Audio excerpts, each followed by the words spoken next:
Good morning, everybody. Today is the last day and still a very important day for our Austrian Legacy Masters. It is day 3. We had 2 days of legacy action going on and we still haven't finished yet. Today will be the Legacy Classic event that is basically like a middle ground tournament that is leaned on to the SCG kind of style of tournaments where there is like a classic, like an open field tournament. It's just a Swiss kind of tournament, but with still a lot of prestige and a lot of things to get for this tournament. We have also a great prize pool. But Peter, what do you have a feeling for the last couple of events that we had, like the last 2 days? I mean, the last 2 days were great, actually. I mean, we started off on Friday with our warm-up FNM, which was classic FNM style, 5 rounds Swiss, playing Magic with, I think, 38 competitors on Friday, which was great. Yeah. Then started off strong on Sunday, 61 players in our Austrian Legacy Masters. And yeah, it was a great tournament. We had 6 rounds of Swiss, 3 rounds of top 8. In the end, Italians stole the European Legacy Masters slot, Yeah. but congrats to Lorenzo Tassone Yes. for winning or scamming himself through the event. Yeah, the deck certainly seems really strong, and it is so popular, and I'm really surprised that it just is very strong, even in the face of a lot of different control decks. You know, Source of Bloodshed is a card, Yeah. and the deck can even just power through that. I think one of the decks that he has is something like this Sauron's Ransom. Sauron's Ransom was like really, really good. Yeah. And one thing is if you play multiples of Sauron's Ransom, and I believe they played 2 to 3 copies in the deck, Yeah. together with Mystic Sanctuary, if you can really enable the card, have a strong ring bearer in play, you get the looting effects. You have so much raw card power in hand, and everything looks great. Absolutely, yeah. What do you think about the other deck that was in the finals? It was actually It was classic breakfast. classic breakfast that we had on stream also. It was Cephale Breakfast with Stoneforge Mystic. Yeah. Has a, in theory, good game plan on the side of Stoneforge Mystic into Kaldos Complete. Yeah.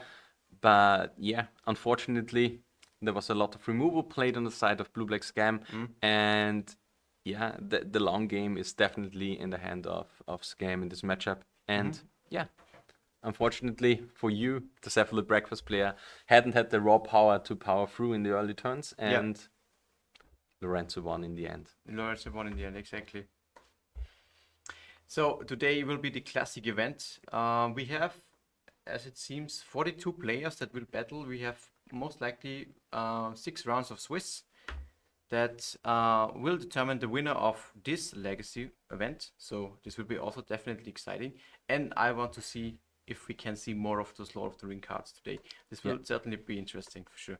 It's definitely the day for the land cycling. It will be a nice day for Lauren Revealed or the Troll. And Peter, you can just take over for sure. I can take over. Just tell the people something. So this is just not a great opportunity, but a great opportunity for myself.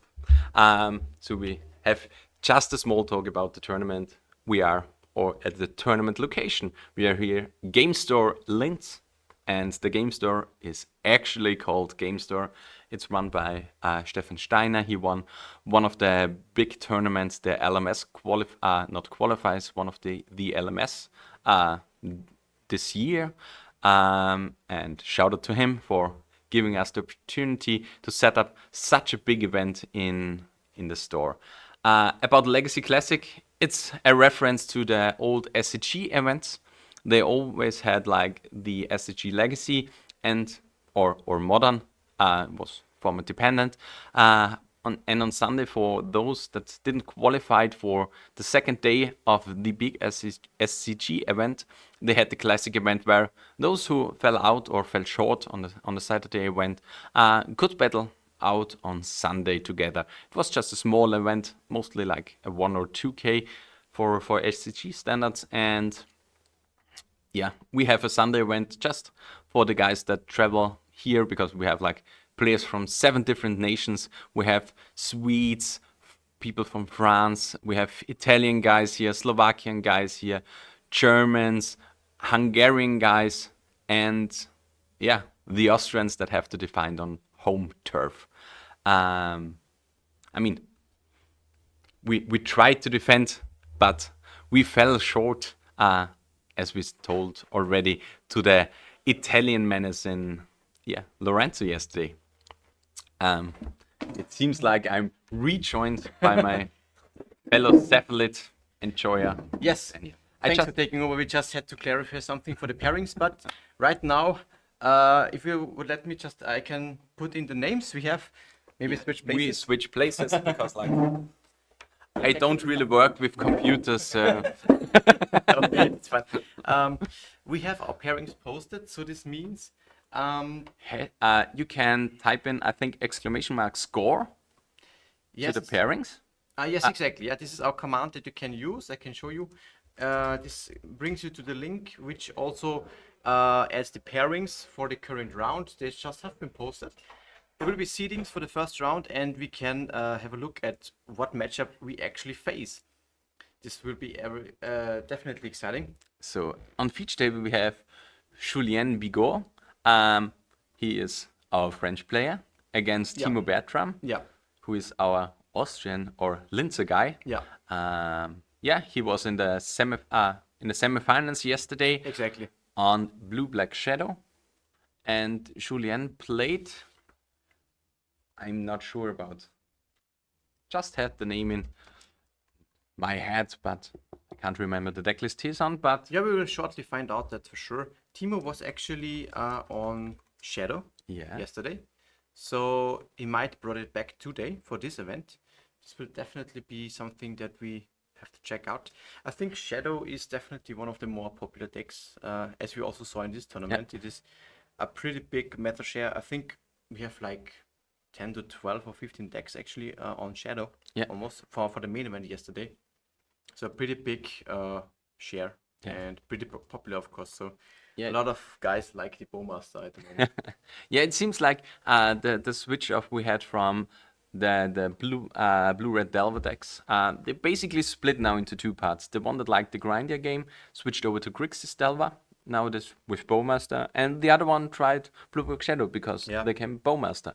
And it seems like if you like the faster game, definitely the Grief Reanimator package with Death Shadow as a huge thing you can play in the early game is something that is definitely true. It seems we have actually repairings, so it seems we need to switch around for the first round. So, but Timo still on the first table. And it might be that we actually have the rep from Hungary playing against Timo. It's Peter. Yeah, and he doesn't play Painter here. He doesn't play Mystic Forge combo. But why Painter? Why Mystic Forge? Because he played that. He played on Friday. He played Mystic Forge. Yesterday he played Painter. Yeah. But this day he will play. Do you know it already? I know it. Okay. He plays Mono Red Stompy. Oh. Because he said he played 3 decks over the. He will play 3 decks over the weekend. Yeah. But each of those share core of 12 cards. Yeah. But yeah, it should be Mono Red Stompy. At least he told us yesterday about it.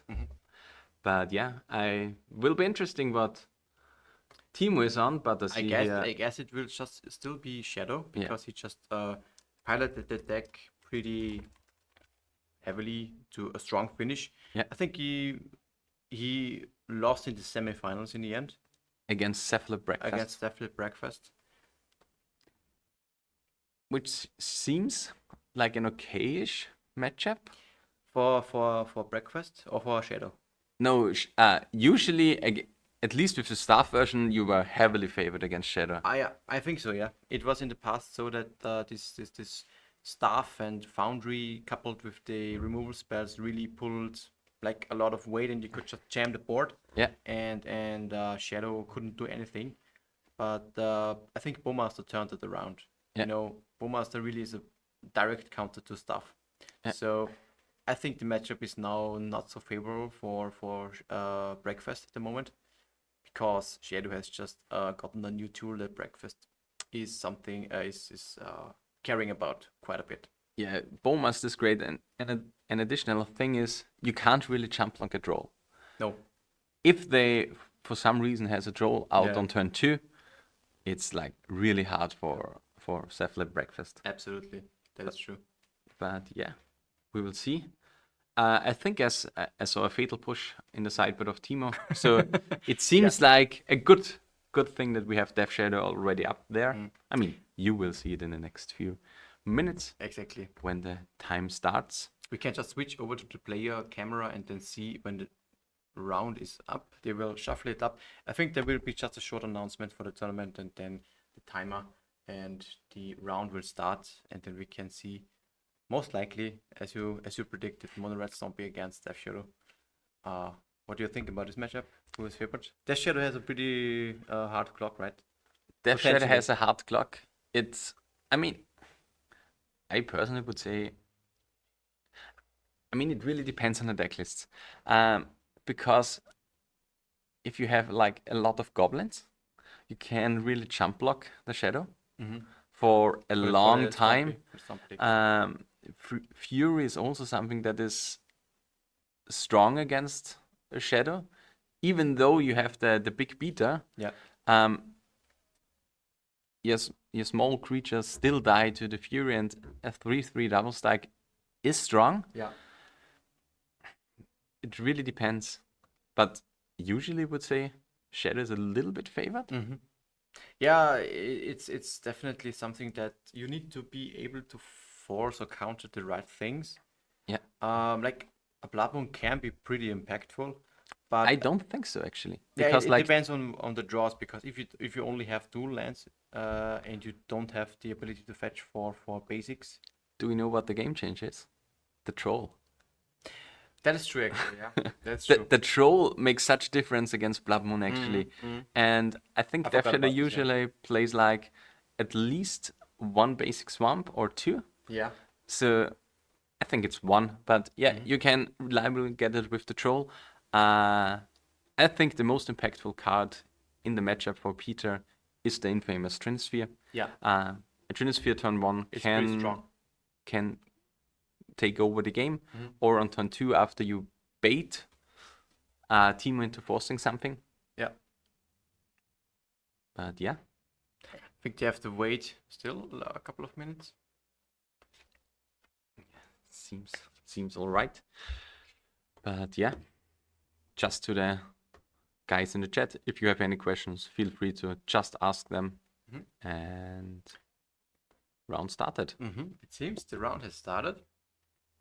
So they can take the mulligan decisions just shortly.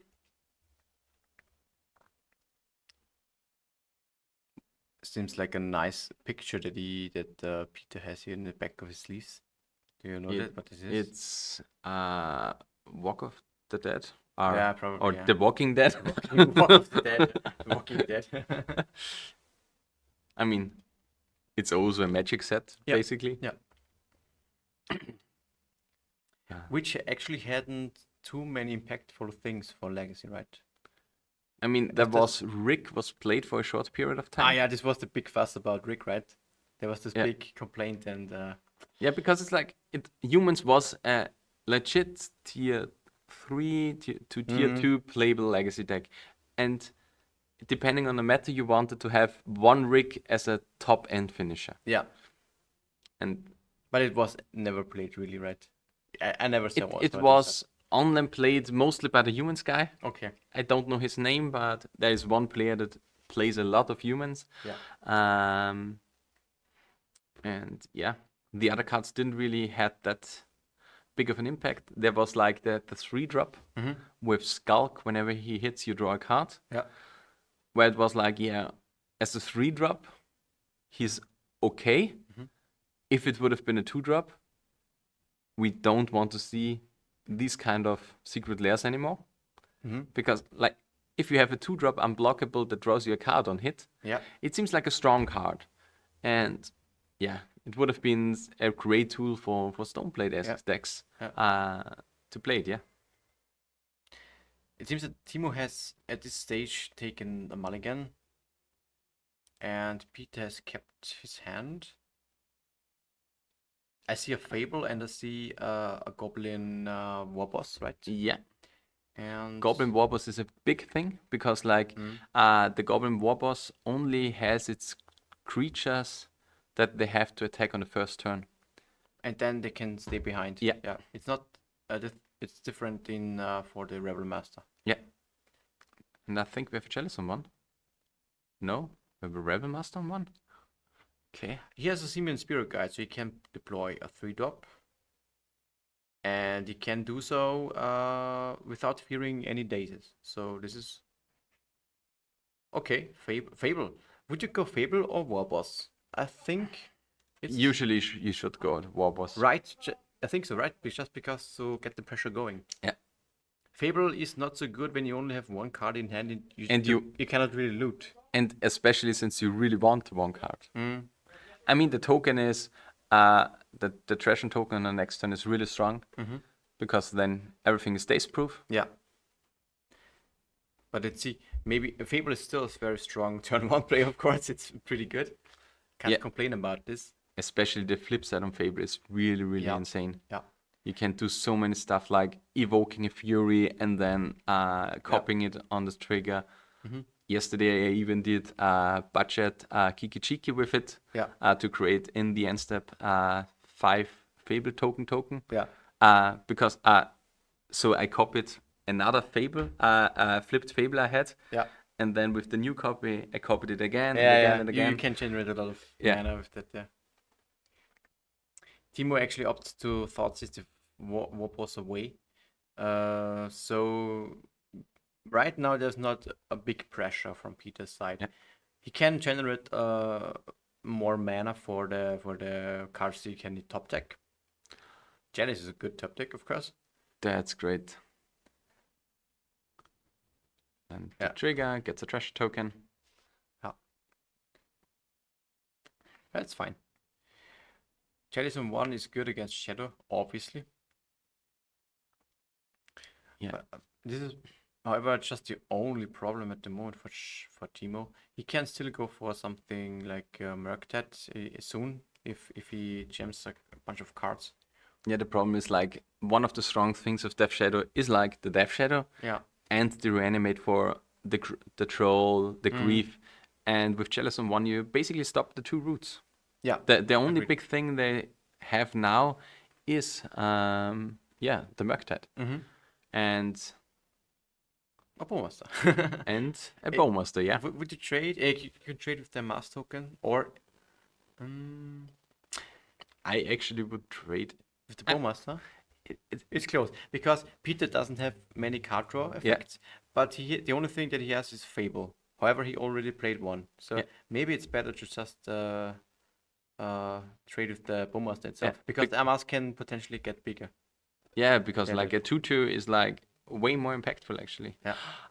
Top deck another one. Okay, this is this is good then.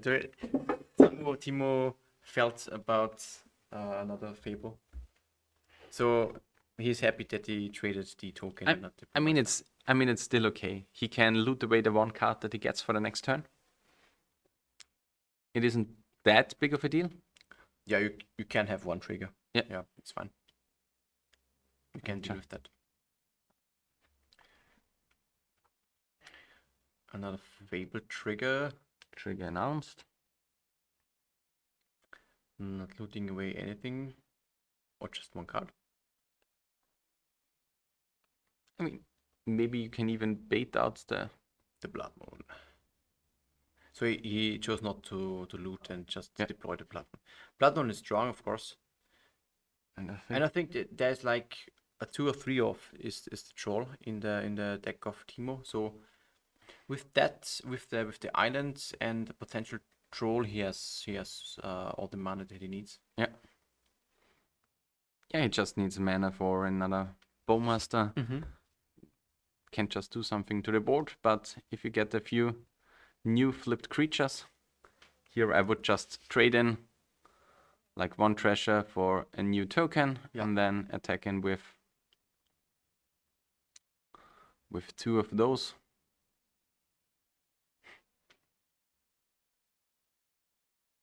This is just an... This is the official token for a copy. I never saw that before.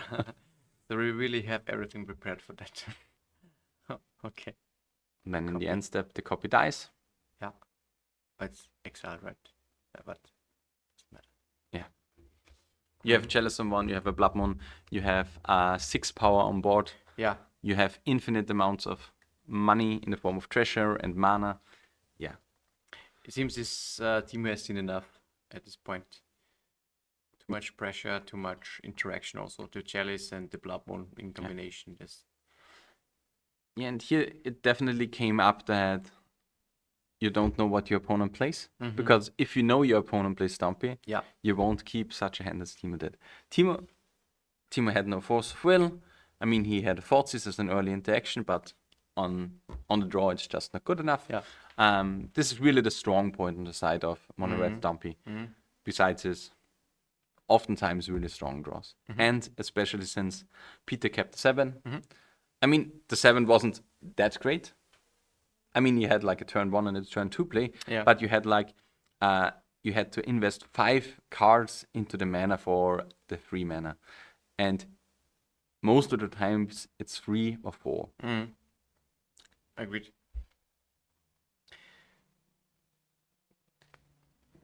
So Timo could have, of course, more counter spells. Maybe he has some force of negations that he might want to bring in, which makes sense. I think usually it's like a 1 or 2 of in the sideboard. Or we will definitely see 1 or 2 Hydro or Blue Elemental Blasts here. Because we currently don't have deck list of the players. So yeah, we will get at that shortly also. But yeah, this card still seems strong, especially on the play. Yeah. And you still need removal on the side of Timo, because like Rebel Master is a really big thing, and if Rebel Master can connect to the board and is allowed to trigger like once or twice, it's a pretty big clock. Yeah. Case of Adventurer of the 4-drop that gets the initiative. Yeah. It's also pretty good in the Stompy variants. It's like a big heavy hitter. In the past, there have been iterations with Karn, for example, or Chandra. Or back in the day, also the dragons. Therefore, it's also often called Dragon Stompy. But I want to ask you a question. Yeah, sure. And it's a question that we ask all the weekend. Who's the beatdown? Who's the beatdown? Because like, if we think about who's the beatdown, it really depends if you want to have the 4-drop in here. Yeah. Because like, the 4-drop is more easily to getting dazed. Yeah. And yeah, will be definitely interesting. Okay, we got now access to deck list, and I see here Timo with his really great handwriting, and I see here Peter with his way better handwriting. Yeah, I think in terms of beatdown, I think Shadow definitely should be more prone to closing the game faster, because when Peter just jams this big heavy hitters at a certain point in time, Peter scales way better into the late game, I think. Yeah. And Timo is missing really impactful like payoffs, and therefore, I mean, he has of course the early big creature that he can jam, but besides that, I think Stompy has the heavier hitters, you know. Yeah. And Timo's deck list definitely excels at the early game, because like if you see here, there is no Sauron's Ransom, for example, in the deck list, because it's like an early game deck. It's not like the blue-black scam deck as we saw yesterday. It's an early game deck. But what are cards in the sideboard? Nullrod, not really great. 2 blue elemental blasts, those are great. You don't need the dress down. Surgical, the Palantir, Court of Cunning seems bad. Plague Engineer would definitely bring in, and the 2 Force of Negation. So you have like 6 cards to bring in, and yeah, what are cards that you can bring out? It's like Drown in the Luck seems a little bit awkward, I would say. The graveyard is not all that filled. I would also not really be inclined to have this. And yeah, Brazen Boar seems great. Troll is insane. I Maybe think, you skimp on the Gorkish Bowmaster. yeah, I would also say so because there's not too much card draw on the side of Peter, and getting a random token doesn't seem all that great for 2 mana. No. So I would maybe you And- you definitely can skimp or even board them out completely. I mean, the most impactful thing that the Orcish Bowmaster is, he can take a goblin when it attacks, Yeah. but that's everything he can do. Exactly. And yeah, seems like a card to skip, even though he can play it into Chalice or over Chalice. But what are cards on the side of Peter in the sideboard? He has like he has 3 Fiery Confluence, and I must say I like the card. Against Shadow Yeah, or in general. I mean, Both. I don't like that card, Yeah. but I like it against Shadow kinda. Because if you think about it, Shadow is a deck that always damages itself. Yeah. And a bolt is most of the time not enough. But what about a double bolt? For 6 Because damage, for 6 damage into the face, this does something. Of course. It can be the killing blow. But it deals otherwise. The other mode is destroy artifacts, right? And deal 2 damage to opposing Deal creatures. up to 3 damage to the board. Yeah. Which can deal with like the grief. I mean, Troll, Murktide, and Death Shadow are all way too big. Seems rather iffy, right? This was what I'm thinking. Board Sweeper is not so consistent. I think. I mean, he plays the 4 Caves of Chaos Adventure in the main deck. So I could see maybe Leylands, I don't know. Sometime. But it's not too graveyard centric. I mean, against Leyland, it's only 3 grief, 2 draw, 2 Murktide, and he's playing 4 Reanimator. Yeah, if you think like that, it could invalidate most of the threats, then he only has Shadow left in the deck, basically. And Shadow, maybe a Borra. Yeah. And then he only needs to deal with Shadow, which he can block, like if it jams the board. And even maybe he has a Chalice on 1. Yeah. True to that. But Timo has his basic on turn 1.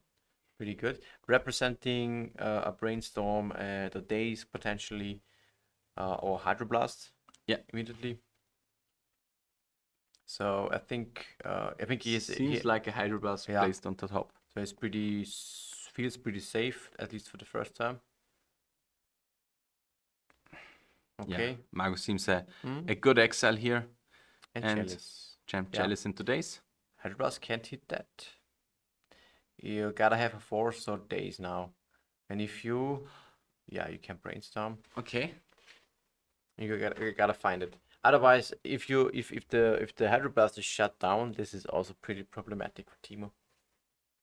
Yeah, if the Hydroblast is not in play, especially if you look at the hand, there is at least 1 Rebel Master coming. Yeah. It also shuts off the Fatal Push, which means there's only Drown in the Lock and the Snuff Out in the deck as a remove spell to answer the creature. But let's hope for Timo that there is a Force. Yeah. Or Days. Or a Days, yeah. But I also like the old Days and then pitch Simeon Spirit Guide to pay for it. Which is actually in the hand of Peter. Yeah. And it resolved. Yeah, Timo doesn't have much removal for artifacts when they're on the battlefield. Only, I think, the Borra. Yeah. So Chalice is a big problem for the Shadow deck in general. In the past, they like to play something like Throne of Gath, just to increase the counters from Chalice from 1 to 2. It was played in Legacy Shadow, actually. Is Throne of Gath a 2-drop, am I right? Is it true? Yeah. And something similar is now present in the sideboard of Mono Blackstorm, Search Node. Yeah. That you can actually get with Saga, as it is a 1-drop. But it has the same purpose, to increase the Chalice. From 1 to 2. Yeah, or from against 0 to 1. Against Saga, it's more from 0 to 1, yeah, probably. Which is also important because you then can basically hardcasted, even though the chalice is out. Yeah. Yeah, but the grief is not too great when you don't have access to reanimate. I mean, it's fine, but I mean, here we see most likely a brazen borrower, bounce the chalice, and then go on with your maybe life. if he has a reanimate, it's okay because he can then get rid of this chalice Yeah. and has a 3/2 creature in play. But apparently, he doesn't have brazen borrower. Otherwise, he would have fetched for an untapped shockland. Yes, just waiting it out. Good old modern heuristics, fetching an end step. For tapped shockland. Yeah. The problem is I'm always used to it. I don't know Yeah. why. I still do it in the opponent's end step. to fetch. A lot of times. Okay. Nowadays it got what better. did you play more at this point, Legacy or Modern? But I guess when this is your origin, it is has also been kind of your first competitive format, right? Modern. Yeah, kinda. Okay. And it didn't help that I played 1 year mana stretch in Legacy. Yeah. Stretch it, and you don't need to fetch. Yeah, you cycled in the end of your opponent's second main phase. And he bought. Interesting. Okay. Okay. What the fuck? Yeah. Right now it's okay because there is not big pressure from Peter, and this is at least a threat that is castable under Blood Moon and likely also under Chalice, as we see. So Do you would consider this as a threat? it's a win com technically, yeah, because well, You draw it's a value cards. engine. It's a value Yeah. engine most likely. It can deal damage, but yeah, it is. I'm not sure if it's too impactful because most likely it's just basically a monarch with a little bit of upside. Yeah. And we have to watch for Timo, and he plays 1 island, 1 swamp. So if there is a Blood Moon out, he's also out of Murktide. And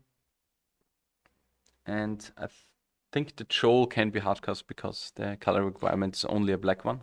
Yeah, 5 colors and black. There we can show off that we can type in the card. I mean, Yes, exactly. Yeah, if you want, you can just. Type no, in the card and we check. cannot type the Troll because he has like Doom with an thing up there. Oh, it's this, yeah. Exclamation mark card. Then Troll of Kasud with an H after the KH AZUD only without the hat, and then Bindestrich Doom. Yeah. Works. Okay. Only a black. But we have here now the Layla, and it's not the one from the German song, which is the value engine that Mono Red Stompy has. Mm-hmm. And now you exile the top card and you may cast it for this turn, if you remember correctly. So Fable is out, but there is at least another good 3-drop in the hand of Peter. Yeah. And he exiled the Caves of Chaos Adventure. And against Caves of Chaos Adventure, Bowmast is actually a great card for shadowing, because it's very easy to get in like the initiative and get it back. Exactly, yeah.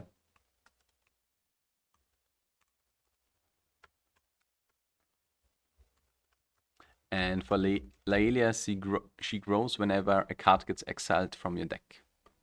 Mm-hmm. It's like, also a value engine that competes quite a bit with this Palantir. It's on par, basically. The thing is that Peter is going for it is, of course, you can attack also with that each turn, and it grows, actually. This is a threat. And Timo, he is looking for something like Snuff Out, or maybe a Dismember. Home. Okay, they didn't adjust the life totals of Peter here, because he's down to 9. Yeah. Bird Yeah, hit the maybe he 9. took something, this, the trigger from the Palantir was But only twice. It's like 1 and 2 damage because it scales slowly up. you take the damage from the CMC of the cards that you mill. So you take 6 damage in that case, for example. And yeah, and it was 6 damage now. Because it was a Force of Negation and a Court of Cunning, actually. So Exactly, yeah. Teemu really tries to play the long game here. Yeah.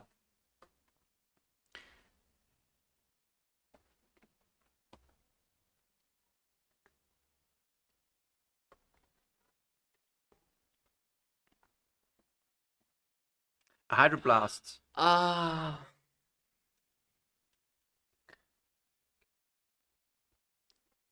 That's a shame. He just went for the Hydroblast on the Laelia that just get countered.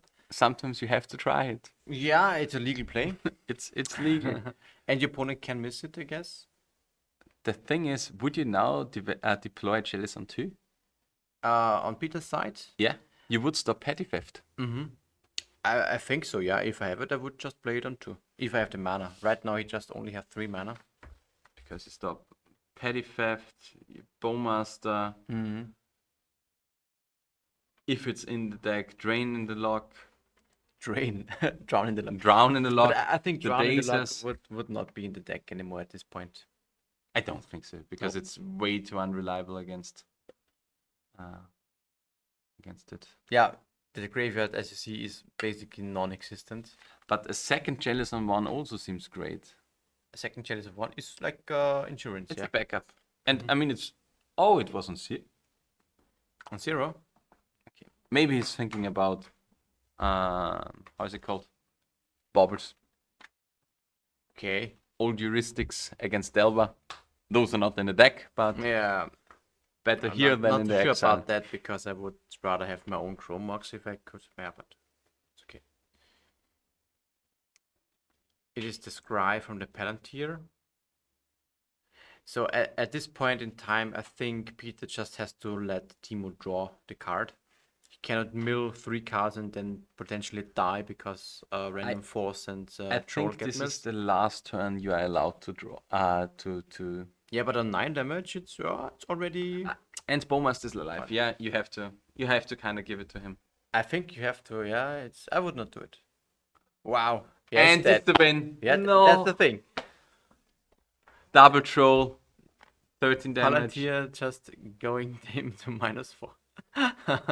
Yeah, that's the thing. Yeah, you should have let him draw a card. That's the point at this stage. There's so many high CMC cards in the Shadow deck. So it's down to the third game actually. I mean, on average, you could allow your opponent to get the 3 cards because the average CMC should be around 2. Yeah, 2 to 3. you have to. It's very. And you also have the merge set. Yeah. And he only plays 2 trolls. But it's 4 force. It's 2 Murkta, 2 troll. Even the Grief is fine enough. It's 4. So Yeah. I don't know. Yeah, I mean- and you have the Force of Will still left. Yeah, there's a lot of high cards. At this point, like milling 2 is okay, but the 3 I would not do it. Yeah. So the Palantir actually pulling a little bit of weight in this Death Shadow deck because usually something like this is actually kind of a pro beat effect, and Yeah. usually these kind of effects are not very good in Magic. Yeah. And therefore, I think Shadow can really utilize it because it scales so heavily that, like, if it has 3 counters ish, somewhat, it's already scary enough that it can deal potentially a lot of damage. So in that sense, it's just a Monarch. Yeah. You have to deal it with a Monarch. Of course, the with first a card you Monarch. always mill. Yeah. Second card potentially also, and then on the third turn, it's just Especially since it's played in the blue decks with Force of Will, you have big hits. As it was basically in Blue Black Ninjas, where you have like your Yuriku that exiles the top, gives you the top card and exactly. burns for this amount. But here we have now a huge thing on the side of Peter. Okay, what do we have? He's now on the play. He's on the play, and this is good when you want to deploy your chalices, for example. Yeah. Or maybe does he have Trinosphere also? I think. He's playing 3 Trinisphere. And I'm currently a little bit more high on the Trinisphere actually. And he bought it in the Magus of the Moon. So what was the boarding out on the side of? Peter. Well, we saw the Magus, definitely. Maybe he shaved Furies or Caves? Fury. He plays also 3 Magus of the Moon in the main board. Okay, so we don't actually know yet. We haven't seen any particular sideboard card. There's that and gone in the sideboard. Fiery Confluence and Leylines. Stonebrain, more like for, I don't think this For is combo. For combo or something like this. It's not really for this match. No, just for combo. So we have like, yeah. I really expect from Peter like the atypical push turn 1, turn 2, maybe even turn 3. Yeah. Try to win the game this way against Timo. Timo had, I don't want to call it lucky, but it seems lucky because he may, Peter only could have, I don't want to see the Painter players lose, even though they are playing Stompy. But as Peter is a Painter player? Yeah. At least he played it yesterday, right? He played it yesterday, 4-2 finish, same as me. But not too bad. But very different approaches to the deck. He actually has the lane hand, as you see. I think it's okay, it's good. As you see, there's basically only the shadow left if the Leyland is on the There is also another card left, and it's called Petty Theft. Palantir. Yeah, it's a one-off. And as we know, the one-offs always get drawn. There's a lane 9. Even has a second one. But he chose not to deploy it. Exile to us. He wants to exile with the Chromox. I like this, actually. Yeah. Because the Leyland definitely, well, not definitely, but most likely will stay on the battlefield. There's only like the Brazen Borrower. We don't really care. Such a strong turn 1. This needs to be forced. Yeah. There's a force in the hand. And On another the side. And another card will go too. Drown is still in the deck. Wow. Impressive. It can only kill creatures, right? Yeah. It can only kill creatures. I mean, it can counter. Can counter Chalice. Yeah. But it's 2 mana. I mean, not Chalice, but something like a Blood Moon on turn 3 or a Twinisphere on turn 3. If you have the force for the earlier things. Yeah, Peter usually, or Stompy usually doesn't have. Oh, there's a smell a Reanimate. This will Reanimate doesn't do anything because of the Leyland. Yeah. But he would have had it in hand. There's the Leyland. True. Okay. I mean, the start on the side of Peter was good. I would 100% of the time keep that hand too. I mean, you're missing the 3rd mana source, which is actually a huge deal in Mono Red Stompy. But if you have like the Chalice against the blue deck, the Leyland that you want to have against the Grief Reanimate package. Yeah. And Reanimate can definitely be a card that Timo shuffles now away. Yeah. Absolutely. It's not really useful. On the side of Timo. I mean, you could Reanimate potentially something from your opponent's side. You know? Yeah. But the thing is, like, what are the cards in the graveyard? I mean, if At you the get moment- like a Lelia and stuff like that, but with Fable, for example, and he saw Fable, it's not a creature you can reanimate. It's most likely Goblin producing things, and I also had my fair share of my creatures being reanimated. For example, Phyrexian Dragon Engine against my opponent, where he top decked the reanimate. Reanimated my Phyrexian Dragon Engine, draw 3 cards, and I was out of the game. Yeah. This is so bad. But yeah, Reanimate is a really, really strong card. And Absolutely. it's a card that can do such a huge amount of work. And one thing I want to see here is if he has a Hydroblast, it makes sense to do it that way. Because like otherwise it would fetch for the basic Swamp. He has the basic Island in hand. So... Or Brainstorm even, okay. Oh, yeah, he doesn't have the Hydroblast. So he's searching for a Daze? Oh yeah, Daze would be good.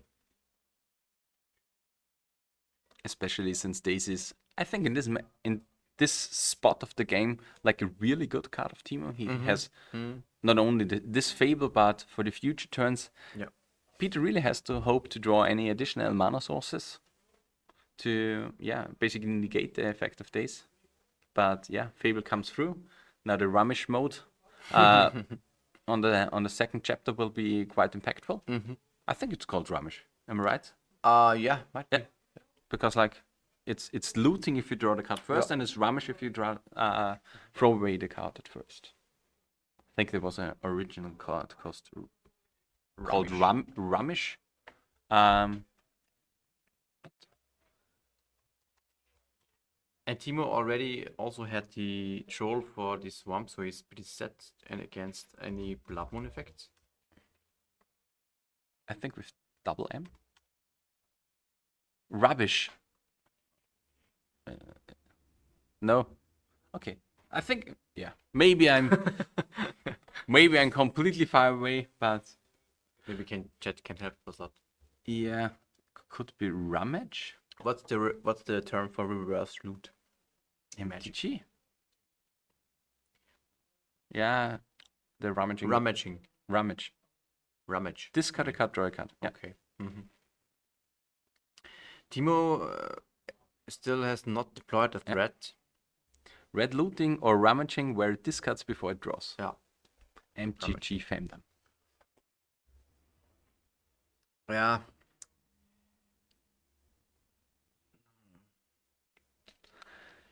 Now it will be hard. If it resolves, yeah. The question now here on the side of Peter, do you skimp on the 1 damage to just make the card just daze proof?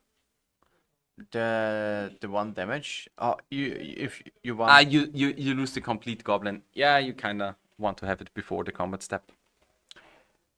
Yeah. You say you would attack first with the goblin token to get the treasure. Okay. Before. Okay. Then you attack, get the token. Would you? Okay. I'm thinking this petty theft. I think he has. Timo get actually a swamp from the troll that he has in the hand, and the island was in his hand already. The island was in his hand. Yeah. But he got this swamp. He had it like 2 or 3 turns in advance. It was on turn 2 where he deployed the polluted delta. Yeah.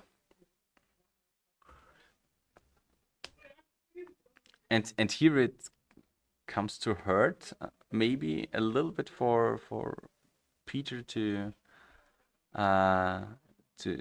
throw away the mountain. I mean, he still has the mana on the side of the goblin. But if he attacks with the goblin now, he loses it most likely to the fly. No, the fly can't block ground creatures. The Brazen Borrow only can block flying creatures. Am I right? This I'm not sure of. I'm like 90% sure. Brazen Borrower can only block creatures with flying. So you can't just attack in with everything. It doesn't matter because it's a creature that just can't block versus this deck. Yeah. But even in that case, I would be pretty happy to trade either of these tokens for a Brazen Borrower, I think also. If it wouldn't care. And yeah, Timo needs now a Death Shadow. Or 2. A Death Shadow is something that, when it's when facing this war boss, I'm not sure if Death Shadow is actually. Death Shadow would be great because you can just block the war boss and the token, and then you take the damage from the other token, and your shadows don't die on state-based action. There is actually one. For the war boss token, they have to attack, right? Does the war boss also have to attack? No, the created war boss token. But the war boss can put a +1/+1 count on a creature that's smaller than him. And the tokens are created at the beginning of the battle step. And does war boss have to attack for it to be created? He has to attack to get train the token. But the token is created anyway. Okay. Yeah, you can just create. Yeah, but the token has to attack, right? The created token has to attack. Okay, so but the other tokens not, because like the difference between like how is it called, the Rubble Master? The Rubble Master says other goblins you control have to attack.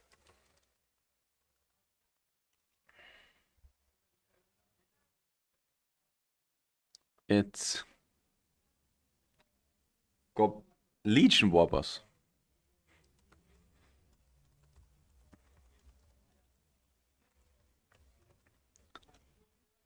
He has Mentor, which is when you attack, you can put a +1/+1 count on a creature that's smaller than has less attack than this creature. And at the beginning of combat, you create a 1/1 token. So it creates a token, has to attack, and just blocks with the shadow. Yeah. But the thing is, Could you Peter check? can make in the You can create a copy of the makes 2 token, can train 2, then attack with the created Legion Warboss and the 4 Goblin token. Yeah, I think you have to do that, right? It's Just copy the Warboss and generate shit ton a lot of tokens. Which is like a 2-turn clock for Timo. It's a nice copy token again. Then we have beginning of combat, creating 2 additional Goblin tokens.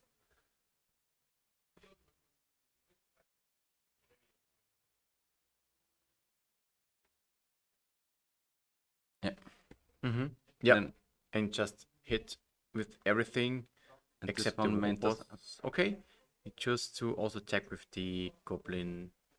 Yeah, it makes sense. Just to get another treasure, and it's fine if it's blocked. Did he forgot the Mentor trigger? No. Well, it could be just now. Yeah, he's announcing it right now, I think. Yeah. So 3 2/2s and 2 1/1s. So it's 6, 8 damage, and this will put Timo down to 5.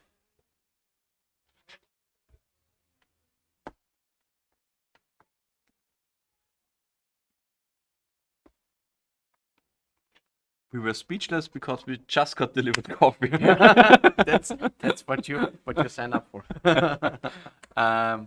And yeah, we have the lockdown on the mana with an additional creature on the side of Peter. Another threat. Just a Magus. Yeah. It will be now tough. Even if the shadow is just so big, Peter just blocks with, I don't know, even the Warboss. It's fine. Yeah. And here we see, it kind of sees like Stompy is massively favored in this matchup. It was like just the good milling on the side of Timo and maybe the wrong decision on the side of Peter to let Timo not get the cards.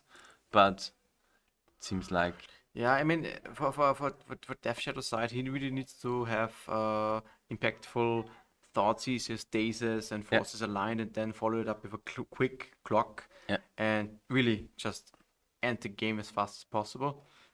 Yeah, it seems like unless you, as you see, if the board is just jammed with things, you cannot keep up from the side of Death Shadow. And Fable is just so impactful. I love the card. It does so much stuff. But I think for this game, what really pulled its weight is Leyland, because otherwise we saw a Reanimator on the hand of Timo, which would have brought in the grief, and this would then be a completely different game.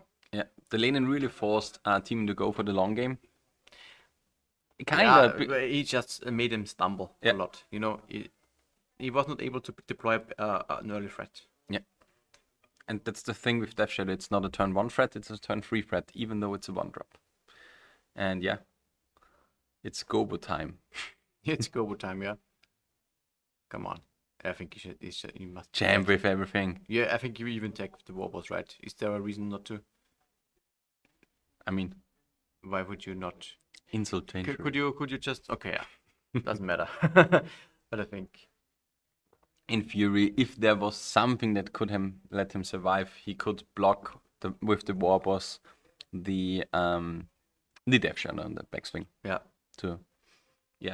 I don't know, like Angel's Grace. Yeah. But yeah, there was nothing really that Timo could do in the end, and yeah, it seems like the thing is he didn't do a lot of dazes this game. Yeah, maybe he even bodied it out. I don't know. I saw a few dazes here. Okay. but it seems like he played the 6th card that we also said. In addition, he played the Palantir and the Court of Cunning. Ah, yeah, we also saw the Court of Cunning. Court of Cunning is strange, right? Because I don't really like it. You face a lot of Blood Moon effects, and You can't hardcast it through Blood Moon. yeah, But it's a blue card. So we for sure saw now 4 Orcish Bowmasters going out. And I think the 3 Thoughtses. It seems that he brought out Dazes, yeah. I think this Okay, might be a Gimped on mistake. Dazes. Okay, yeah. I think this might be a little bit on. I know, well, Palantir is okay. I think it's castable under Blood Moon and it's kind of safe. But maybe he overestimated here Court of Cunning. I'm not sure if you want to go that route. You really are the beatdown in this matchup. And it's just way too slow. Yeah. And you can't really control the Monarch actually against Goblin Rebel Masters. It's so bad. It's so bad against all these tokens. Yeah. The Palantir I get Cunning, I'm a fan. because it can randomly win a game, as we saw in game 2. Yeah. In game 2, yeah. Technically, if you yeah, could have been also prevented, but yeah. But yeah, and in the worst case, it just draws you 4 cards over the time. And we saw, Fury and the Caves of Chaos Adventure.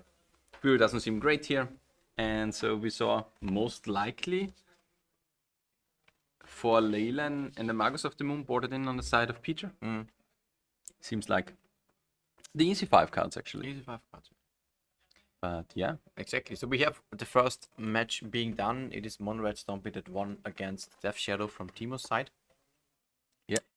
Really interesting match. So because when you always watch Stompy, you have the fear of, okay, I'm just dropping a Blood Moon, I'm just dropping a Chalice, and then it's just, okay, let's go to the next game. But this time around, I think there was a little bit of interaction back and forth, and I enjoyed it quite a bit. It's could have been way faster, of course. Yeah. I think the Palantir made a huge splash in game 2. Yeah. If not by the card, it would have been over by game 2. But yeah, Exactly. is quite interesting how to see the new cards fare against the old hatred deck of Mono-Red Stompy. But I think we just jump into a small break before we deliver you round 2 with a small caster change. We will change up Daniel for Philip. And See you in a couple of minutes. Just stay tuned, of course, and be ready for more Legacy action. See ya. Hello, everybody. I'm back right now with the winner of our first match. It's Peter. Hey there, guys. Yeah, I was so lucky. I had the metagame choice deck, so can't complain. It was a pretty wild match. I think in game 1 it was pretty solid actually. You just deployed your threats. I think you had a Chalice, you had like a Warboss in the end, or a Fable actually, I think. Yeah, it was Fable, I think. And your Death Shadow opponent couldn't really do much about it. No. But what I think was maybe interesting was the second game, right? That was hilarious. Hilarious. I had so much fun in the second game. Because in the end, one of the new Lord of the Ring cards was played by Timo. It was this Palantir of Orthrons. Yeah, of Orthrons. It is a very, very strange card. You know, it does a lot of things, and in the end, you don't really know about how you should play it, because you can't decide if you mill the card or not. Exactly. And at the time, it was at 3 counters, I think, and you chose to let the card mill. And in the end, it was, I think, 2 Trolls was milled. 2 Trolls and a Brainstorm. Jeez, that was epic. Like, so first I was like, okay, I'm not gonna let this guy draw cards. Come on, who am I? No cards. And then I was like, okay, but what if? Okay, let's have it. Yeah. And I'm, oh my god, like the card is so good because it's cumulative. Yeah. So it's getting better and better. Yes. So that's not to forget.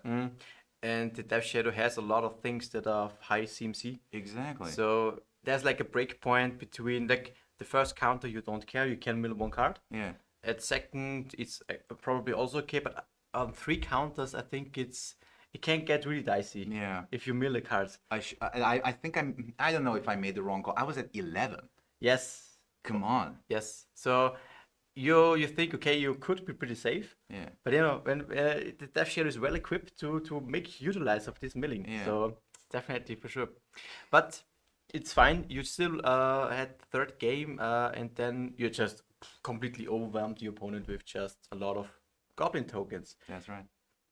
Very interesting. So, you actually chose 3 different decks for the whole I did. weekend, right? I did. What were your other decks that you chose? Yeah.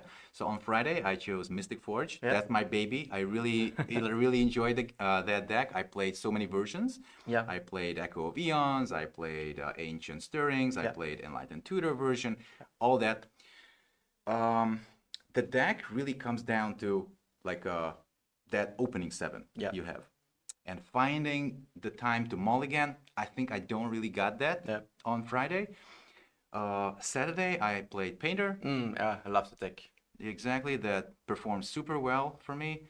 And today, I didn't want to think that much, only on that, opening 7. Mulligan decision, yeah. Mulligan decisions.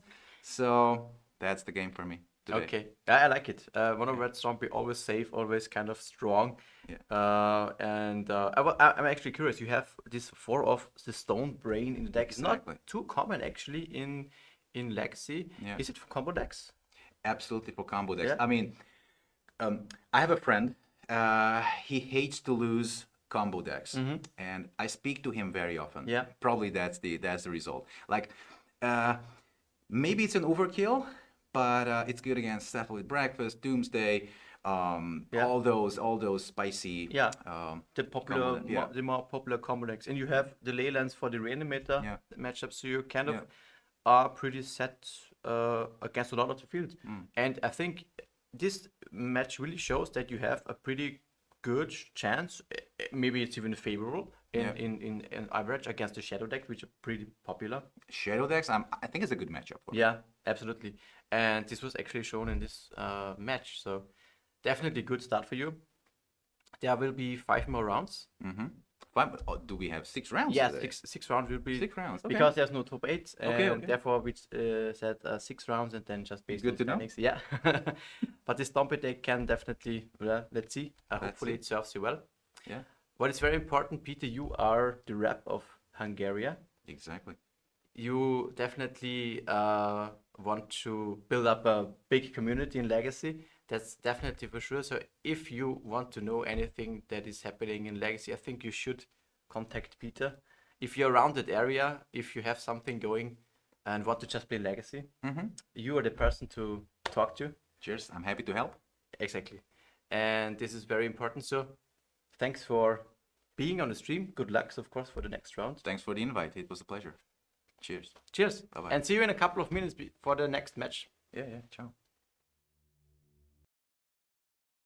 Hello everyone, we are back for the day 3 of our Austrian Legacy Masters. We are playing the Legacy Classic today. It's basically the same as the SCG Classic Tour from back in the days. We are now in round 2. We have one very, very nice match for you. I'm not really sure. I think it's Pox. Good old-fashioned Pox on one side, because they are standing 1-0. Peter is searching up the deck lists, and as you can see, it's not Daniel anymore. Daniel is taking a break. It's now me. Look at me, I'm Daniel now. It's Burn. Burn? Okay, what year is it? On the left side is It's Victor Dachro on Burn, and on the right side we've got Thomas Kronspies on Smallpox. Okay, what the fuck is happening? Which year is it? But I gotta admit, it's great to have some, more fun decks in the stream, and not only getting to see shadow. We hope that you like our stream. Like and subscribe, and maybe even give us your Prime. So yeah, we already started the time. Give me. I don't have the wait cuts. We can't start the timer for the stream. Okay, perfect. So on the left side we have Burn, and on the right side we've got Thomas Kronspies on good old-fashioned Pox. I think it's even Loam Pox. It's Yeah, Loam Pox. it's Loam Pox. Okay. Perfect. So, and both players are 1 and 1. Let's not forget this. Exactly. 1-0, 1-0. Ah, not 1 and 1. We are just in the second round. They couldn't have played 3 rounds. That simply doesn't work. It's 1-0. Perfect. So yeah. How do you expect this matchup to go actually? I think because I played a little bit of Pox back in the days, I think Burn was pretty much favored all the time. Yeah, and especially since it's like a very interesting version of Burn, because it's like 16 lands, 2 Barbarian Rings, 14 mountains, and Barbarian Ring? Oh my god, is this 2006? and the deck even plays Light Up the Stage as a card advantage engine, 3 Price of Progress in the main deck. But here the Pox can come in huge. Because if you get in like 1 or 2 lands of the side of Thomas down from Victor, it can be really, really impactful. Because like you don't have many lands that you can draw afterwards. And yeah, what are the cards here? We have like We have on Thomas' side, we have it's Loam, so it's blue and it's black and green. Exactly. We've got 1 Crystal Hangatide, 1 Currency Converter. Free him to Turok. Oh, I love this card. and it's insane in this matchup because it's like a gain 6 Again, spell. 6, yeah. And a huge thing, as it is usually played in Lone Pox, is Raven's Crime. Raven's Crime is like discard a burn spell from your opponent's hand. It's always gain free, gain free, gain free. Yeah, you have Innocent Blood as a clean answer to the opponent's creatures. I mean, it's sorcerer speed, but still good. Smallpox gets in 1 land away, 1 creature away, 1 card away. Smallpox is insane. The bad card is like Thoughtseize, but yeah. Yeah, I think Fortis is something that will come out after the match. Yeah. Because, I mean, well, it's basically a gain 1. Yeah. So I'm unsure if it comes out. It should definitely come out. You Okay, have like what's this? What's this? Is it a Thunderous Wrath? it's a Thunderous Wrath. Oh, that's 5 damage. Beautiful miracle here. But And he's playing Thunderous Wrath without Baubles and without Dragon's Rage Channeler? That doesn't Yeah. seem right. Actually. especially with Light Up the Stage where it gets exiled and you can't really cast a card. And I mean, there's 1 Rolling Vortex in the main deck, but yeah, I think personally would say so that Lone Fox is definitely the favorite here. I gotta admit, I love Burn with Thunderous Wrath. I think that's a really nice tech. But I think it needs some more built around, like with Baubles and Dragon's Rage Channeler. Yeah. Actually, our Judge Jonas played something like that in one of our weekly leagues, and that really, really got my blood boiling. It was so nice. Yeah, with Baubles and with Dragon Rage Channel, you have a lot of selection, especially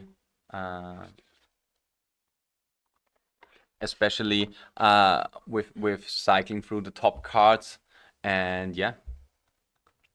And with Dragon's Rage Channeler, you can always make sure that you don't draw lands. Yeah.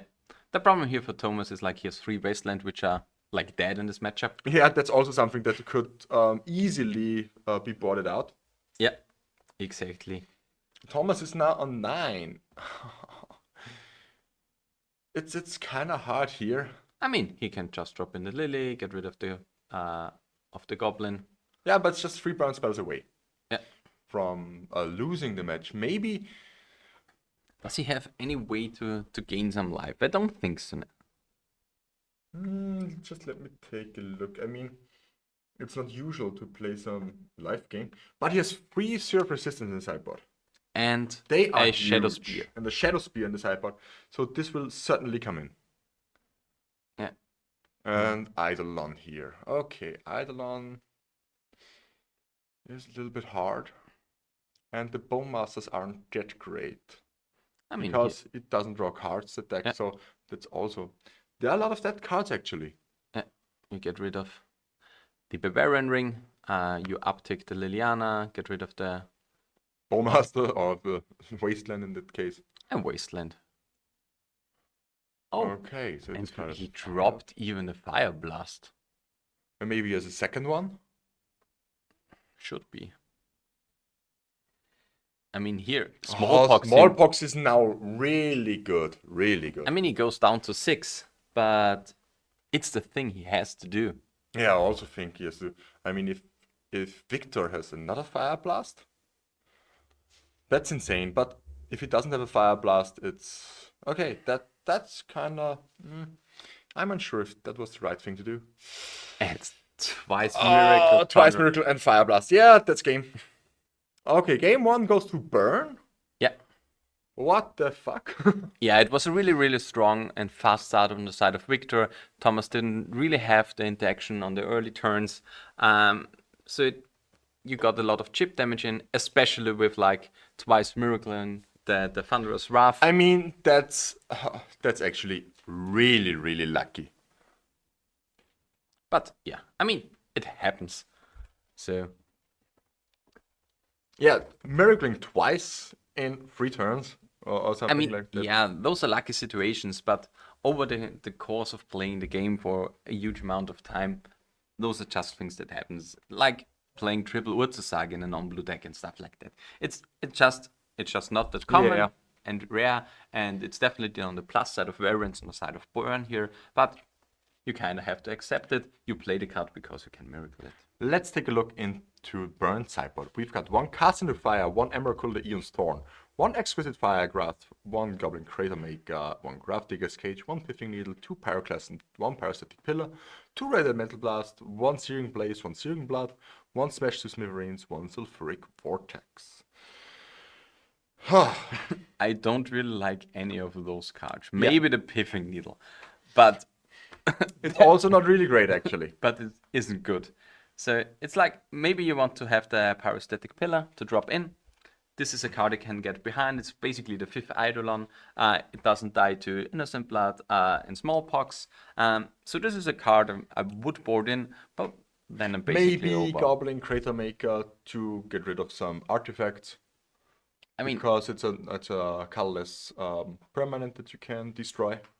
maybe he is thinking about like the Urza Saga, so he can destroy a token or something like that, but it also doesn't seem that great. It's a slow 2-drop. You are very Yeah, but reliant on having That's your true, land. but what are the bad cards out of the deck? Okay, I don't see any bad cards in the main deck. It's burn. You basically play the best cards you want to have, and the sideboard usually is like for cards you really need to answer, or Yeah. like something like he has the Smash of Smithereens against Artifacts deck, which is basically like a lightning bolt with an empowering because it smashes like an artifact. Yeah. On the other hand, we got 2 Assassin's Trophy, 2 Engineer Plague, 1 Pithing Needle, 1 Shadow Spear, 3 Sphere of Resistance, 4 Surgical Extraction, 1 Turok Red Canter, and 1 Toxic Deluge. Shadow Spear and Sphere of Resistance are pretty much set in my opinion. The question is now if you want to have Engineer Plague when you have basically time left or space left in the deck, because something like a Nihil Spellbomb doesn't really make sense to play. You don't really want to have the 4 Sword Seizers. Those are just too slow. Can be good. Forces, if it takes a Fire Blast, it's great. That's plus 4 life. Yeah, the problem is like if you play the Smallpox strategy, your opponent don't really have the amount of lands that he can Fire Blast at least once or twice. Yeah, Even. that's true, but I still think Forces is valuable, especially on the play here. We can here agree to disagree. Well, Because I'm coming a little bit from not from a modern background, but I played modern for like a year or two, and back then Burn was a huge player. I mean, Burn is always a huge player in modern, and I was on Grixis Delver, for example. There it was like hugely important to board out the fortresses because like as we previously established, it's just a gain 1. It's a 1 mana gain 1 and doesn't really do much more. And it was way more impactful to have like cards that trade 1-1 with those cards and doesn't cost you life. Because like yeah, for sure. I mean, I don't disagree here. Yeah. But it's still, you don't have that much to bring in. Yeah, the thing So- is with Engineer Black, it's problematic because like the creature suite is like Eidolon, which is I think an elemental or something like that. It's an elemental, yeah. Then we have Goblin Guard, which is a goblin. Then we have Monsters Recipe, which is a human. Yeah, so I No, would it's bring a in monk. it's a human monk or It's a human human shaman monk. or something. But you don't really get anything with it. So yeah, The I only want to have the Shadow Spear and the resistances. The link for the pairings, if you go to our Linktree, you can scroll down to events. I'm Or not you sure. can put in #score, exclamation mark score, and there is the link in the chat. It should work actually, yeah, So you for the can pairings. look at the event ID here and watch the current pairings, the games going on, and yeah, feel free to check it out. And a surf resistance here. Oh, that's so great That's for good. for Loam pucks here. Yeah, it basically denies the next turn of Victor because he has to pay 1 to cast his Rift Bolt. Drops in another thing. Yeah, he can't do anything right now. Yeah. And now, yeah, okay. And another Rift Bolt And here exiled. we want to kind of see something like Smallpox. Smallpox would be... Smallpox would be good. Or he drops a Bowmaster. Maybe he gets a 2-drop or something like that. A Goblin Guide of some sort. And another land here. Yeah. Goblin Guide. Okay. Goblin Guide attacks, Attacks, trigger, reveals a land, a land. Now you can And drop in the Bowmaster. Bowmaster, ping and block And the question now is, with, if with the army. no, you block with the Bowmaster. Yeah, because You should block with the Bowmaster because you can amass the Orc to 2/2, and then it can trade with a creature. Yeah, that's true. So, in my opinion, now a small misplayed on the side of Thomas. Yeah, that's true. I gotta admit it here.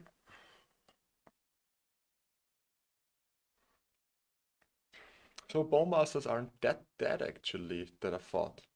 And they trade favorable with some of the smaller creatures. Mox Diamond pitching a Ghost Quarter. And especially with Thomas having 2 Bowmasters in another Bowmasters in hand. Yeah, okay. That was definitely a misplay here to block with the army. Because like the 2/2 trades with the Eidolon, with a lot of stuff actually. And now the Eidolon Stone Walls. Yeah, that's true. It would have been a 2/2 now. Yeah, that's true. Because now you want something like a Smallpox here to get rid of 1 card, get rid of the Eidolon. But now you Does he have something else in his deck that gets rid of those things? I mean, a Shieldless Boseiju. Edict. Shieldless Edict, Boseiju. Boseiju And- would be great. And he bought it in Assassin's Trophies, I've seen currently. The problem with S Trophy in proxies allowed, yeah, we have 12 cards can be proxied per deck. We have our own self-made proxies. All reserveless cards above 50 euros on Card Market or MCAM are basically in our proxy list, and we hand them out before a tournament and collect them again afterwards. So all dual lands, a lot of the stuff like Null Road and everything above is basically proxying able. Yeah. We really like the fact that we are that we established proxies in our community. It helped us grow at least 30% over the last year when we introduced it. It's just insane what proxies can do for your community. Yeah, and a small fun fact if you want to, how do I say this, have like an argument with your storekeeper, like 80% of the people that started off with playing proxies now have the dual lands. So Yeah, because people love their proxies, love their dual lands. yeah, and if you play for a long time with your decks, you kind of want to have the real copies of the card. So yeah, But thank you very much. We also chose the MTGO artwork because it's, how do I say this? because they aren't that beautiful as normal dual lands. Yeah. So there's more incentive to get the real ones. Yeah. And here on the field we see now the previously mentioned sideboarded Pyrostatic Pillar, which is basically an enchantment eidolon. But can't Grist get rid of the enchantment? No. Are you sure? If you remember, it's only creature artifact. But Grist just makes a few tokens every turn now Yeah, that's also great. and establish a board. We can here type in exclamation mark card Pyrostatic Pillar. For this Target card. creature planeswalker. Okay, Grist doesn't destroy enchantments. Oh, he doesn't get rid of artifacts. So, yeah. But here we have like a small, like Stompy-esque board state on the side of Thomas. He really has... I would probably not even play here anything from Thomas' side. Just keep attacking, keep on churning out tokens. Yeah. Because the Parasitic Pillar also works on against Victor here. He wants to Ghost Quarter your opponent? Those are like 10 mountains you have to go through. That doesn't make really sense. Maybe he wants some mana? I think we have like now a bolt headed to the face. And like the exiled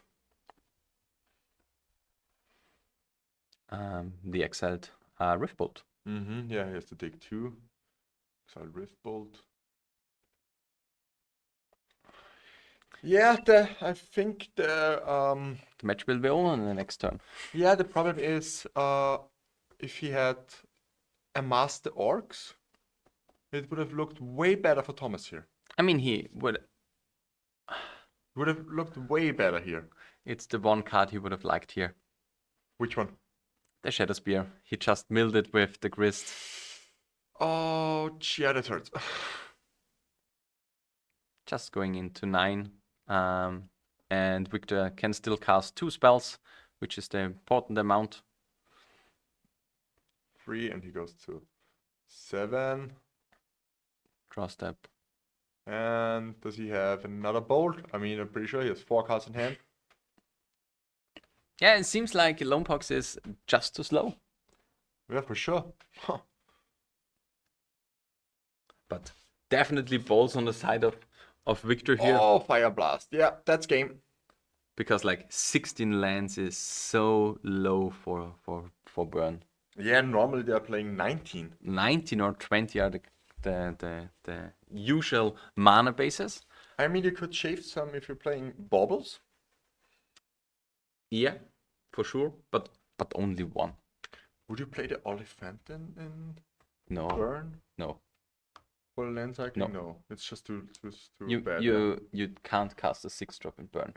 No, not to cast it because yeah, it doesn't make sense actually. It's just another land that comes into play tapped. You have to Yeah, think it's of too slow. Yeah, it's just too slow. But yeah, Burn just loses to itself most of the time. yeah. And We Tom? have still 30 minutes. Shall we take a look if we get another a game? feature. Yeah, Another feature.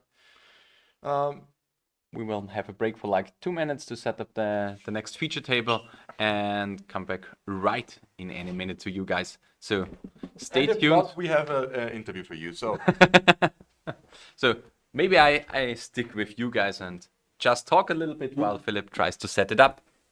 So, do you have any questions about Loam or Burn? We may have an interview or another feature match coming up right about.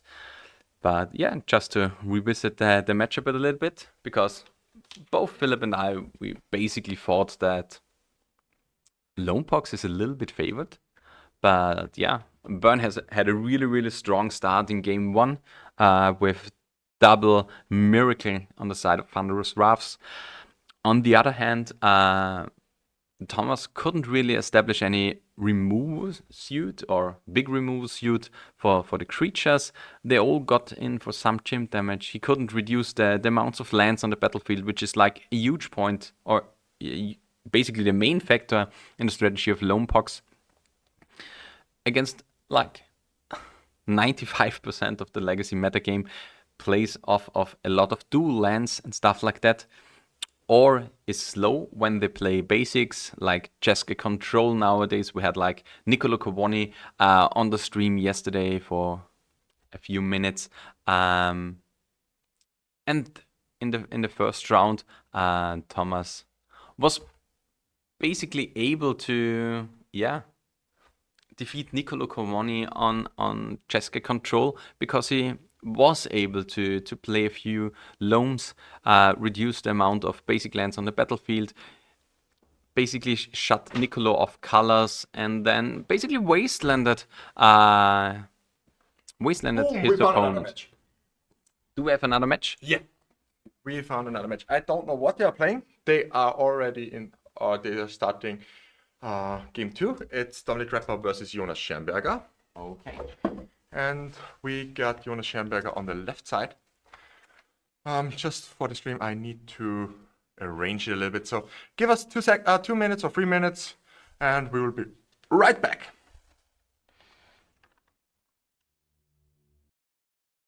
So we are back. This was a very, very short break. On the left side, we got Jonas Schernberger, one of our local guys, on blue-black Yorion Shadow. Exactly. And on the right side, we've got one of the Slovakian guys. It's Dominic Rapper. Yeah. On a very, very strange deck, as far as we know now from the deck list. Enjoy. You will see. I mean, it will be blue-black Shadow versus blue-black Ring. On the left side, Jonas. Jonas is playing a Yorion version of blue-black Shadow. I had the experience to play against it yesterday. It seems like a middle ground between blue-black Scam and blue-black Shadow. Because like you have the Shadow element, you also have the Scam element, and you have the Yorion to get back in your hand. It's like a really, really slow and grindy Shadow deck. And maybe it's even better in the slower matchups than Scam. Yeah, Because I you think have so. a lot of elements, you have the card advantage of Yorion, so you have a lot of things to go through actually. What do you think about maybe brewing something up like Yorion blue-black Scam to go even bigger? I think you don't really have the amount of cards that you really want in there. The Shadow is only the 4 shadows. Those are 4 cards in your 80 card deck, so it doesn't really matter that much. And one thing that the 80 card deck does really good is having great mana bases. Wow, yeah, that's true. I mean, there's a lot of space for things like Prismatic Vista and Basics. I don't think so that he plays Prismatic Vista. Really? Okay. But yeah, But you're he's playing ba- 8 duels, am I right? I mean, it's blue-black, so you only play 4 duels. But I mean, with Shocklands. yeah, So with 8 duels, Shocklands, you have a lot of Draw go here. a lot of fetched lands, and the mana base just seems more alright, especially with a few basics in between. So you have the edge against the other wasteland decks. And here we see our first Lorien. No. So Lauren revealed. Is this the brainstorm? I don't have an idea what this is. I mean, I think they got cards added to a hand, so should be a brainstorm. Yeah. I've never seen this artwork, but it counts as brainstorm. I think it was a brainstorm, yeah. How do you think this matchup goes? I have no idea what Ring is doing.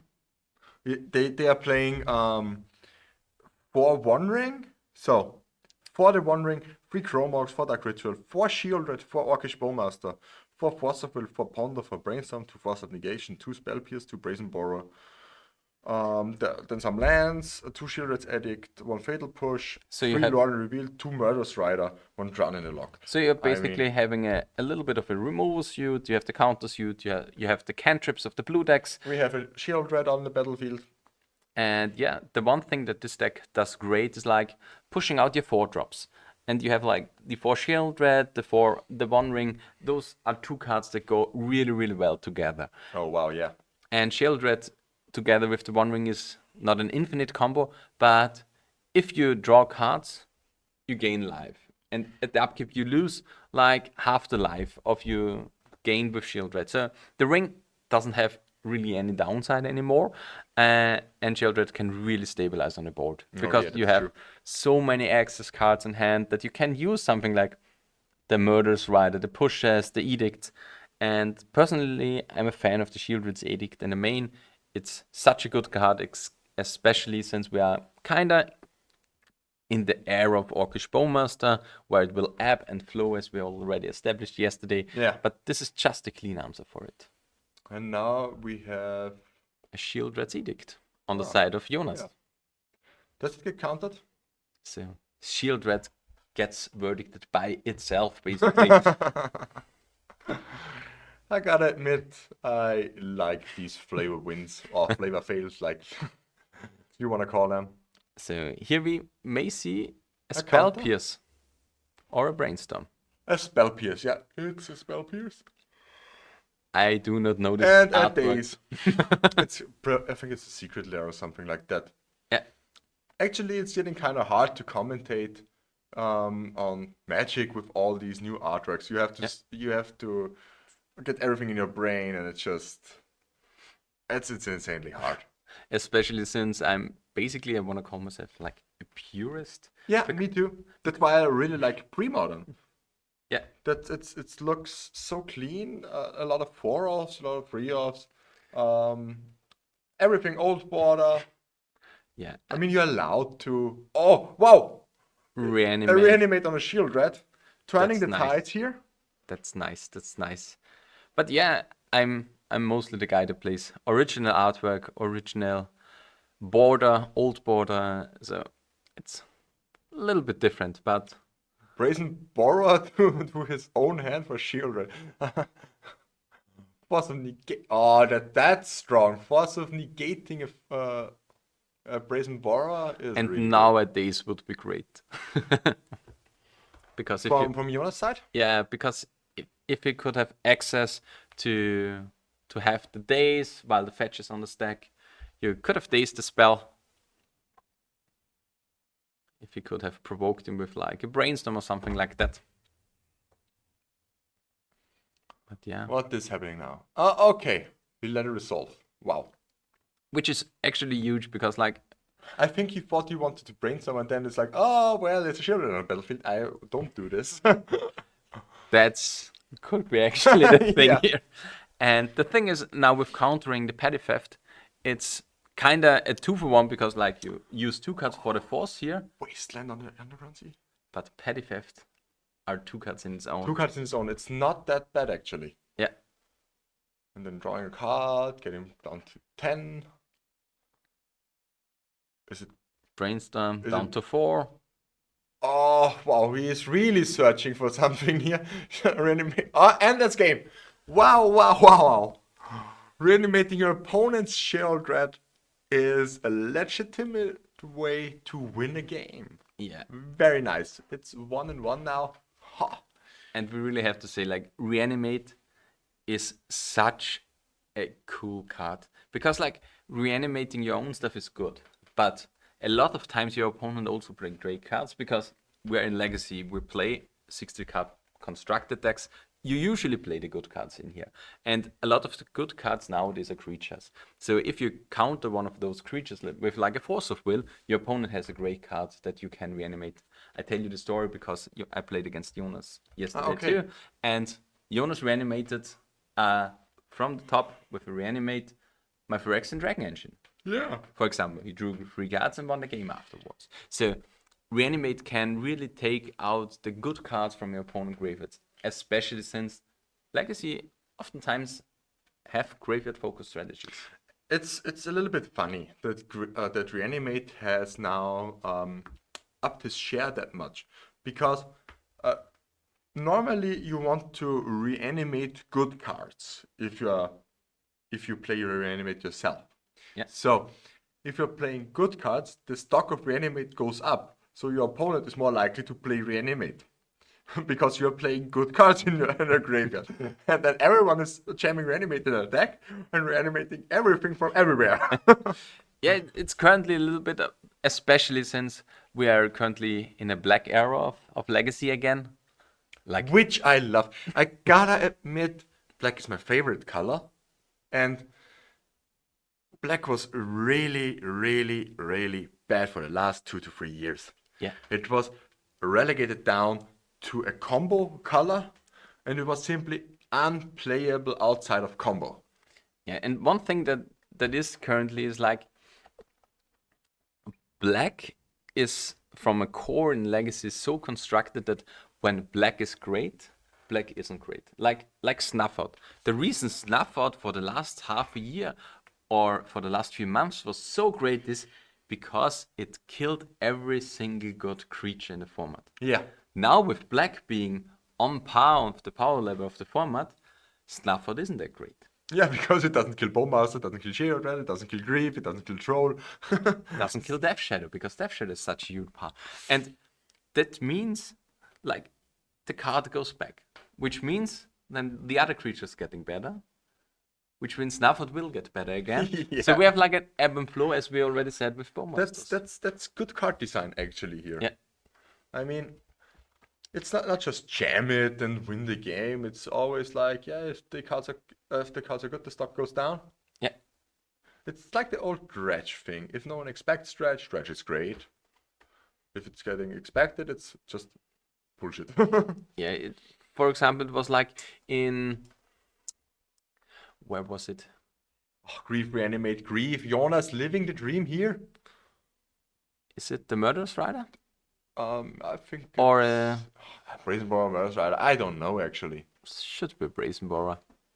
I don't know about these. I mean, those artworks look great, I have to say, because like the border looks good from the Yeah, they're adventurous cuts. beautiful, but if they aren't getting so widely played in the format, it's like, well, What what's is this? Yeah, maybe we have another Reanimate now on the side of Jonas, Yeah, he has another one in his hand, which would be actually great. and it puts him down to 11, Yeah, which is still the best thing you could do as a Death Shadow player. yeah. Reanimate your grief, take another good card Oh, from. but he doesn't reanimate it here. I Okay. think that's maybe not the best. I mean, the deck of Jonas can definitely play the long game, Yeah, it's a Yorion deck for sure. so it maybe makes sense to do it like this. But if you get here the Wasteland on the Underground Sea, and now get reanimated, but he doesn't want to. Maybe he waits for the Force of Will on the Shield Red again. Probably, or he's searching for his own force. Now we will see Orcish Bowmaster. Okay. Because he wasted Dominic out of blue. Yeah. And now can safely play the Bowmaster without it getting days. I'm not sure if they're playing days. Blue Black Ring can't play days. Okay, they don't play days, but it's the best thing you can do here. Yeah, Because you turn off the card draw.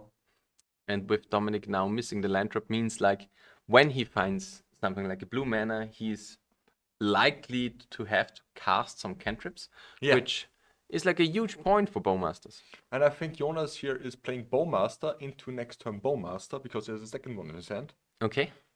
So, but main phase Bowmaster, so he can amass and attack for free. Yeah. And now also has a Force plus blue card in hand. So I think playing now Bowmaster is the right way to yeah. And massing and swinging for free. Yeah. Especially since like Blue Black Ring can't really play any board clears. Black is mostly the color that trades 1 for 1. I And mean, now there's the nation, but it just isn't good. Force of negation. Oh, well, no force here for Jonas' side. no, it's He has second reanimate. Okay. and doesn't That's really fine. matter. That's fine. You are happy Grief? with the trade Yeah, here. you're really there. Yeah, Bowmasters are insanely expensive. I asked our LGS owner what the playset is about, and he said it's about 192. Okay, yeah. So 48 for a copy. It's kind of getting expensive. I've ordered mine for 20 euros online, which was And fine. I missed it, but yeah, I still can just borrow them out. I mean, But one got lost in the mail. really? You didn't get it? No. And Fatal Push here on the token is also very strong. For Jonas. I mean, it doesn't really close out the game here because the clock is still here. Even if he removes like a Bowmaster, he's dead to the fetch. Yeah, congrats to Jonas here. I totally get what chat is saying here. The problem is our LGS, as the conclusion we are having, our LGS wants also to make money and wants also to be in business. And therefore, they said it's okay if we're printing, if we're proxying 30-year-old cards, because that's just shit of WotC to not print them. But for cards that are in print, they can't really allow this. And I think from a business perspective, I can totally understand that. Yeah, it was a really good middle ground, I think, which we found with our game store owner. It's just like the in-print cards, the new cards, those are the cards that flux from the store to the players. And dual lens, for example, are also most of the time cards that you order online for TCG player for Americans, or like Magic Card Market or Card Market in Europe. Those are the cards that you most of the time don't get from the store. And if you get it from the store, those are the cards where at least our store has a really, really, really small markup here. So I think it's a good middle ground. So the store lives. We need a place to play. I mean, we could simply go somewhere else, but actually, it's just great to be here. We get everything we want. We have drinks. We have internet. Basically, we just have to tell him, but we can do what we want because we are bringing in people. We are bringing in money for him, and we can have access to this location. Basically, he basically closed the store for 3 days. Yeah, just for our 3 tournaments. For the Austrian Legacy Masters, for the whole weekend. So that's really, really great. And yeah, we have our whole streaming setup here. It's a whole room like 25 or maybe even 30. No, it's about 18 to 20 square meters. Which is a lot of place for a store. It's actually a place for like 16 people. Yeah. That we are occupying with our streaming setup. That's also the reason why we are capping the Austrian Legacy Masters yesterday at 64 players, so that we had our own room for streaming. Yeah. But I think we will just go in for a small little break. And then we have Jonas, I think would be the most interesting guy for an interview. So stay tuned, 2 minutes, and we are back. This is now awkward. So, well, we are back now. It was a really, really short break. Like I said, stay tuned, because maybe you can miss some interesting parts of our stream. So, now I have with me Jonas Schernberger, who has won the second round of our Legacy Classic today. And you are playing a really nice deck, actually. Tell us about it. I'm playing the deck that won our 2K yesterday. So the winner, he posted the list. You weren't playing Yorion, you were playing Scan. Yeah, no, I'm just playing straight UB Scan. Okay, that's on us, because we thought you were playing Yorion. No. Okay. No, I played Yorion yesterday. And today I just played UB Scam. So Lorenzo, the winner yesterday. The deck from Lorenzo Tassone? Yeah, I changed a little bit in the sideboard, but the main deck is completely the same, except for the fetch lands that don't matter. Yeah, okay. It's really impressive how consistent you get the Griefs and the Reanimates, like especially game 2. The Reanimate and the Shield. Bam. The Reanimating Shield, right, was such a baller move right there. It just made, I don't want to say this, but it made it made the deck of your opponent look so bad. Yeah, well, the thing is, Shieldred is just a really good card. Oh wow, yeah. Doesn't matter on which side she is, she's gonna wreck the opponent. Because game 1, which unfortunately you didn't get to see, he gained I think 40 life of Shieldred. Oh, He that hurts. completely dominated me. Okay, wow. He had a ring on 6 counters, and I had no chance of ever coming back into the game. And then Oh, wow. we moved to the camera, and my luck is in full swing. Really great to see this. I mean, we already talked about this. Reanimate gets better the more better creatures are getting played. So the stock of Reanimate only goes up all the time. And people are playing more Reanimate because Yeah. because the stock goes up, and it's just a never-ending story of Reanimating getting played. Is it wrong to smash Reanimate in every deck basically? I think in every deck would be a bit bold. I but, mean, if you play swords, then maybe not because you Yeah. don't getting that in Yeah. the graveyard.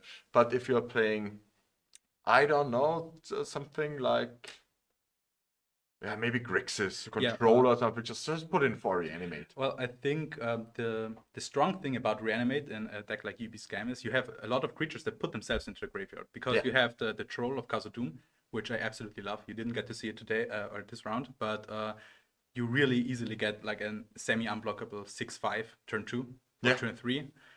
Yesterday I had a turn 2 troll that got countered, turn 4 troll.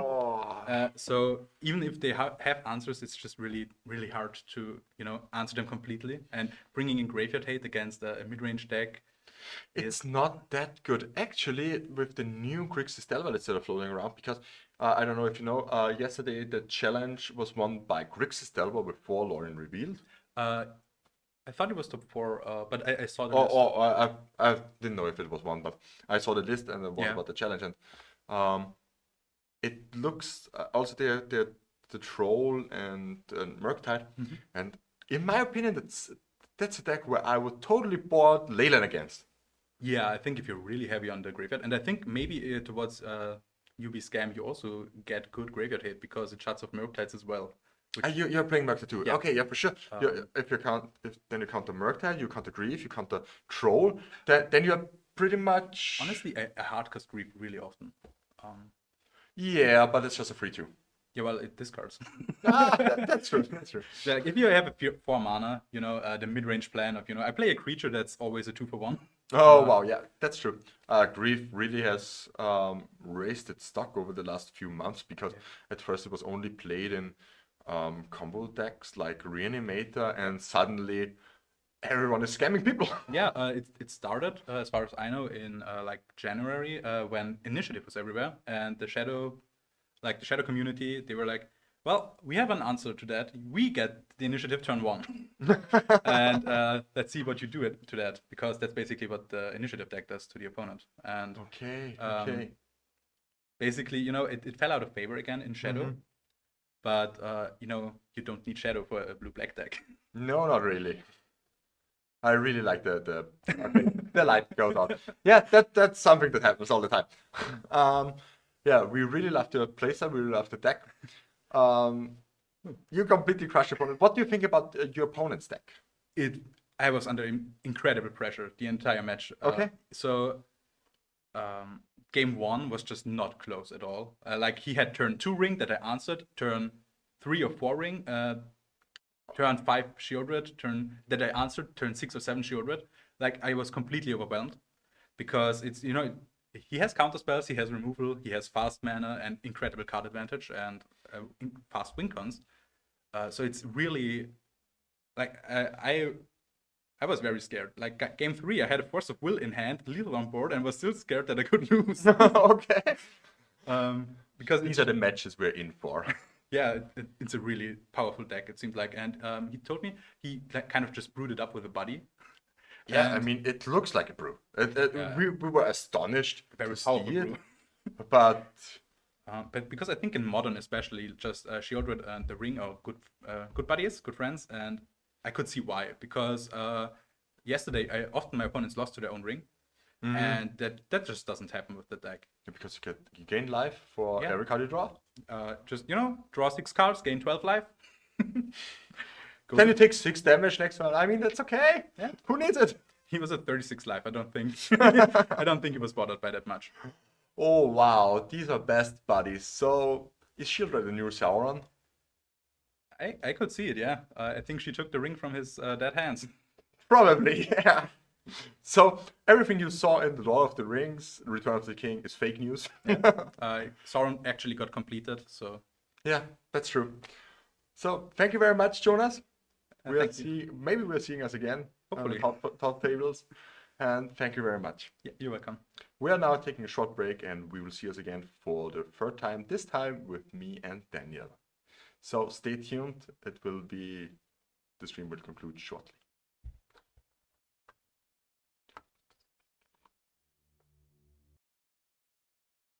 Hello, everybody. We are back for the third round, actually. Peter, you look different. Now, yeah, Peter taking a break, so it's Philip and myself. Yeah, that's actually correct. To cast the third round. Philip, I actually have missed the last match. Yeah, because you were taking a break. Yeah, we're trying to do a little bit of a wheel this time, so it isn't that exhausting like we did yesterday. Yeah. How did it actually go? I'm curious. At first, we had Burn versus Pox Yeah. on Thomas Kronspies versus Victor Draco. Yeah. And it was a little bit extremely fast over because Burn just doing Burn things and playing 7 spells and it's over. I can see that. That's definitely. A little bit unfortunate because we didn't know what Victor was playing. We Yeah. only knew what Thomas was playing, and Pox versus Delva or Pox versus Control or something would have been very interesting. That is absolutely correct. Yeah. Yeah, and so unfortunately we had to fortunately actually, we were able to get a backup match after the first one concluded. Okay. And we had Blue Black Scam versus Oh. Blue Black The Ring. The winning deck of the last or of our main event actually, Blue Black Scam. Yeah, Blue Black Scam versus Blue Black The Ring with For the Ring, Shield Red, Chrome Box. Wow, this actually seems like a nice deck. Yeah, but they lost Yeah. because Blue Black Shadow reanimated Shield Red Okay. and got to protect it and just swung. And game 3 was like Bowmaster into Bowmaster. And then reanimate Grief. And was just and 2 Wastelands, and it was just really insane. It was very, very good magic, and it just looked very nice. Very interesting, yeah. And I think we also have a nice matchup coming up for this round. We have One of the classic. one of the classics. It's actually we have one of our local guys. It's Michael Pilz, and he's playing a 4-color control deck that is still pretty popular. Yeah, and he's playing basically Hot Band. He's Band? not playing Okay. Bowmasters. Oh, really? So it's something, but still a red splash in the side. Yeah, right? Red Splash, Okay. Minsky and Boo, he has Delighted Halfling. He has Pyroblast, Elemental Blast. All Okay. these nice things that we knew out of Yeah. the metagame, out of the last metagame, Yeah. before the bannings, before the Bowmasters. Yeah. And on the other hand, we got, again, Bowmaster less list. We've got lands. Nice. And I think this matchup should be very interesting. We can actually go into the player's camera and see how our players are starting. They're shuffling it up, and the round has started. They can any minute start the games. Lands against 4-color control. This is definitely something about value in a certain way, I think. I gotta admit, I have neither played 4-color control nor have I played lands. I have no idea what they're really up to. But in my opinion, these are both control decks. Yeah, And Stenko is absolutely. he's playing this Force Sphere of Resistance build, which is really strong against combo and also against control. Yeah. Yeah, but there is Prismatic Ending on Michal's side to deal with that. Also, he got Swords to Plowshares to deal with Married Large. Yeah. Also, I think he has one Caracas, which is also pretty strong against Against actually Married Large. against Married Large, yeah. And Michael is playing Free of the Ring.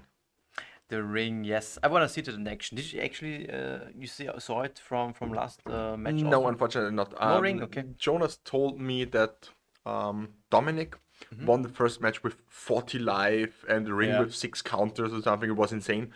And then he turned the tides on the stream. Okay. So it was, unfortunately, we didn't have the first match on stream. Yeah. Okay. This is of course. Yeah, maybe it would have been a better choice. Yeah.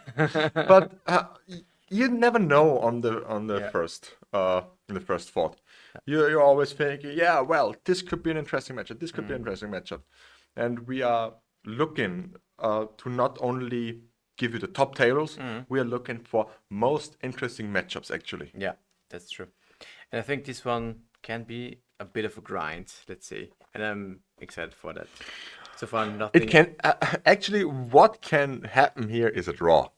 Yeah, that's So possible. Huh? that's really that has a very high percentage chance of occurring here. It So depends also on the discipline of the players, because you gotta play fast. you gotta be fast, and I think for either of them, you have to decide when it's best to scoop when you're behind. And that's to one save of the time. crucial skills actually when you're playing control. Yeah. That you know, okay, I can't turn the game in the next 10 rounds. So I now have to scoop. Yeah. If you're way behind in board state and Yeah, but sometimes advantage. you're way behind it, but you still have game, you still have something to do. Yes. But it's 90% sure that you're losing. And think- don't cling on these 10%. It's Yeah. way better to start a new one. What I think is now actually an interesting point in this matchup is there is a saga on the battlefield, and It was a saga on the battlefield. yeah, this is what I wanted to ask. If Michael has Dress Down in his deck or Wasteland, that can deal with the saga. Otherwise, the saga can already get a lot of big values. Sphere of Resistance also a nice follow-up. Oh yeah, pretty strong, especially with the wasteland here. Michael has a Prismatic Ending in hand. But it can- costs 3. That's a little bit of a problem here. Well, you can announce it for 0, pay the extra mana, and it can exile the Sphere of Resistance. It's the same working as if. Okay. Oh wow. That's the thing with Prismatic Ending. Sunburst doesn't care where or what the mana cost is actually coming from. If it's extra cost, you announce X is 0. You pay 1 extra for 3, and if it's 2 different colors, you can exile it to a CMC2 But then- permanent. Yeah, you have to announce it for 1 in that case. No, because it's 1 white, and if X is 1, then you would have to pay 3 mana. But if you announce X is 0, and you play 1 white and then 1. Yeah, I get it. Yeah. Because it's not. Yeah. It's because X is 0 and not. Exactly. Yeah. Okay, that makes sense. So in that case, he could actually just cast it for X is 0 and then exile the Sphere of Resistance. The thing is, does Michael know this? I think we have a judge call right now. Yeah, of course, you can always ask for that. But this is something that is a positive thing and comes up quite often for things like this Prismatic Ending against Thalias or these taxing effects. You can Prismatic Ending actually is not affected. Yeah. Right? But actually, Michael is a veteran Defend Texas player, so maybe he should know about the interaction between Thalia and Prismatic Ending. So maybe he will just check now with the judge if it's the same like with Thalia. It's the same, yeah. Absolutely. And he's contemplating, and I think he really wants to get rid of this field. Yeah, you have to. You have to. And- The fear is just it slows you down that much, and Yeah. you simply want to deploy an Uro the next turn. That would be the best thing that you do. Go up to 4 lands, Exactly. and then play a ring. Yeah. It seems, yeah, the ring would be something good to cast Uro, Minskin Boo also. And this is something that will be important for the game plan of Michael. And, well, so far, Senko has the ability to tax Michael a little bit. He has technically also the what's it called, the Rishodan port on battlefield. He wants to pair that with the Sphere of Resistance. To just make land drops, keep Michael out of the game until lands can't be overpowered anymore. Yeah. And what he really wants to grab is a life from below. Oh wow, yeah. If he can find a life from below, maybe he already has it in his hand, He can chain Wastelands and Ursa Saga together, and Michael cannot cope with this. Yeah, especially if he plays an exploration. Yeah. It's like Saga plus Wasteland plus. Yeah, exactly. So overall, this land deck actually has a 4 of fear of resistance in the main deck, and this is pretty good against control, to be honest. Oh yeah, wow. And also against combo. Yeah, absolutely. He chose not to play the prismatic ending, which is interesting. Yeah, I'm unsure if he actually knows about the Axis Zero. Yeah. But another Wasteland here. Okay, maybe he want to wait. I'm unsure. Yeah, maybe he's thinking, okay, now I need to fire off my prismatic ending if he doesn't know about the interaction, Yeah. and therefore he chose to play the dual land. But this is sets him behind quite a bit actually. If he lets himself tax for that, even though he doesn't have to, not getting to play the second Wasteland and getting rid of the Saga before it can pump out some constructs. So this is pretty huge and might be pretty Yeah, he plays it for free, yeah. And Senko is completely happy about this. This is just a free turn actually. Yeah. It is just a free turn. This is time walk kind of. Oh no, this sets him back so heavily. And we got a second Saga on the land side. And this Saga is ticking up now. It can pump out at least one construct. Because Michael has, of course, the Wasteland for the next turn. But still, you have to deal with another threat already then. And Senko can also start. No, he doesn't have the mana. He cannot just port right away. Oh wow, he ports now? Okay, this I would just think of I wouldn't port here if it would be on the land side. I would have gone for the token. tokens are yeah. Also like tokens more in that spot. Yeah, you need to apply some pressure onto 4-color control, especially if 4-color control is actually giving you a turn for free. Exactly. You gotta use that, and for the Sagas, you gotta milk those Sagas against control. Yeah, for sure. These are And the value cards that actually, you- I for myself, I didn't really know why he played the Tiger. I would have gone for the second Saga here. Okay, even if you have a first one, okay, just to apply heavy To apply pressure. Okay, I can see that. Because then you can play with the mana from the Saga for the first token. Yeah. And it should be enough. Okay, that also works. He's going for an ancient tube. That also works. I haven't thought about that interaction. So he is sacrificing his crop rotation for a Rishadan port activation, basically. Yeah. He wants to both tax Michael, maybe preventing him from casting potential Minskenbu. Yeah. This is maybe what he wants. And then now he can still create a construct token. But actually, that's kind of a very, very risky play. Because crop rotation, that's You mean like it's additional costs? it's additional for cost, sacrifice? yeah. Am I right? Let's have a look. I'm really not sure at the moment. We can check. If it is, then of course, because of counter spells, you mean, yeah. As an additional cost, yeah. If we just would have forced that, then it would look very grim. I mean, Force is a 2-for-1, of course, still, but yeah, I agree. It is. And it's somewhat- also a somewhat 2-for-1 then. So you're on par. Yeah. But in the end, it turned out good for Senko. 1-1 construct here. And Crucible first. The Crucible first is really strong. Yeah. That has to be countered, for sure. Yeah, I'm pretty sure that Michael has a Force of Will. Force of Will in his hand, yeah. A Bojuka book here. Exiling Uro. That's not too bad, actually. Is there an Uro in the graveyard from Michael? That wasn't Uro. He played a Uro last turn. Okay. Yeah. Construct for 1. I mean, as a lens player, you have to do it because you can exile it. Yeah. But I think Michael takes that. It's okay for him. The Pachuca Bog. The exile of the Uro. Yeah, of course. It's not fine. that bad, actually. Saga got Wasteland. Wastelanded. Yeah. It was like he played Uro, played a land drop, and then followed up with Wasteland and destroyed the Saga. Yeah, sorting the construct. It's already quite a bit of value. Getting Wasteland and Sword in exchange for his Saga is pretty good. Now playing the Crucible, probably. He also has a third Saga in hand. Yeah, drawing all the sagas. And I think he didn't really. I mean, the first one was, of course, wasted immediately, but he could. No, it's actually fine. He did everything as he could because there were 2 Wastelands involved. Yeah, the only thing is Michael gave him a turn with the prismatic ending, and Michael already had the Yeah. Wasteland in hand. Yeah.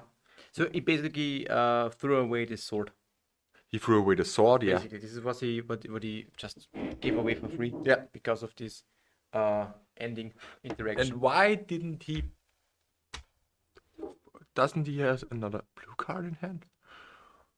Yes, yeah. I think. No, he doesn't have another blue card. That's a problem. That's why he didn't force it. Well, there's a force and Now he's drawn the second force. Okay. Yeah. And that's the life from the loam. Mm-hmm.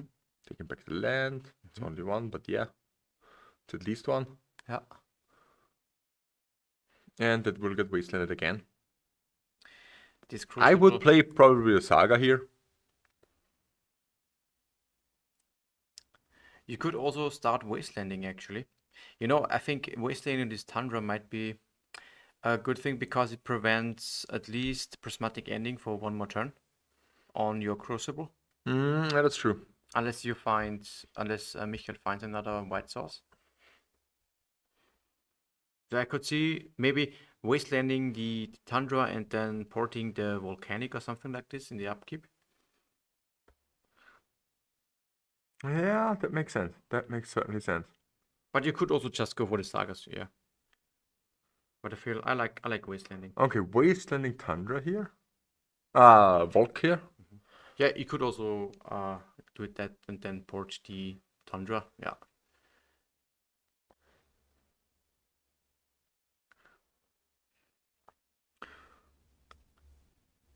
One, two, three. Getting an playing the life from the loam. Getting the Cree lands.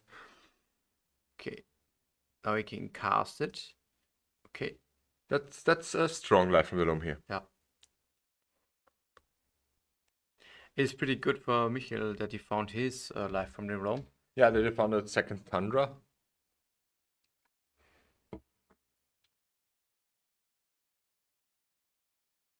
What's the card drawn for Stenko? Is it Soul Guide Lantern. Soul Guide Lantern is strong here. This is good. This is very Really, strong. really strong. I would force that, probably. Yeah, that's a nice force target here. Because you need your life from the loam. Or else you will just get wastelanded out of the game. You can't let that resolve. Yeah, you can't let that resolve.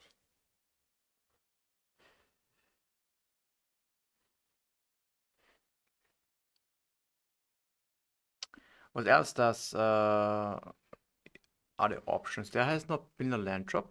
You could go again for wasteland on a Tundra and then port it, the second one, for example. Yeah, but Michael can still fetch for another white source. Yeah, he has a fetch land. So in the end, Saga is the plan. I think that is a small misplay here from Stenko, because he could have just played the Saga from the graveyard and still had one card more in hand that Michael doesn't know about. Yeah. So it's just very minor, but... Yeah, it's for free, basically. It's free, yeah. And any time the Crucible can be removed, like this turn could be this turn. I think this turn the Crucible will be removed. Yeah, it has to be. So, it's. I think it only brought back one Wasteland. Yeah, it wasn't that strong actually. I mean, at least now bringing one Wasteland back would have been better than playing the Saga. But maybe Stenko is thinking he has life from the loam and I can't do a lot. But what also would be a possibility to wasteland his own Bojuka Bog and replay the Bojuka Bog. Yeah. To get rid of the life from the loam. Yeah.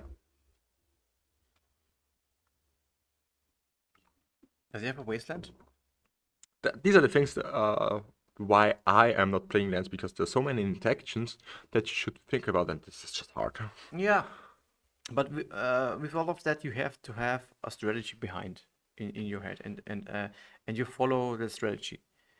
There are a lot of options, but when you think of what you want to do, then it's oftentimes clear what you should. Yeah, that's true. Now we have the one ring on Michael's side. Drawing a card.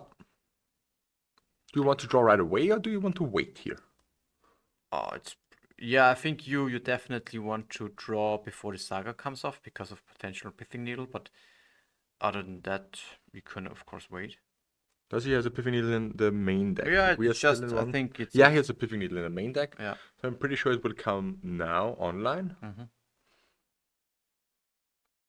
Is there a second soul guide or something like that? No, it's just the Shadow one. Spear, Soul Guard Lantern, Pithing Needle, Yeah. and the Mox Diamonds. I'm pretty sure that Pithing Needle now comes into play.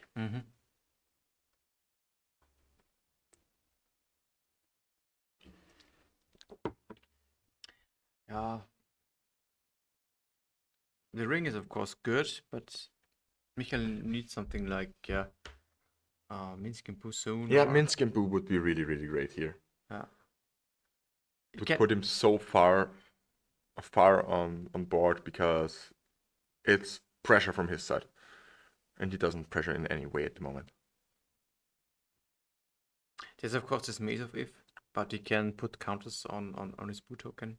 Let's Can just put turn up counters, the- put counters, put and counters, draw a and fling card. it. Yeah, Or just put counters, fling. Put counters, fling. for example, yeah. Something like Draw this. 4, draw 4. I mean, what's not to love about this? Yeah.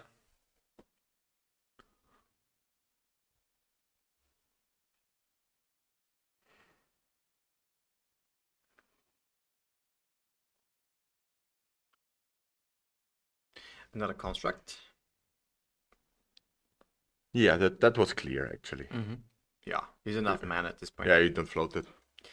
And there's not too much other stuff that he can do with the mana. Yeah, fetching right now is also a good Yeah, thing to do. yeah. And he casts the sword, as it seems, on the first construct. Yeah, that's not summoning sick. I would be pretty happy if my construct gets sorted all the time. Yeah,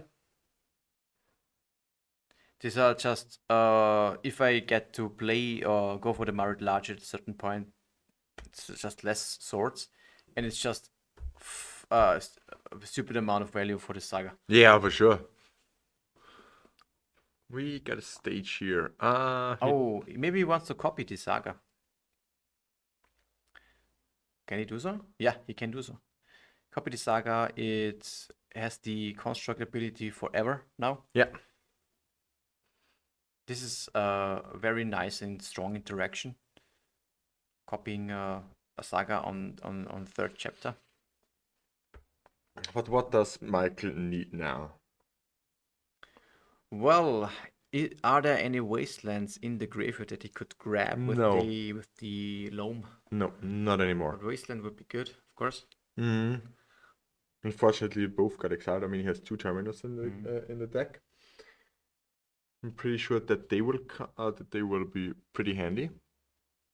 Interesting that Zenko chose to grab a Mox Diamond off of his. Oh no, sorry, this was not the case. Now it's the saga. Oh no, Yeah, he grabbed the Mox he Diamond, grabbed yeah, the Mox Diamond. Yeah, yeah. to port him. Okay. Maybe he's banking on the saga doing a little bit of, on the ring doing a little bit of more damage. Potting for Well, red. you're already skimming a lot of cards from Michael's side when you get the swords and all this kind of stuff for the saga. I would not let my opponent draw more cards. No, if you put a pithing needle right there, it's almost game over. Yeah. You don't need anything else. You've got the saga forever. You got to pump out tokens, Exactly, yeah. and You just Michael move- gets 1 damage each turn. And you overwhelm your opponent. Yeah. That seems like a pretty strong plan. Yeah. Yeah, but he wanted to port again. I think with that amount of lands, it just doesn't really Yeah, it's not that impactful at this point. impactful. Yeah. So now we see another Minskimbu? ring or another Minskimbu? Minskimbu. Yeah, that's what I thought. Minskimbu is insanely strong now, especially if because of Mace if it's tapped. Yeah, it's just 4 damage. It's okay.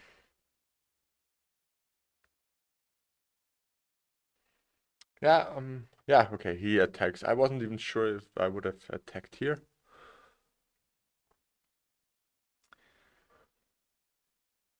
You want to keep the hamster for blocking? Maybe. I'm unsure. Because then you can fling it next turn, get rid of the construct, or fling it in the face, draw 4 cards. Yeah, you can do that also now. Well, yeah, that's true. But not if he plays, if he makes a construct and drops another Mox Diamond. Yeah. Then it's a 4/4 and kills the Minskimbu. That's what I Yeah, what I like to do to play it here safe, so I can safely draw 4 cards. Okay, yeah, I can see that. But on the other hand, he still has the ring going for him. Yeah, that's true. Don't forget the ring. Minskimbu. What are the cards in Stenko's hand? I think we saw Freelancer, Blast Zone, a a blast forest. zone, exactly, a forest, and then I don't know the last The card. last card. Caracas would be good draw, yeah. Caracas drawn. Oh, It actually was drawn. it huh? was drawn. Okay. Yeah, just snap it off. Come on. In that case, attacking was certainly the right call. Yeah. But bouncing it now seems like a mistake. You can wait until the next. Yeah. Yeah, you have to wait until the upkeep. Yeah. At least. Then the next one comes in. Or if he puts the bounce draw step, or when he puts the counters on it, or when he tries to fling it, then you can always bounce it. It's not a great timing here. I mean, it's strong, but it's not the best thing actually. There's another boo coming, and it takes 2 damage from the ring. 2 damage from the ring, a port, and a boo coming. Yeah. And that's that. Draw phase. Yeah, the sec is part of the cost. No, it's not part of the cost from boo. You choose, Yeah, and then actually, it's 2 triggers. Yeah. First one is you activate it that you want to sack something, I think. Yeah. And then when you sack, then when it resolves, then it sacks something, and then it creates another trigger with. Yeah, it's not wave. part of the cost. No. Yeah. It's in on resolution. Yeah. Yeah, exactly. But it creates 2 separate triggers basically. Yeah, that's why bouncing it in response to the ability is better. Yeah.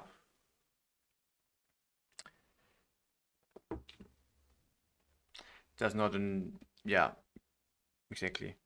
You can wait for Michael to either uptick it or downtick it, the Minsky Boo, and then just Caracas. Yeah. The Boo token.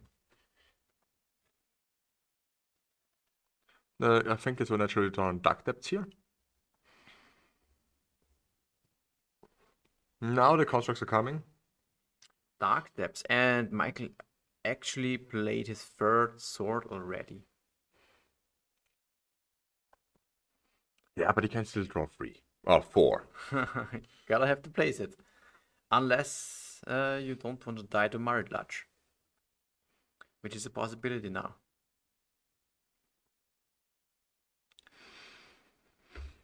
Oh yeah, that's true. You know what would be great against Dark Depths?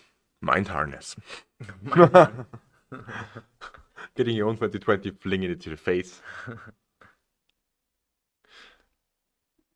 I mean, we've seen a lot of turns here, but I think the most crucial turn was the Bajuka Bog. The Bajuka Bog The on Bajuka the Bog. Uro. Yeah, on the Uro and the 2 Wastelands. Yeah, and the thing that Michael set himself back a turn. Yeah, this also. This is like a combination of things. So what they're contemplating now?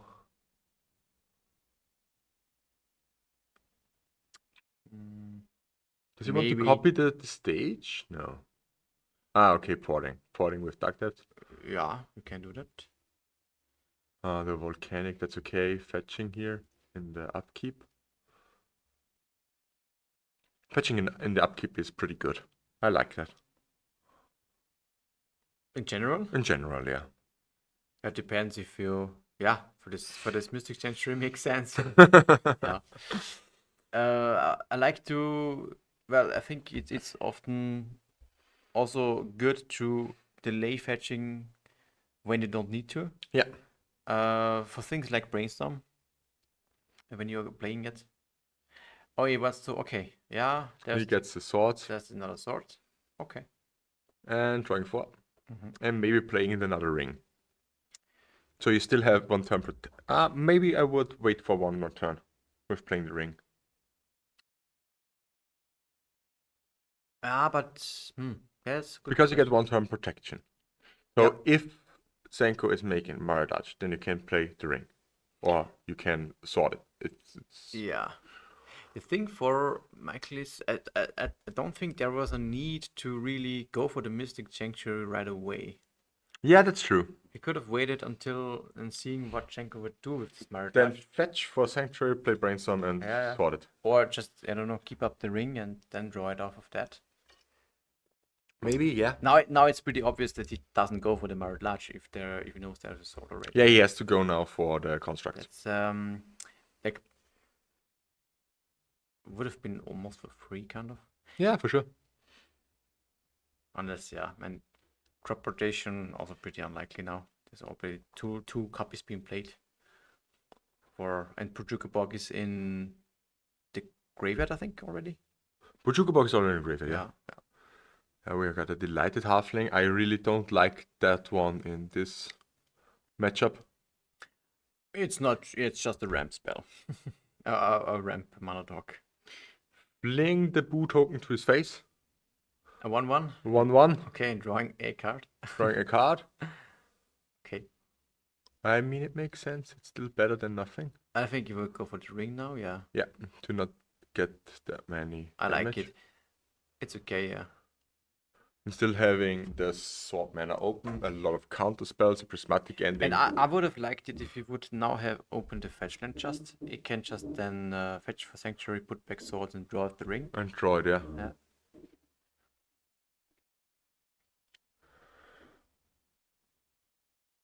I'm unsure why he discarded the Force of Negation in favor for the Force of Will. Yeah, Force of Negation should be better against Life Lands, from the Loam. yeah. Life from the Loam is Life shit. from the Loam, it doesn't play creatures. Yeah. Um, It's just strictly better. yeah, it's in that matchup, it's strictly better. Yeah.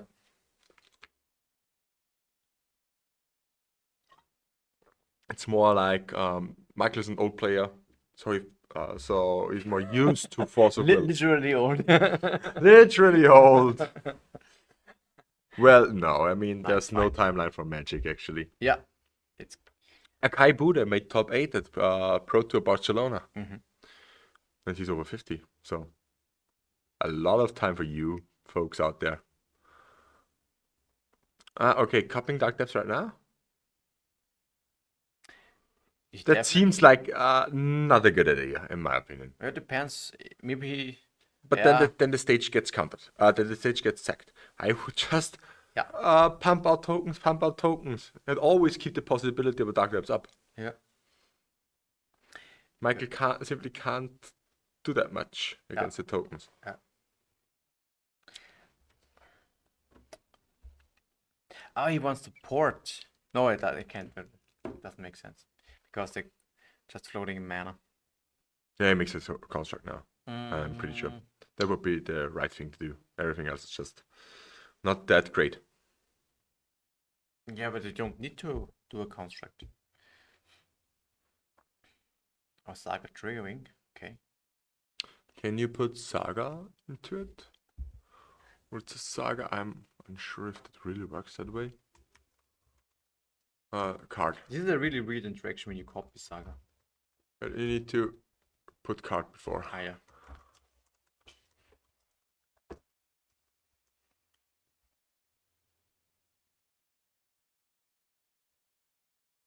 Okay. Then shuffle. Okay. Yeah, it works. It works. You can search for the epiphany because I wanted to know if it has to be sacked so you can search. But yeah, it's just a No, search for the sacrifice is part of reaching The- like the chapters. I chapters, think, yeah. What is the name? The ring. Yeah. Okay. Oh, that's okay. It doesn't have any burden counters on it. Would have been better, like, On Minskin book? yeah, instead of the smoke salmon, I think, because Michael already drew A really lot shit of ton cards, yeah. amount of cards. Yeah. He's wasting the swords again. Okay, interesting. Oh wow. Now he's kind of out of swords. He has a Caracas in his deck. Maybe banks on it. Yeah, token is 3/3. Would yeah, it's okay. Not that big for threat. No, not really. Maybe he just banks on drawing Caracas. I think he needs an Uru here. Or what also would be no. If Jasmine Stage copies the Saga, is it an enchantment? That is That's question. that's a question for the chat. If you copy Urza Saga with Jasmine Stage, is it then an enchantment? I actually don't know, because then you could bounce it with Teferi. Yes, so you can bounce it with Teferi. So Teferi would be a great draw here, actually.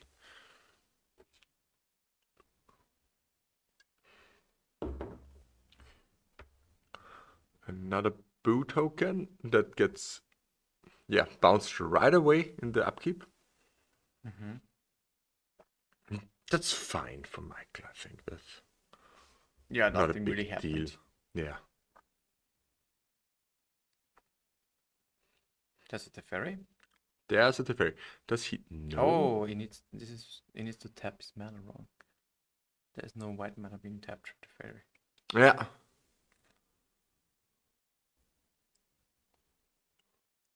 Yeah, okay, in the end. Okay, now it doesn't make any difference actually, but Thus.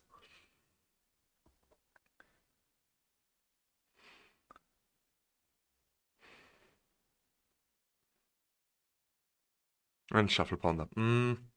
I really like Shuffle Ponder. Shuffle Ponder is always the best thing to do. I don't like it. Really? No, why? I'm searching for this thing card. Why Shuffle Ponder feels so bad. But you see one card more. Even I don't care about the card that I see. I want to draw the card that I'm searching for. But if you don't seeing it and then you shuffle and draw it. But you never draw it after shuffle. No, that's not true. That's You never simply draw it not after true. shuffle. That's the thing. That's simply not true. No. So we finally got an Uro here. I mean, there's still a Caracas, but Caracas has to deal with both Uro and Boo. Yeah. The question is there another sword? Is there the fourth I sword? think he has the fourth sword in he has hand. it probably, yeah.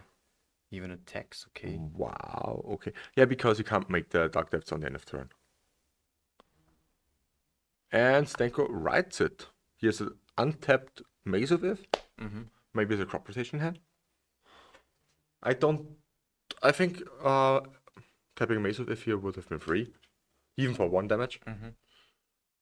We got a scene in Austria here. It's Mühsam ernährt sich das Eichhörnchen, which basically is what's Mühsam in English?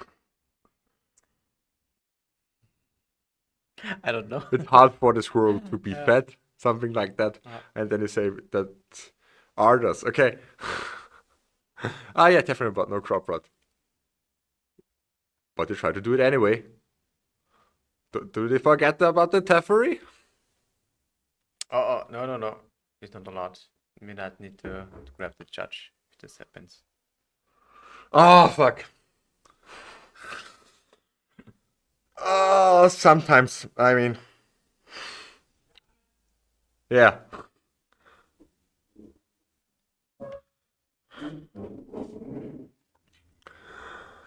Yeah. Oh, God. Okay, we have to. I think. Yeah, you go upwards. You have to tell them this. This is just too much for competitive. That simply don't work. No. We have to rewind that. We got to rewind this.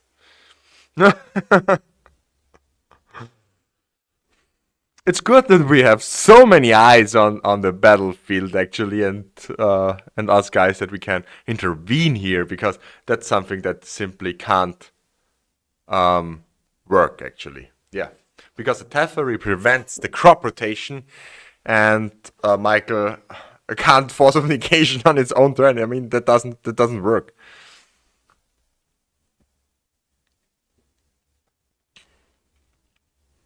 I think both players will get a warning for this. But yeah, I gotta say, I understand it. In the heat of the moment on the stream, it's like, well, you forget about these things. It's easy for us if we are commentating, or if it's just an outside stander, to really get a grasp of the game, and you know everything because you have so many information. You aren't in the seat of the match, and then you just forget about these things. Okay. What's the ruling? I don't know. We just made sure that our judge is there, and they can sort it out now. Oh, okay. There's a little bit of too much Yeah. going wrong here. Yeah. And both get a warning probably, and then yeah. Absolutely, I guess, yeah. I mean, I just told the stream, because in the heat of the moment, for us it's easy. Yeah. We totally see this, but in the heat of the moment, if you're in the seat and on a feature match, it's poor stress actually. Yeah. It's the first game, 10 minutes on the clock. I can understand it. It's the first game, actually. Yeah. I'm thinking, it has to been any point where either of the players can just scoop and go for the next game. Probably, in my opinion, it's probably the turn where the Bojuka Bog landed. Bojuka Bog exciting both wastelands. Okay. I'm not sure. That's maybe the thing where maybe I should have scooped it up at Michael's side. Yeah. Because you need the wastelands. You need the wastelands in this matchup. You need to deal with the Karakas. You need to deal with Urza Saga. You need to deal with Tactics. Yeah. You need to deal with everything here. Yeah.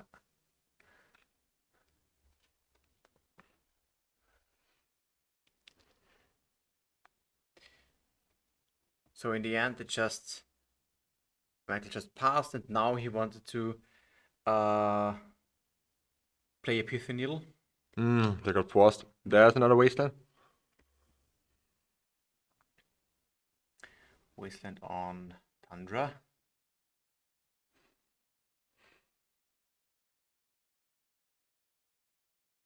No mana floating. No mana floating, no. 2 more damage from mana, but Yeah, you can do that. now Crop Rot. Crop Rot, going for what?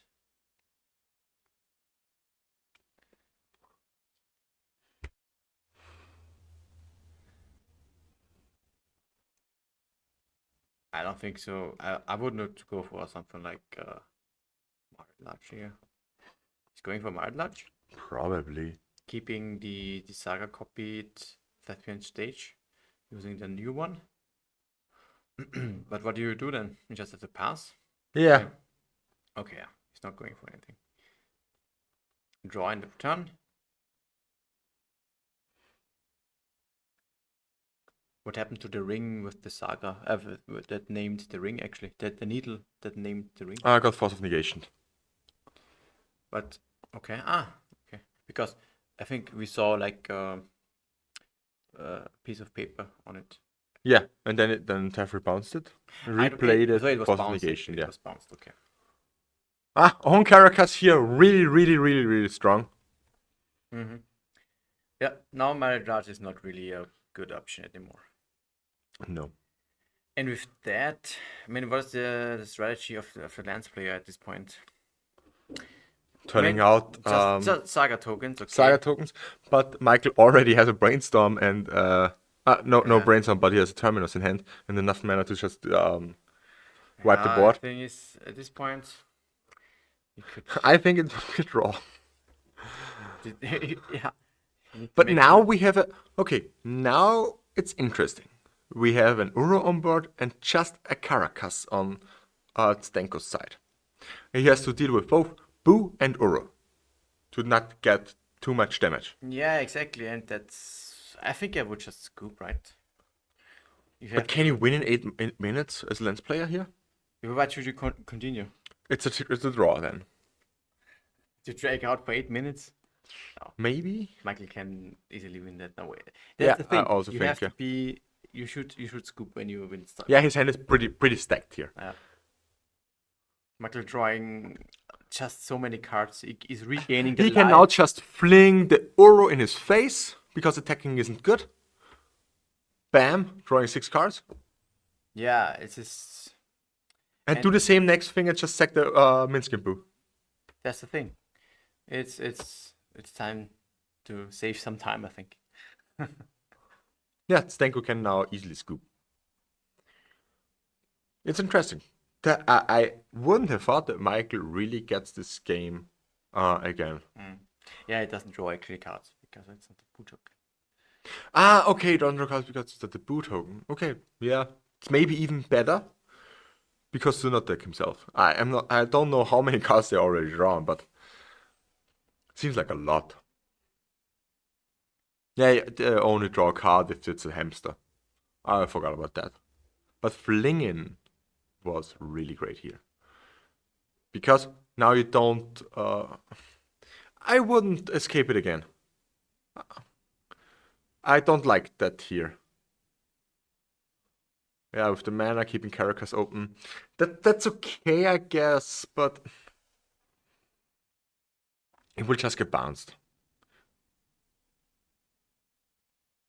Yeah. Draw a card, bring no land into play. No. Okay. And then discard. Another Teferi. Discard and brainstorm. Okay, wow. What's in his hand then? If he discards a brainstorm.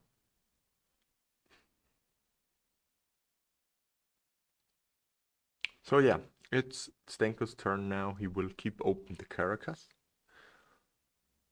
to bounce the Uru and upkeep. Then we will get to see a Boo.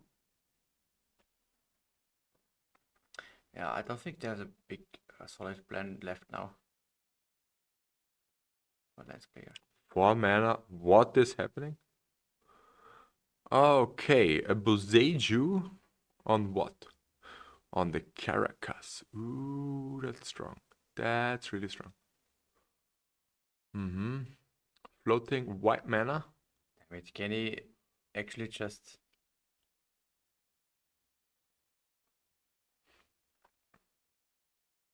No. No white mana? No white mana. Oh my god. But if he floats white mana, he can still sort it. Yeah.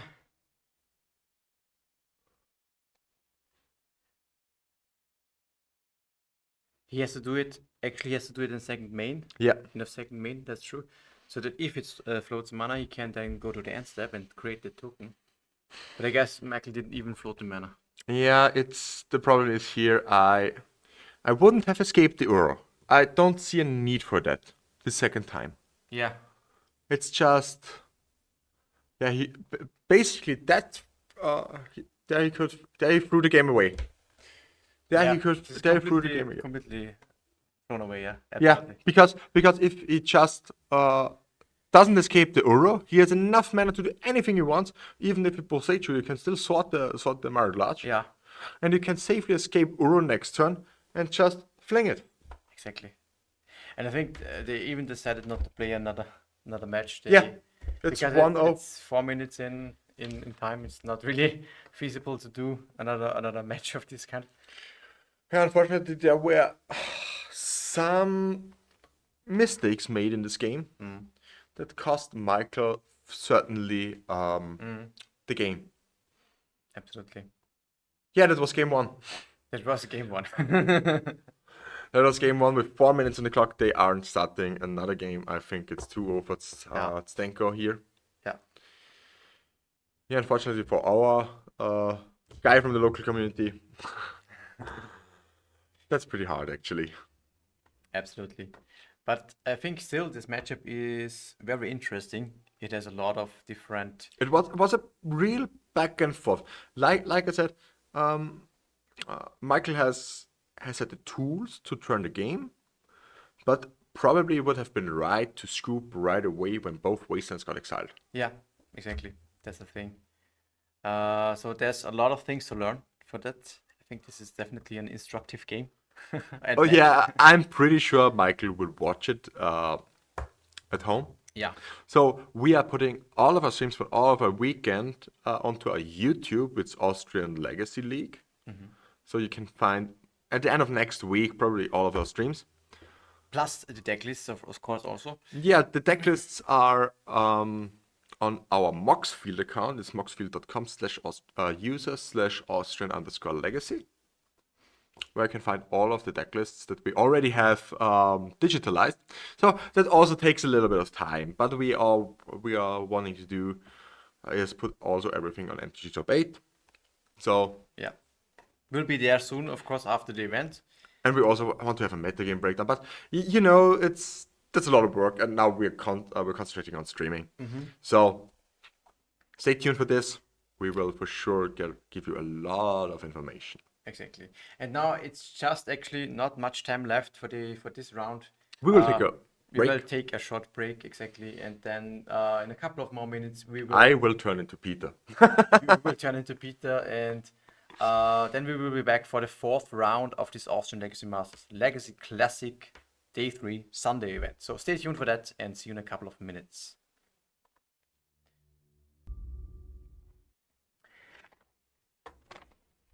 Hello everyone, I'm joined again now with Peter. And we're just about for the fourth round of our Austrian Legacy Masters. We have basically two tables that are 3-0 at this stage. Yeah. So we chose an interesting matchup for sure. We have our land deck that you just witnessed. It is again Chenko on lands, and this time he's facing Julian Bigot on actually an interesting version of a Stompy. Oh, it's actually mono red sneak attack. It's mono red sneak attack with Fireflux Squad as an additional enabler besides the sneak attack for the big beaters that he has. He has Emrakul, the Eon's Fawn, Yeah. Worldspine Worm, and do you know Ura Brusk's Forge? No, yeah, I think I heard of that, but not really. I'm asking because I actually also have no idea about the card. But yeah, seems like an interesting deck, which will just roll over your opponents most likely. Yeah. And people are shuffling up, and we can just head over to our players and see what is going to happen for this matchup. On the other side, we have Sphere Lands, which we talked about yesterday, Yeah. or on Friday actually, where the lands players are now split between the slow version Yeah. with Sphere in the sideboard Yeah. and the kind of Stompy lands version with Sphere in the main deck. Yeah. And yeah, Sphere can come down really strong in denying the early game of basically Julian's deck. Because it's like 4 mana for a sneak attack. 5 mana for a sneak attack is way more, especially with this deck being built to cast mostly 3 and 4 drops. Yeah. And then you have to actually cast a 5-drop. Can be sometimes tricky. He needs to rely on the top of the deck to gain the additional mana sources. And yeah, Lotus Petal costs 1, slows the game process a little bit down. And yeah, will be interesting how it all fares. Absolutely. We saw at the last match also this land deck, Yeah. and it was a very different, big, let's say, back and forth. It was facing against 4-color control, and yeah, it was actually something that was kind of missed at the beginning because a Thea's Resistance was cast. Yeah. And then The prismatic ending was cast on 3 instead of 2, which would have been for free, basically. Okay. Yeah, I can give a little bit of an insight because Mikhail asked our judge, Okay. and you can't, as a judge, you can't give additional information to your player. Yes. So, What did he ask? If he's allowed to do that for 2? yeah, if this is a legal play, Yeah, but the judge is allowed to say yes in that case, right? yeah, and He he didn't. basically said that. But That why- it's a legal play because you can cast prismatic ending Yeah. with like only one color on Yeah. a 6-drop. Yeah. Basically, you cast prismatic ending on a Leyland bind. Yeah. It's a legal play. Yeah. The yeah. card just won't get exiled. But he was not convinced that it actually also works. Yeah, he wasn't sure. Okay, because this actually Uh, cost him a huge turn. And the thing is, he also asked our judge if it's basically the same as with Thalia. And our judge truthfully said yes, because like it's a question. But yeah, apparently Michael didn't consider it. Okay. And yeah, so he basically skimmed the turn, and yeah. Yeah. But what are the impactful cards here? I mean, Blood Moon against lands is usually great. Oh yeah. Certainly looking at this card. We have only one Boseiju as a main Deganza for it. And besides that, you can go to die if you don't get one. You can go to die. Because there is literally no card that does anything against it. Yeah, Blood Moon is one of the best cards against lands for sure. And yeah, one big thing can also be like Rishadan Ports here in the matchup, usually, because you can slow down your sneak attack player a lot. Yeah. But yeah, turn 1, Sphere of Resistance is basically the dream, Yeah. I would say, on the sides of lands. So, very, very strong start on the side of Jenko. And let's see how Julian responds here. I mean, just getting yourself here a mountain and dropping in like a Lotus Petal isn't that impactful, Yep. but it accelerates his game plan, does a little bit of stuff. Could see something like that here. Yeah. Absolutely. Besides That is Blood Moon a 4-off in Julian's deck? it's a 4th. Okay, yeah. It's basically the he plays 4 Blood Moons and 4 Trinisphere. Trinisphere isn't that big of a deal, Yeah. but yeah. Sphere on the side of Jenko is like the hate piece that he kind of wants here. Yeah, it slows Julian down for sure. And I think we may see even the second one, which can be I huge. like it. He can do so. When he plays another land, he can cast it. Getting yourself a basic here and dropping in the second sphere. It's kind of nice. Delaying Blood Moon even further. Yeah, and definitely limiting the impact basically, because he then has access to the Boseiju if he draws it. I mean, it's a one-off, but you have the one-off in the deck to draw them. Exactly. So yeah, will be interesting how it goes. Maybe he also opts for this Sylvan Library that he has in hand, right? Could also be. But I like this theory, yeah. Just limit your opponent, especially if you have an additional land in hand.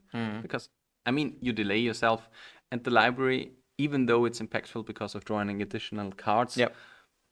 you're playing off an Ancient Tomb. So he's down to 13.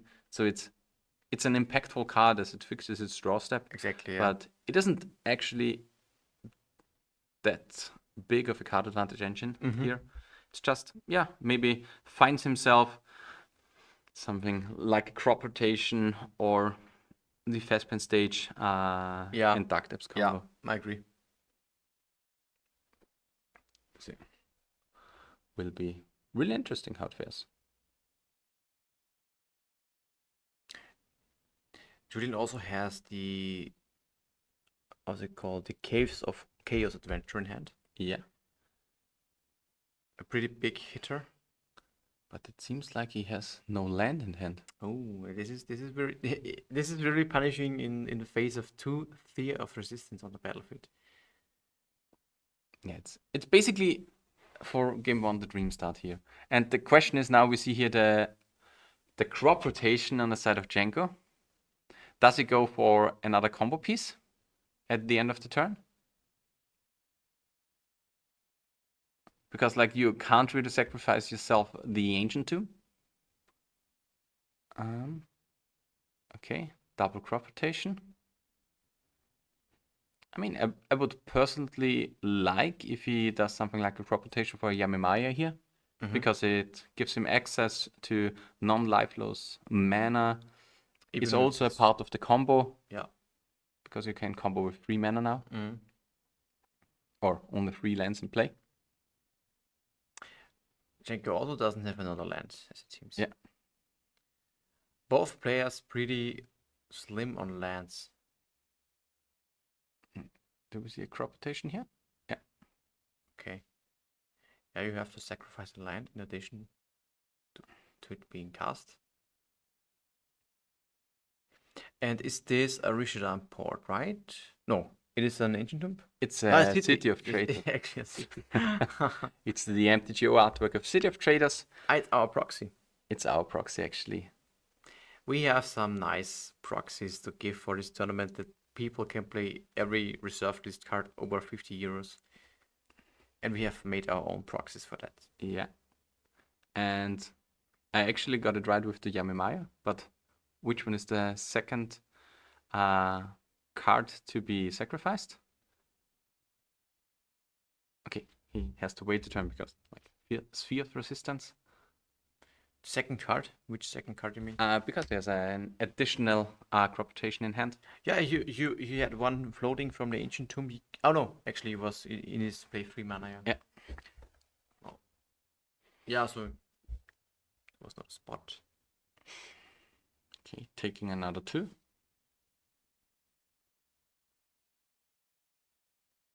Life from the Loam maybe? Seems like good. I mean, he's still missing 1 mana. That's the problem here. I mean, he can sacrifice the Ancient Tomb now. No, he doesn't produce any mana. Usually without Sphere of Resistance, with Yamimaya, you can sacrifice the Ancient Tomb. Yeah. So you use a green mana, pay Yeah. 2 for the Ancient Tomb, then pay the crop rotation, get another Ancient Tomb, and so you have now 4 mana. Yeah. Which is kind of small, not that critical, but a Lotus Petal effect. Yeah.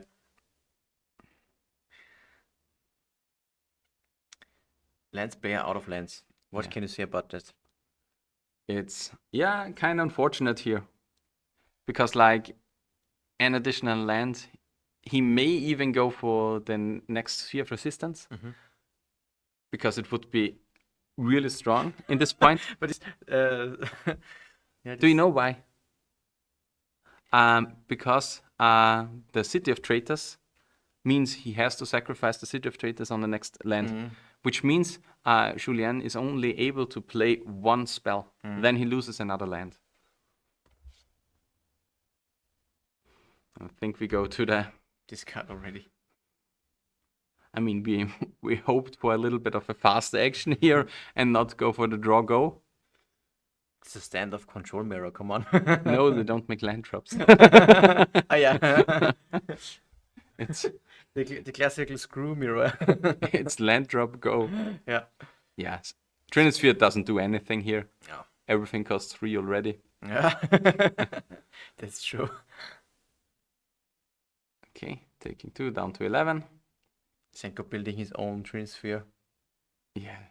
Using Do it yourself. Another crop rot, okay. For an Ancient Tomb? It's for sure an Ancient Tomb. Why? That you would be able to cast the third What? A win condition. win condition is okay, yeah. I like this. You can pump out a couple of tokens. What are the cards that he can get? Does he have something like an additional mana source that he can gather? No, it's Expedition Map. Expedition Map is great. Pithing Needle, Shadow Spear, Soul God Lantern. So it's basically make 2 tokens and then get the Expedition Map that he just drew for turn. And the thing is, though, he crop rot like the last time before he crop rot the Marble and did nothing, and then he crop it again away. So it was just a waste. I mean, the Yamimaya Yamimaya can Did do nothing. something, But it did but nothing here. only with Dark Depths. It's because like if you have Dark Depths, Yamimaya, and the Fastback stage, but I'm talking but he about had no situation- lands in hand. Yeah. So this was just doing nothing actually. Yeah. But here we have now the mountain, which means a 3-drop can be cast, and if there is a Blood Moon, it's actually really strong on the side of Julian. Yeah. Because it limits Jenko to 1 non-colored source. He needs to draw 2 lands, which are no Utsa Saga. It's basically a wasteland in that sense. Losing the city also hurts. But yeah, he can at least go Okay, for... Fable. Fable is good because he can generate a bunch of treasure tokens, which generates mana. The thing is still, if Jenko goes here for a double token, he he has definitely- like 2 5/5s Yeah. out on the next turn Yeah. with a Shadow Spear lying around to equip on the next turn. So he definitely wins the board here.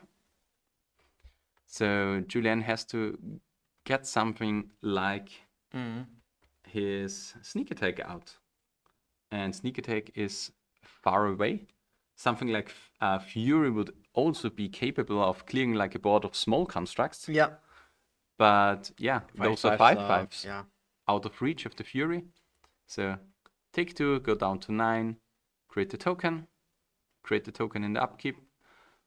We have to call them. This is not okay. This is not okay.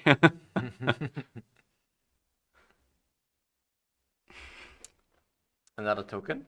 I send up a message because on stream we really want to have tokens.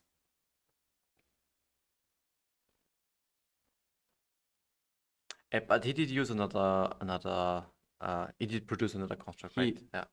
Okay. There we have it. Perfect. Then he gets the Shadow Spear to equip for the next turn. And he can attack for 5. The problem is now he has a Mox in hand. I mean, he can Not cast it. cast it maybe next turn, but for that he needs to draw lands. Yeah. And Mox Diamond is currently not very good. how many lands does the deck actually play? I mean, 27? those are lots. 2, 4, Or even more than that. 16, 20, 30, 34 lands. And he drew none for like 6 consecutive turns, which is kind on the screw side. It's completely on the screen. But it still looks good. Yeah, the construct really very powerful here. Because like Julian can't really attack with the token here because it dies not on the backswing. But yeah, he can loot away 2 4-drops. Something like the Sneak Attack does nothing here. Yeah. It's just way too far away, I would say. You really need to have impact, or Fireflux Squad is even worse. Okay, he discards 2 of the cards. I have no idea what to do. It's Urabrask's Forge.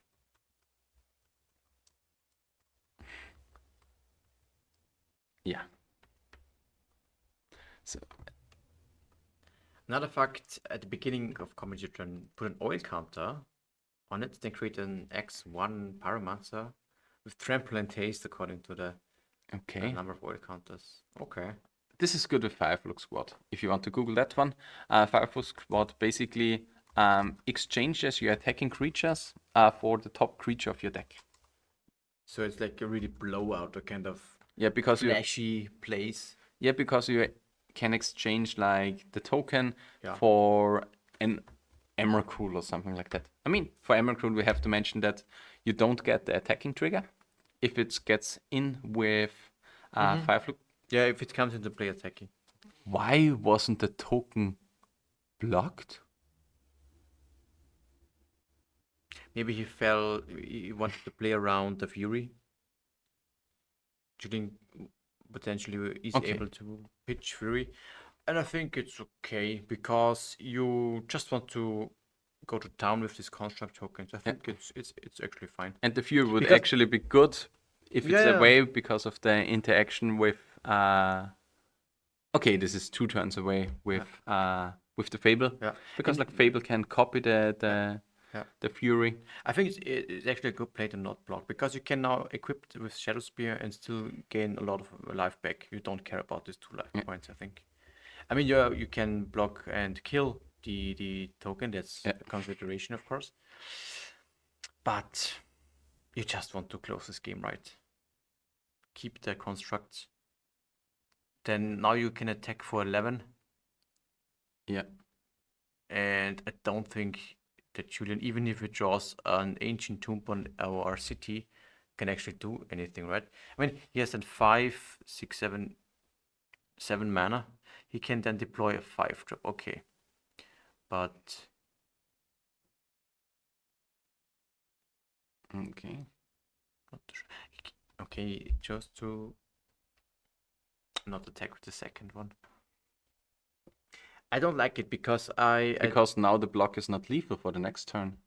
no, I don't like it because Ancient Tomb is now a live draw for Julian. Yeah. We don't want Ancient Tomb to be live, I think. Yeah, you really want to get him down to 2. Yeah. So that means when you attack with the trample on the next turn, they have to jump block a lot. And fortunately for Jenko, he doesn't draw a lot of lands. But yeah.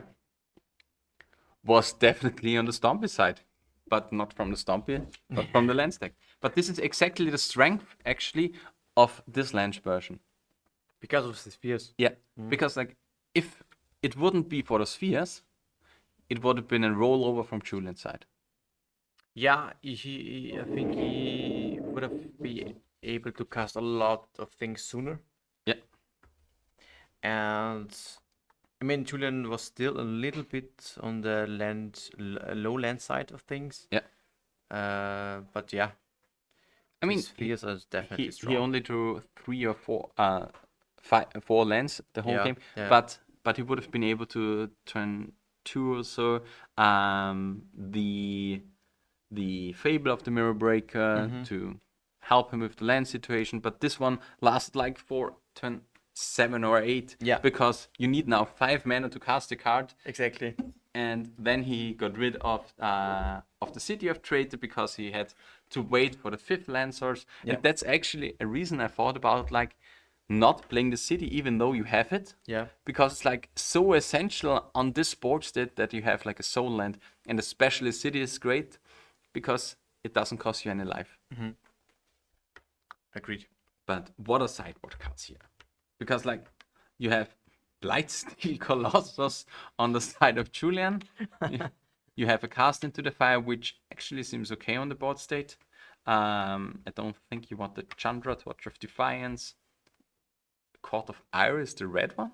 We have to look it up. The red one from this court of But something. what does it? I mean, it gives you the Monarch. But Yeah, this is basically everything I know about the deck. The card. Maybe everything relevant card. Fiery Confluence seems also not that bad. Just 2 damage to any target. Okay. I mean, it's cost But it 5 costs mana. 5 mana. It's pretty cost heavy. I mean, the blue one costs 3, which Yeah. makes it good. The white and the black one also cost 4, but 5 is just a lot. Sudden Demise is deal a few damage to something and has split second. Shenanigans also kills an artifact. So a lot of artifact or various artifact removal actually in the sideboard of Julian. And I think it wanna maybe change 1 or 2 cards and run it back. Especially since he's on the play now. He could maybe, incorporate one of this clunky, but he can definitely board out all the Trinity Spheres, I think. This is a free kind of exchanges. Yeah. So he can maybe bring in a couple of That's gone. artifact He has to bring it that gone. dead gone for the token, yeah. For it's- the Mardlach and 2 artifact removal, like Shenanigans and Cast into the Fire. yeah. But Fairy Macabre is not the best. Could work a little bit against the Life from the Loam, but also not the best idea. Maybe even Unlicensed Thirst, but I don't think. The find it hearse great. is okay, I think. I like the hearse. Yeah. Unlicensed Thirst. But what are the cards on the side of Jenko? I'm immediately looking at Force of Vigor. Just because it's a Stompy deck and he knows that he plays against a Stompy deck. And Blood Moon. So it's a protection against Blood Moon. Yeah. And against Blood Moon, it's so nice if they play the Blood Moon. Then you drop in your your Dark Depths, and then you kill the Blood Moon, and then you win with your 20/20. Exactly, yeah. But yeah, so you have like the 2 Force of Vigor. Would you bring in the bolts? Not really, Not actually. You can Especially kill the adventurer probably, but that's about it, right? But he didn't know about the adventure. Killing a Furies. Fable token doesn't seem great. I mean, he knows about Fury, but how well is Fury actually against depths? Yeah, those are not the best. And I think Firefox Squad is a 3/4, if you remember, 4/3. But he doesn't know about those cards. For him, it seemed like it was traditional Stompy. Yeah, almost, I think, yeah. So There was not really, there was just one Fable being cast, right? And Yeah. that's actually it. yeah, so he mean, didn't really get But any information he out. discarded the Urubrusks. The Ur- Urubrusk yeah, forces. but So this is so- pretty unusual. So definitely he brings in, if he brings in 2 artifact removal, he brings in the shenanigans, and either the fiery confluence or the cast into the fire. Exactly. Yeah. Do we know if Lance players actually play a second Boussager sometimes in the sideboard? I'm not a red player. I cannot tell you that. But Me neither. it's definitely in the 75 some bets. This I mean, it's definitely the main deck also. It's definitely as one of in the main deck, but personally, I see like, I mean, it's an additional green source, which is really, really important on the side of lands. Yeah. And Boussager seems such a good catch. A lot, basically. Not all, but it catches a I lot. think it's possible to play second copy, of course. But in the sideboard wise, usually it's Force of Vigor. Yeah, and there are 2 in the sideboard. As Force of Will. Yeah, exactly. You don't really want the Endurances, the Chokes, the Pyroblasts. The Library is not the card that you want. The Bolts are not the cards you want. So, yeah. Interesting. But I think Lance got away with game 1. Now it's up to into game 2. And what we saw just in the opening hand from Julian, which he shipped back, is a Blightsteel Colossus. I mean, it's good. Because even if it gets blocked by Married Large, the Married Large is now a 9/9. And the Blightsteel Colossus still lies on the battlefield. But you can only just cheat it in, right? With sneak attack. That's the only thing. And Sneak maybe attack, Fireflux Squad. You have a lot of ways actually to produce the card. I mean, 8, but yeah, I really like Fireflux Squad. It's such an amazing card, and the problem is with the squad, it's like it's so random what you get. Yeah. But yeah, you have the Caves of Chaos Adventure, which is a good hit. You have the Emrakul, which is a good hit. I mean, even though it's just 15 damage. Then you have the Fury, which clears the board and hits for 6. You have the Grizzlebrand, which it's a really good card. There's a Grizzlebrand deck. Okay, interesting. And 2 Warspine Bombs, which are also great. And do you know what's the reason, I think, for Urubrask's Forge? Normally with 5 Flux Squad, you play a lot of times. Something like the Legion War Boss or the Rubber Master. Yeah. But those hit itself with Fireflux Squad.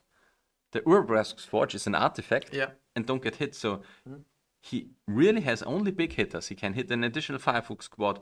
The really 6, 7 plus drops basically, and Fury. So it's like really strong configuration actually, just to maximize the efficiency of Fireflux Squad. So Yeah, he needs to have another creature, of course, on the battlefield. That's the only obstacle. That is sometimes pretty hard. And you do that with Fable Fable and or Urubrask's Forge. and Forge, yeah, exactly. Now we get into the deck. This is the reason, because when you get a brew and something like that, you kind of have to understand why those cards are actually in the deck. Yeah, of course.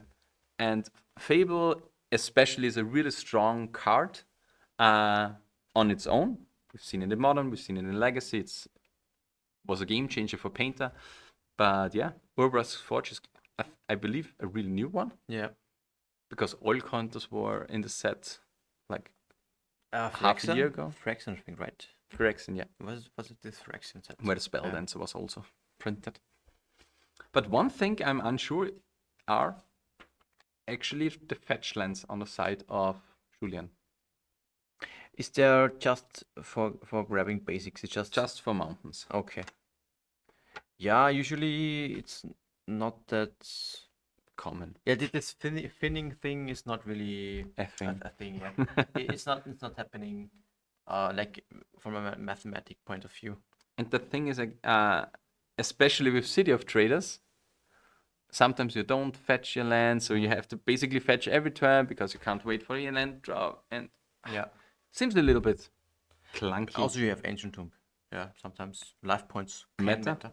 And you have the initiative, which also lets you get your basic lands. So 6 mountains aren't actually that much. Yeah. You could maybe try to incorporate something like the land the painted deck does, so Kensan. This Yeah, Soken Sun, this utility land basically. which creates could 2 be spirits. could be something which also works well with Fireflux well. Fireflux Squad, yeah. Yeah. Even though it's of course rather clunky, but Yeah. maybe it's something to consider for the deck. Seems definitely better than the 5th fetch land, to be honest. And What do we see here? Maybe something like a Blood Moon. yeah, and the thing here is like, what does Janko kept? If he keeps like a thing without a turn 1 Mox into Accelerate for a 2-drop or an Exploration. Because like those are the things that fasten his game plan. We will find out, of course. I mean, here we have now the Fable token, which means additional selection or rummage, as we clarified now, with the rummage mode of the Fable for the next turn to get access to better cards. Because like one thing that he misses here is like a Soul Land. Soul Land would be great. Okay. Because, yeah, his value is in the 4-drops and he needs to get to them. I mean, the Shaman token also produces an additional mana source, so everything is fine. What's happening now? Okay. I think just a broken sleeve.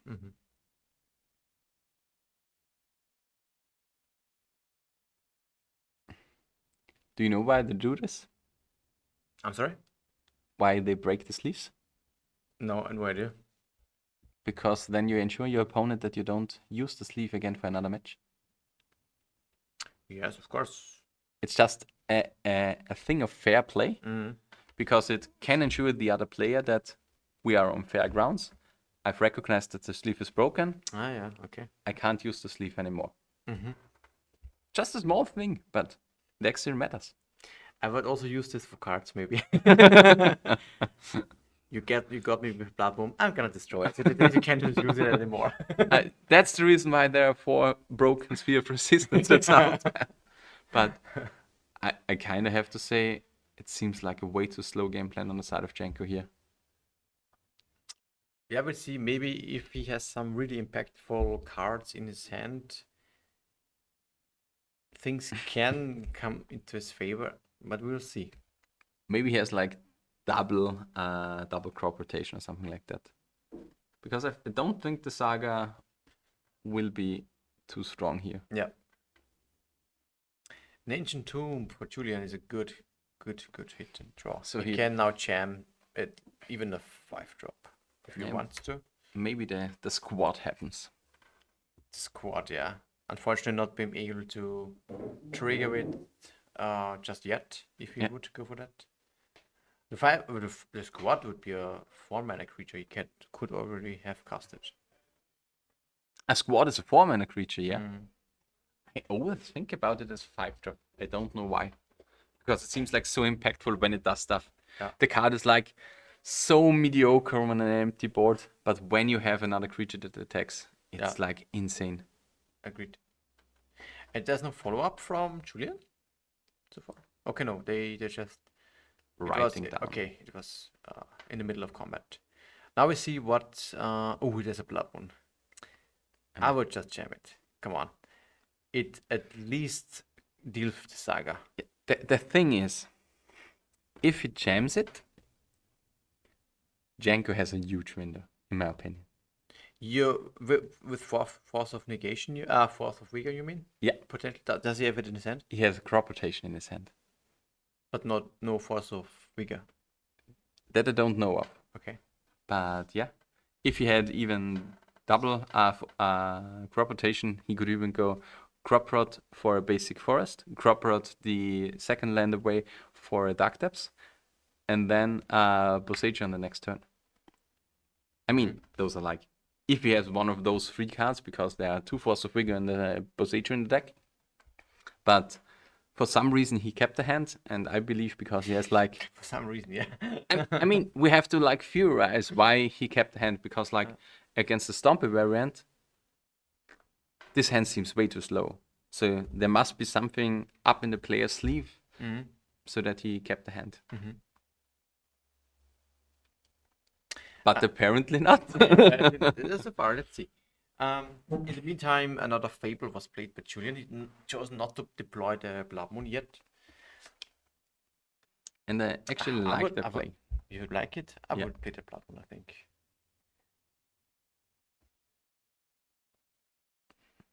I mean, 1 token is okay, because 1 token means a 1/1. And then your Fable tokens don't really care about it. Yeah, of course. And for next turn, you have enough mana to maybe deploy a 4-drop besides the Blood Moon too. So, yeah, and there's a lot you can do. Yeah, And- that's true, of course. And basically, yeah, the deck is up at 4 mana. And does he? No, he's still missing 1 treasure then for Grizzlebrand Hearthcast. Because it's like 4 black. But this is something that we can see in the near future. Because like the Goblin Shaman with double Fable produce a shit ton of mana. Yeah. Checo doesn't really have anything going on. Okay, that's Force Negation. Force of Vigor now on the 2 Force Fables. Force of Vigor, yeah. Pitching the life from the Loam. And yeah, so it was a really good decision on Julian not to play the Blood Moon. Yeah, The Blood Moon would have fucked him. Because Blood Moon would have been game win. Because he has a crop rotation in hand for the for Dark Depths, and then he just end of turn Force of Vigor the Blood Moon and wins the game on the spot. Yeah, because of the token interaction, yeah. Yeah. That is true. So That is Yeah. true. This is a nice little interaction, yeah. That you can use Blood Moon for your advantage here. But does he have crop rotation? yeah, he has 1 in hand. He could still do it, but he now then needs to remove the Blood Moon. Here we can be a little bit discussive about it. Because it seems like Julian pointed at the Urza side and said it's destroyed because of Blood Moon. Yeah. And then it seems like Jacob said in response. Yeah, no, if they said... It has to be still on the stack, yeah. Yeah, we don't know about the communication on the player's side. But it seems like, I mean, I for sure would either bring in the Dark Depths or the Basic Forest. These are the only 2 cards that you are allowed to bring in the spot. Yeah, well, now that Force of Vigor is gone, I think you would just grab the Basic Forest. Yeah. You need basically the second Force of Vigor in hand to have a chance at it. Yeah. And maybe even it makes sense to bring in the Dark Depths, because you feel like you are way too behind on board, so you need the Miracle top deck to win the game, which would be also something that you want to do. But if you have a Dark Depths in hand, everything is fine. How does... I think it's layers. It's like Magus of the Moon. Everything is a forest. Which came into play first? It's Blood Moon. Everything is a mountain. Okay. Yeah. It's the same thing as Urborg and Blood Moon. Blood Moon always wins. Okay. Because Urborg doesn't influence Blood Moon, but Blood Moon influences. Okay. As far as I know. So because they are on the same, they apply exactly on the same layer, so it's timestamps. Yeah, and Blood Moon even came into play Last, and that's the reason why it's applied. Dependency, it's okay. So it's dependency and not time. Well, it's the same layer, so it's times time. Yeah. I mean, I have to print that shit out because it's like you don't need it for like 99% of the time, but when it's there, it's like awkward. That's true. Blood Moon and Urborg. So If Yamamata need a Blood Moon or Magus of the Moon, I think the first one is directly from Gavra. Yeah, on all non-basic lands will be mountains, not swamps. Urborg will be a mountain as well. It will have that's the same for Yarimawa. Yeah. So because it's the same Yeah. wording. Okay, and he even brought in the bolts. I mean, if you fear something like, how is it called? Like the Goblin, the bolt is like a clean answer in the early game. yeah. But yeah, against this kind of version where it excels at the big drops. Mm-hmm. Okay, dependency goes before timestamp. Okay.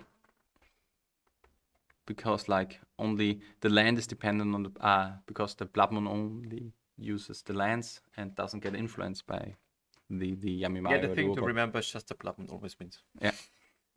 Blood Moon goes. This is what I know, yeah. So you're saying is basically Blood Moon rules. yeah. Please tell me he has casts.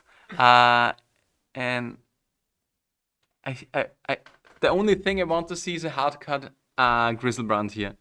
I would love a Bloodsteel Cross. But Blight still costs 11. Yeah. Yeah, there's still time. There's still time. But he can go. hardcast a Grizzlebrand in his mono red deck. Does he have it in the hand? I don't know, but it would be glorious. Yeah, of course.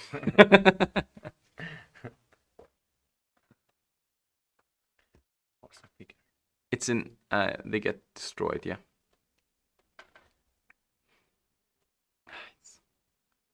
I mean, it's a really awkward game. A maddening hex? I mean, it does something now.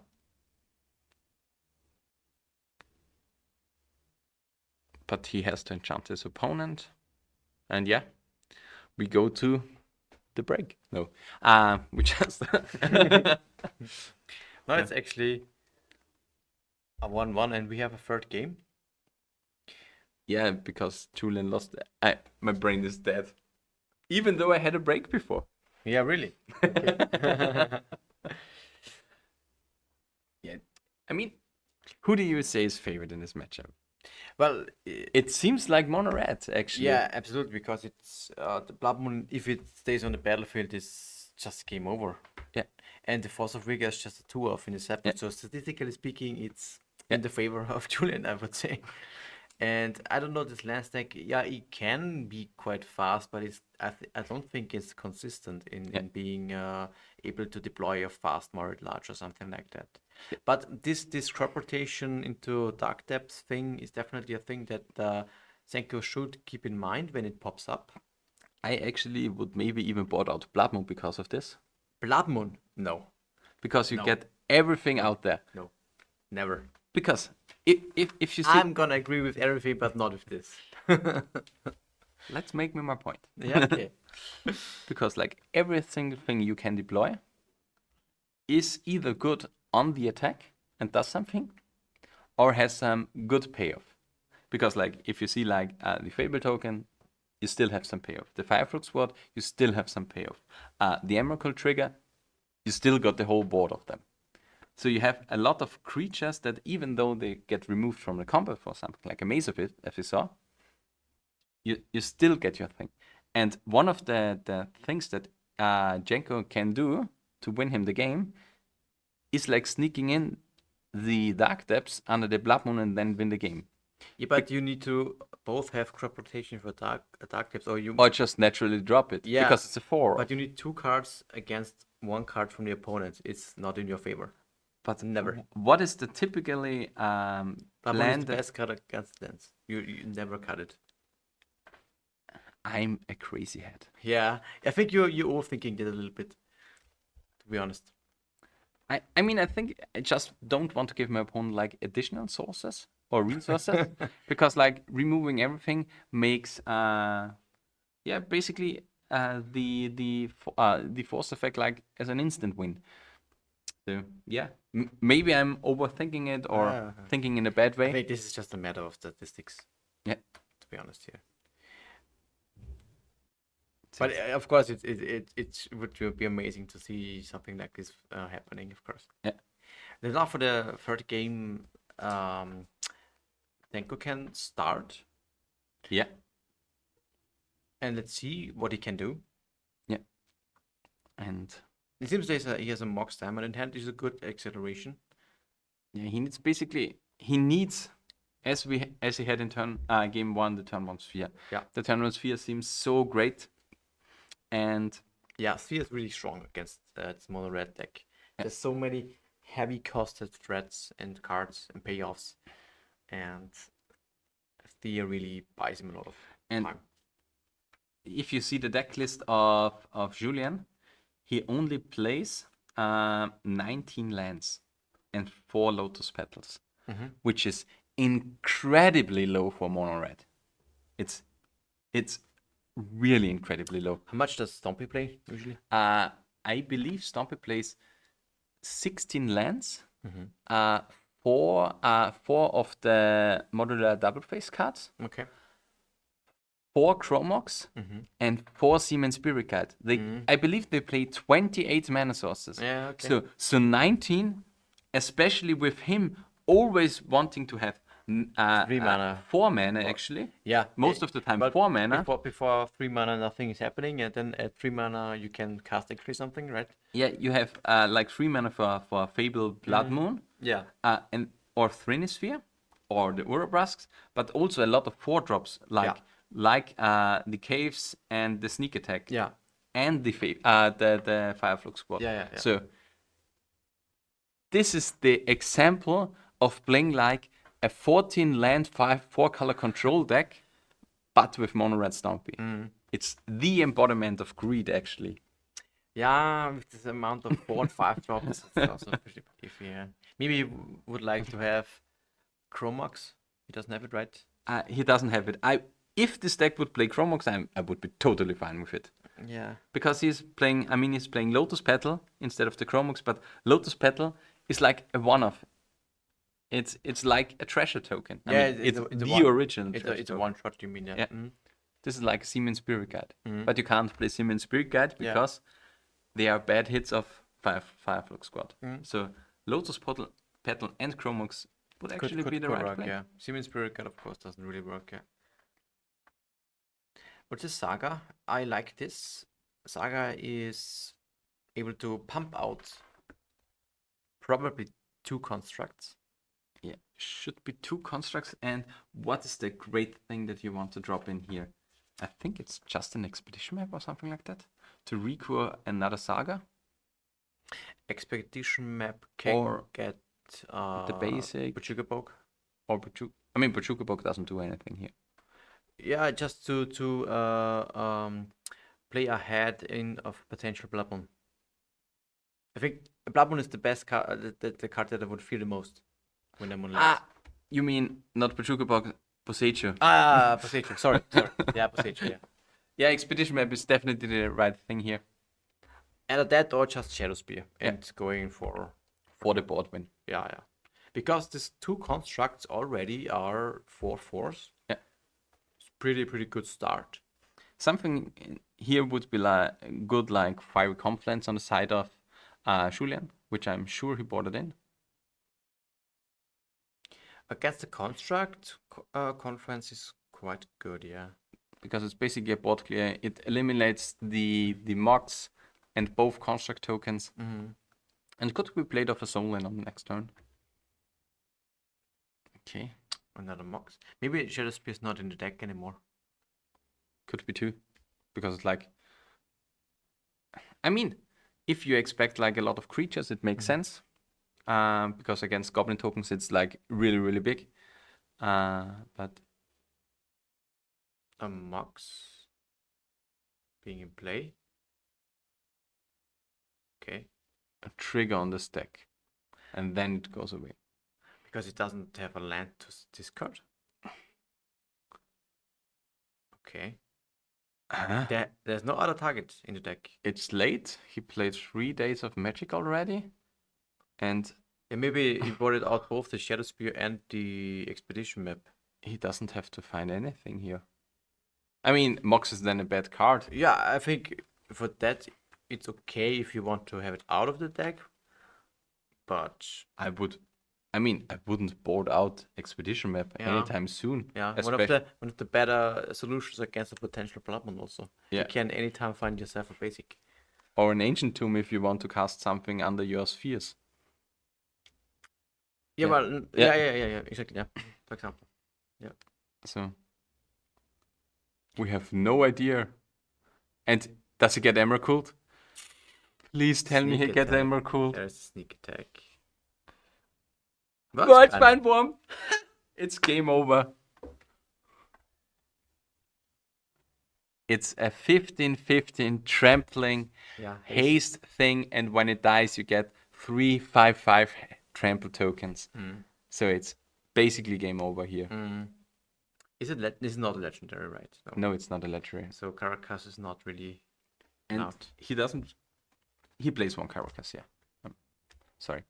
Caracas would have done something actually in this scenario. Because there is no mana left for Julian. So he could bounce it just in the attack in the end of the main phase before declaring attackers. Well, At the beginning of combat, then you can bounce it. yeah, well, Spelled Worm is not legendary. He could have done it against Emrakul without the need to sacrifice anything. Yeah. Against Emrakul, of course. Yeah. But yeah. And Wordspan won't get shuffled back into the deck if I remember correctly. So this has also a pretty good painter matchup. Yeah. Well, is it? It's also when it only mills? itself. But this deck also plays to Emrakul, so Is it when it gets milled also? Did it is shuffled back into the no, library? only when it dies. I Okay, think. yeah, then it But he plays doesn't to matter. Emrakul, so seems a free win. Yeah. Yeah. I mean, you have Blood Moon. Maybe you can control the board, but at some point your opponent has some stuff that lies around, and Sneak Attack is always really fearful. Yeah. 3/5/5 trampling. Oh, the Shadow Spear was in the hand. He drew it for turn most likely. No, come on. Then he would have fetched it with the Saga. Must be in the hand. Yeah. He drew it for the turn where the Saga died. Ah, you mean that one? Okay, not this turn. No. I thought you meant this turn. Or he drew. No, he must have drawn the Wasteland for this turn. Yeah, so he drew the Saga last turn because he didn't drop in a land drop. Yeah. I mean, sometimes it's a little bit unfortunate, but yeah. I mean, Shadow Spear and Soul God Lantern doesn't do anything, but I for sure would have had an Expedition map still in my deck, which could have meant that he would maybe be able to Poseicho the Sneak Attack. And also, Pithing Needle not being in the deck against the Sneak Attack player is also I mean, he pretty... didn't saw a Sneak Attack. The last game was like Fable Beatdown. Yeah. And the first game was like I saw one Fable. So for him, it's Fable.deck with a Blood Moon assistance. Yeah, I don't know, yeah. It's so strange because we just know a much strange more. deck. It's not a really common deck, and yeah. Normally, when you know it for this Urabrask thing, if you know that it's only Sneak Attack, you want to Sneak Attack, then you would know to not board out Pithing Needle. But this is not really common deck, of course. Yeah, for us, it's like we know everything. Yeah. And we see all the cards in there. And yeah, Django only saw like lands Yeah. and Urubrasks and Fable and the Blood Moon. And I think nothing was pitched because there's no Chromox. So it's very, very strange on this side. But this Django didn't actually do it did just pass, as it seems. I think he stayed back and just passed. Because you could have equipped with the Shadow Spear. Yeah, Chaos Chaos is also just enough, I think. I mean, in Fury, he could have blocked on the next turn, attacked, gained the mana, gained another land, but but he's just way too far behind. He's just dead because of there's 20 damage coming in. 15 damage. I completely forgot Yeah. the 3 tokens. Yeah, Yeah. You're right. Julian taking this game and also the match in round 4 against Schenko on land, so he's now 4-0 actually with this mono red sneak attack. Meta call. The embodiment of greed. Yeah, exactly. Yeah. So it's also just time in the round, so we don't have actually that much time remaining until the next round. So Exactly. I think we just take a short break and then we can just hop into the next round also. So see you in a couple of minutes. See ya.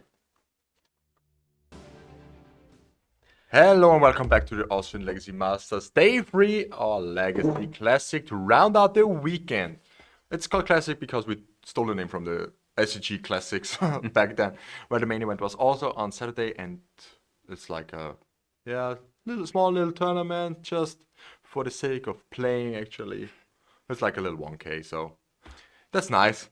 Yeah, it's just a reason to stay for another day in Linz and to basically make something for the guys that travel here to have more kind of Magic to be played. We have here now a matchup from table 3. We have Wynand Rabe on Painter versus Thomas Kronspies on Loam Pox. Will be quite something interesting. It will be definitely more interesting than the match we already had with Thomas versus Burn. Unfortunately, the top tables are actually Burn, Mono Red Sneak Attack, 4-color Control, and Black Red Reanimator. And we only have prizes. We are 42 players and we get prizes for the top 8. So it's basically a little bit more interesting to showcase table 3 here, because there's a little bit more on the line than at the top tables, in my opinion.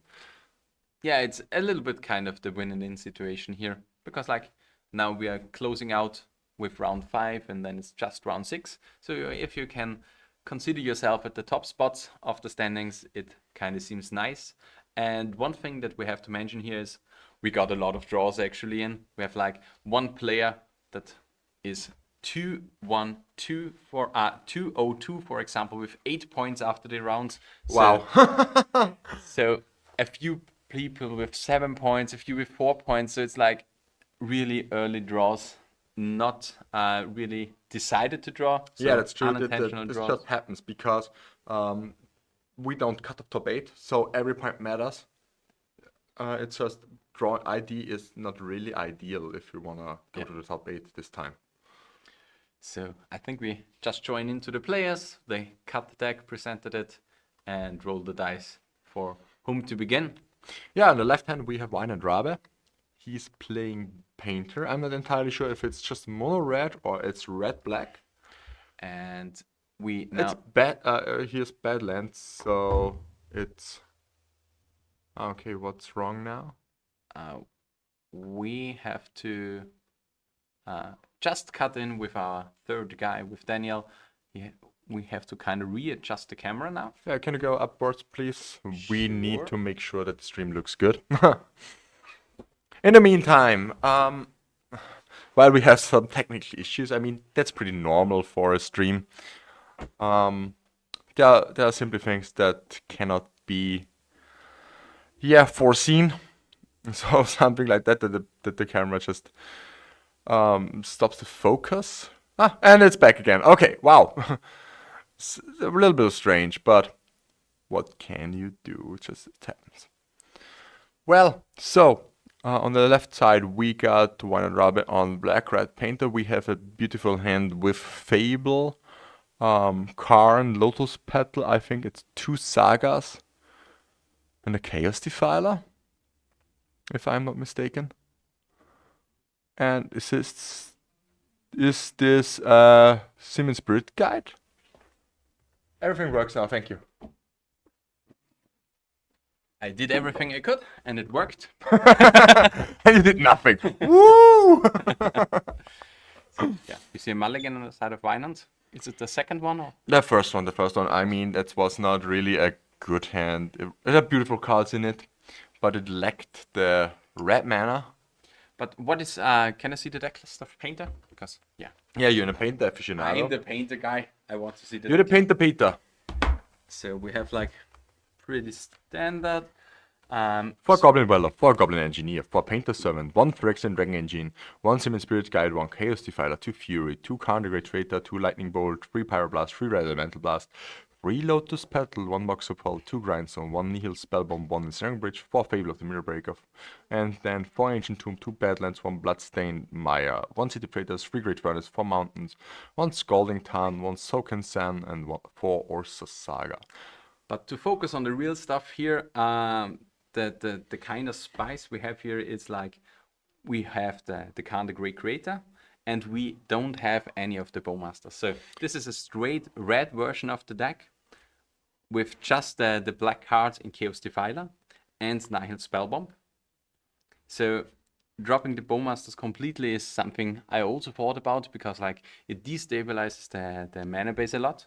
But he still plays a lot of the Badlands and the fetch lands, so he gets access basically for the black mana for the Nihil Spellbomb as a card advantage engine, and the Chaos Defiler for the hardcast mode.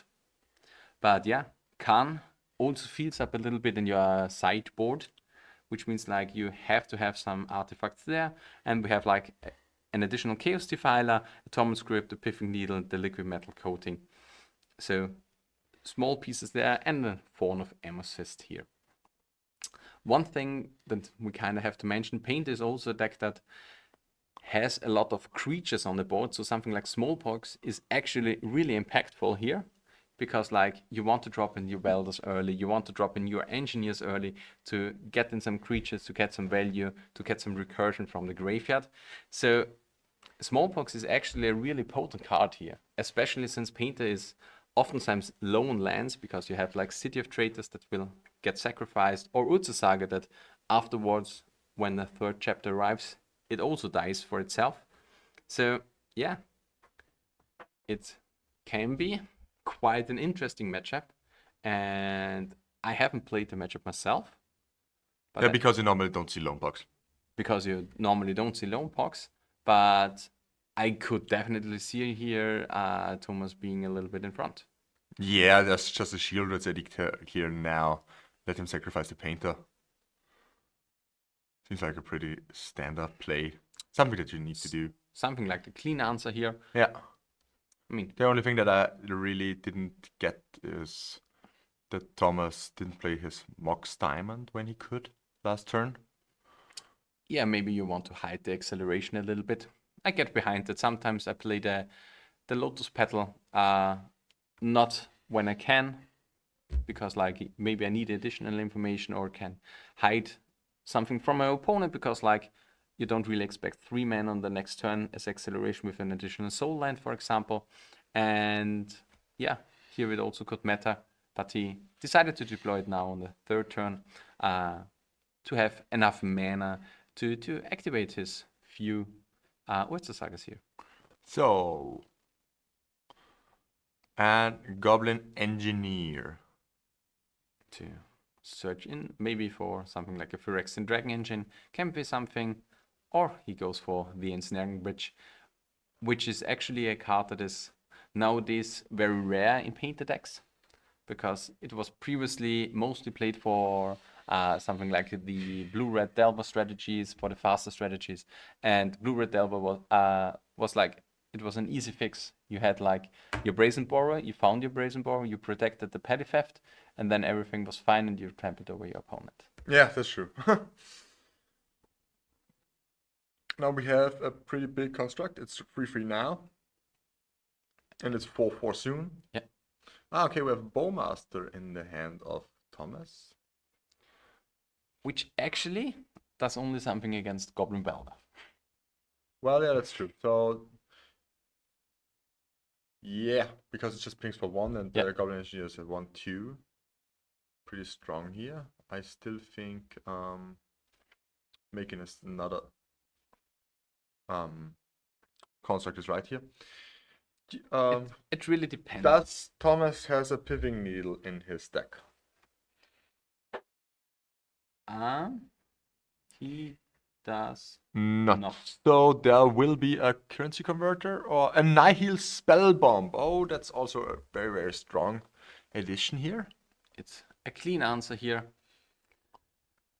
that gets rid basically of the ensnaring bridge And the painter. and the paint in the graveyard. But you can definitely wait here. Yeah, you just attack for 5 here. Yeah. And just wait. One thing that Thomas could have played different is like use the mana from the Urza Saga for maybe a card he wanted to have. Basically deploy something like a server token from the Retrofit Foundry, and not make the construct here, because he then still has like 1 mana more up on the end turn to basically make a token with the second saga, because it still is the mode up. Okay, yeah.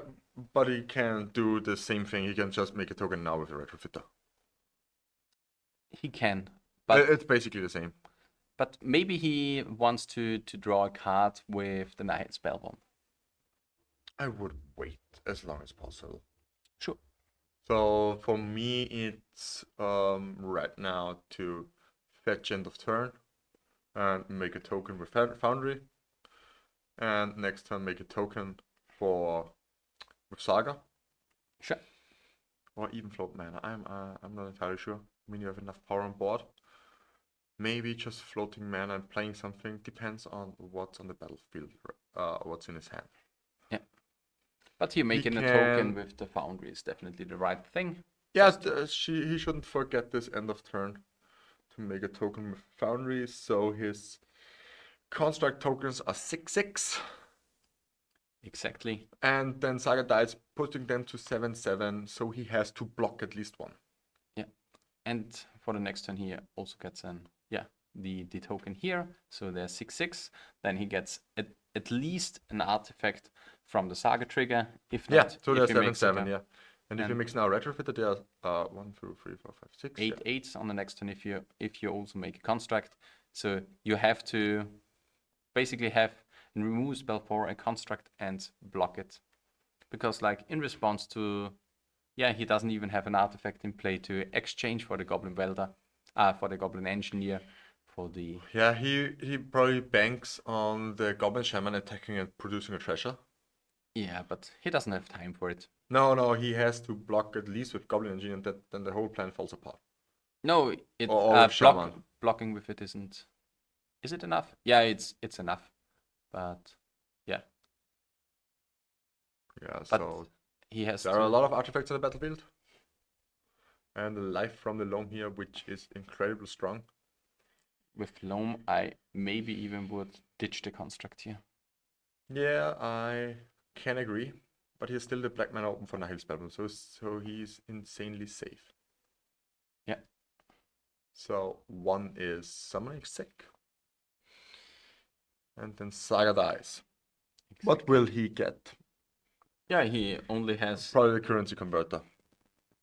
only the currency converter. Or left. another Mox Diamond, maybe discarding a land, but he hasn't made a land drop yet, and there's only 2 cards in hand.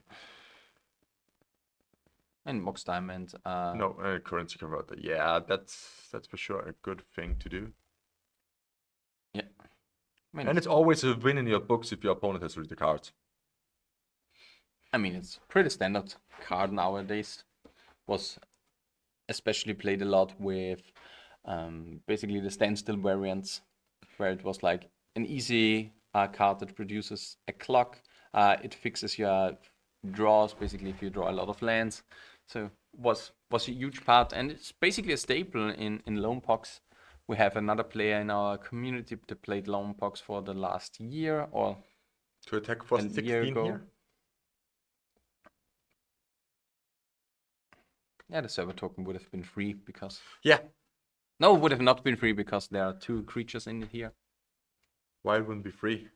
You have They have to block the big ones. no, only one has to block a big one Okay. because there is Saga and the token from Saga.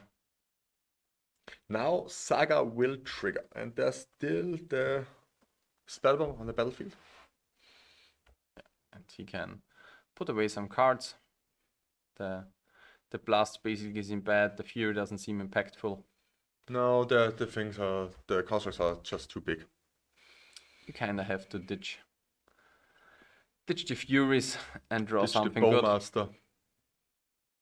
Bowmaster does nothing actually, besides blocking 2 turns On the side of Thomas, on the side of Wynand. he doesn't play Bowmaster. That's a Chaos Defiler. Oh my Yeah. gosh. And he may be able to hardcast it, which can do something. Yeah, hardcasting Chaos Defiler on the next turn is probably strong. He can do but, it this turn if he draws a land. But he hasn't. But he doesn't have a land in hand. But he is still in the mode from Fable. He can rummage 2 cards away. Okay, he can rummage 2 cards away and then he draws. Yeah, for sure. And So it's discard into draw. Yeah, I totally forgot about that. he has to basically put away the 2 the 2 furies. Yeah, and he does. 2 draws 2 Furies, 2 cards. cards. And now a hardcast there's hardcast the Chaos land. Defiler would be actually great. Okay, there's a petal. At least a petal, yeah. Because he can clear 2 construct tokens here. But then he has basically an open field. In response to it, he casts. This is actually great. That's a misplay from Thomas, This, am I right? this is a big misplay. Yeah, that's a misplay right there because that's in response to the petal, so Yeah. they can't activate it. I mean, he doesn't know about the Chaos Defiler, yeah. Chaos Defiler here. Yeah. Because even if the Graveyard is exiled, he can still cast Chaos Defiler. No, he's then missing the mana to exchange the Chaos Defiler with the Lotus Petal. Okay. But yeah, So it's 1 and 0. so it's 1 and 0.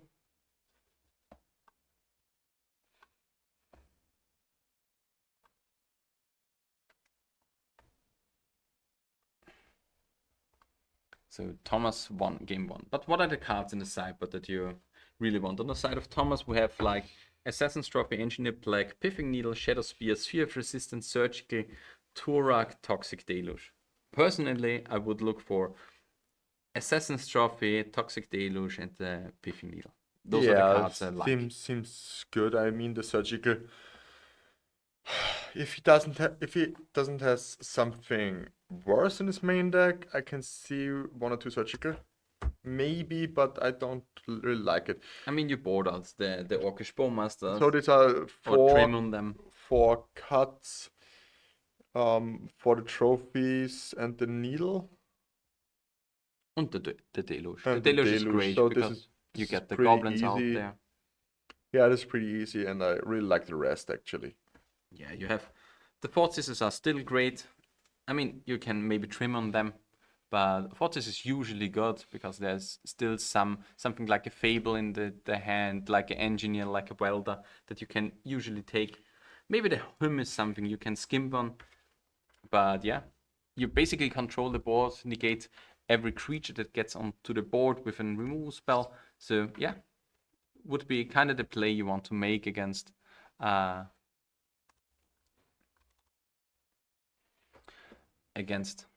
Painter. But what are the cards in the sideboard of Painter here against Lone Box? Painter has in the sideboard 1 Chaos Defiler, 2 Fury, 1 Fury Confluence, 1 Torment Script, 1 Piffing Needle, 1 Liquid Metal Coating, 2 Fawn of Amethyst, 2 Blood Moon, 4 Linen of the Void. I personally would look on the Blood Moons. The Blood Moons seem good here to remove the color requirements. But besides that, I mean, the Fury doesn't look great in this game. No, really The not. Fiery Confluence is maybe something you can board in, but then it's basically nothing you want to bring. Also, I wouldn't bring in Leyland because he hasn't seen Loam. Exactly. He hasn't seen Loam, he hasn't seen Box, he has only seen Rutsa, Saga, and Artifacts. Yeah, it seemed like a blue-black, A blue-green Saga deck, yeah. a black-green Saga deck, yeah. Yeah, black-green. I'm obviously blue. Blue, black, blah, blah, blah. It's always Day this- gets long. Yeah. We're only in the 5th round, but we already streamed 5 rounds on Friday. We streamed 9 rounds. 9 rounds yesterday, and today is the 5th round. So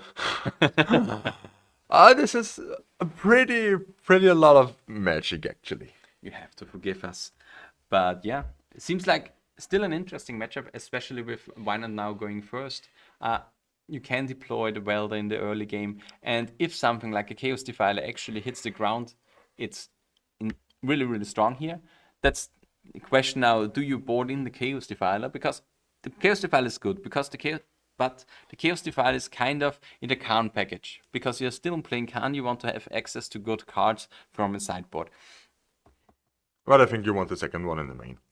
Normally it should be. Yeah. Because like one of my favorite plays nowadays in Paint is like turn 1 Welder, turn 2 Engineer for the Chaos Defiler and exchange it, which basically wins you every fair mid-range game. So yeah. Speaking of Welder, I'm probably rebuilding my Mardu pile, throwing out Welders and Esper Sentinels, going more into black-white Stoneblade, splashing red for blasts and fables. Yeah, seems like something I would do too. I mean, I wouldn't really skimp on the Sentinel because I like it. But currently in the phase of Bowmasters, you have Bowmaster. Just the worst. You play Bowmaster yourself. Easy. I think today I need to go to brewing. But it's actually kind of hard because Bowmasters, yeah, they are extremely expensive. 200 for a playset. Yeah, but you kind of need it nowadays. Yeah, but, that's true. But to focus on the match, what do you think is the thing that Wynand or Thomas wants to do here? So Wynand wants to who's the peanut? who's the beatdown? Who's the peanut? Oh wow, let me be a peanut today.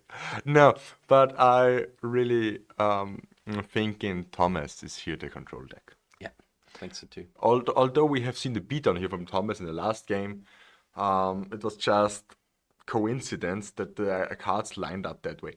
But Thomas' deck is really more the grindy, more the controlling option here, and Wynand simply has to go for the combo as fast as possible, in my opinion.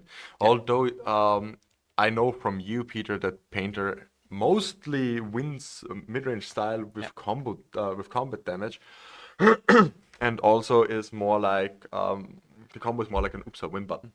Yeah. But here you definitely should be faster, and you should pick a hand that's slow to the ground. Yeah, for sure. Because like you may have the options to win the late game here, but the problem is like Thomas has a lot of removal in his deck. He has like the recurring from Boseiju with from the Loam. Yeah. So your artifacts are never safe. He has Assassin's Trophy to answer everything. He has Innocent's Blood and the Smallpox to clear your creatures 101 when he doesn't have something out. He has the Shieldred's Edict, as we already saw in Game 1. He has 3 Liliana of the Veil, so your creatures can't really stick. Yeah. So you kind of want to drop in just like... turn 1 Fable. This is really strong. It's good. But what do you expect from a turn 1 Smallpox? I don't think a turn 1 small. I mean, if turn 1 Smallpox hits now, it's insane. No, it's also not really insane. It's just fine, I guess. It's a 1 for 1. It's a 1 or a 2 for 2. 2 for 2, yeah, something like that. But I think it's more like, land, Mox Diamond, Currency Converter. Should be something like that. Or just land Currency Converter. Then Mox Diamond, for sure. And discarding, we have to look up Currency Converter. These things go into exile and put into your... They go into the graveyard and then you may exile them. Because you can surgically respond to the trigger. Currency Converter. Does this work? Oh, yeah. Perfect. You may exile the card from a graveyard and then put the card exiled with Currency Converter into your graveyard if it's a land card. Okay, so you get these cards back into your graveyard. That's actually really get good. It back into the graveyard, yeah. Wow, I really like the card. Yeah, it's really good. I have to put it in my pile. Because like Now he can tap it, uses it as a Lotus Petal. Yeah, that's true. He should have simply go for the painter here. You can't skimp on mana. Right there. Yeah, on the next turn the Smallpox will come. Yeah, the nice thing here is he can put the Boseiju into your graveyard, into the graveyard end of turn, get a treasure token. Yeah. So he can easily play things all the time with Smallpox in the land. Yeah. Oh wow, this is synergy. I haven't seen this deck in action actually. There's some cool modes. Okay, so discard 2, draw 2. Fable Yes. is really the brainstorm of non-blue decks. Yeah, it does a lot of work. It really fixes your draw step. But no land drop here from Wynand. Just a treasure token. No, he just deploys the land trap on the second main phase. There will Ah, be yeah, also there's a Saga. land. Okay, yeah. The Saga and the mountain. And here we will for sure see the The Smallpox. Smallpox, exactly. Yeah, getting a treasure. Oh wow, I really like Currency Converter. What a beautiful treasure token. I mean, with all the tokens from our local judge, but they opt to use something like that. I mean, it's a self-made one. It's a treasure chest in there. So, definitely makes sense to play it. It's cute. The requirement was for them to have a token that is recognizable on stream. Yeah, that's true. So, everything is fine here. And now we see a Smallpox.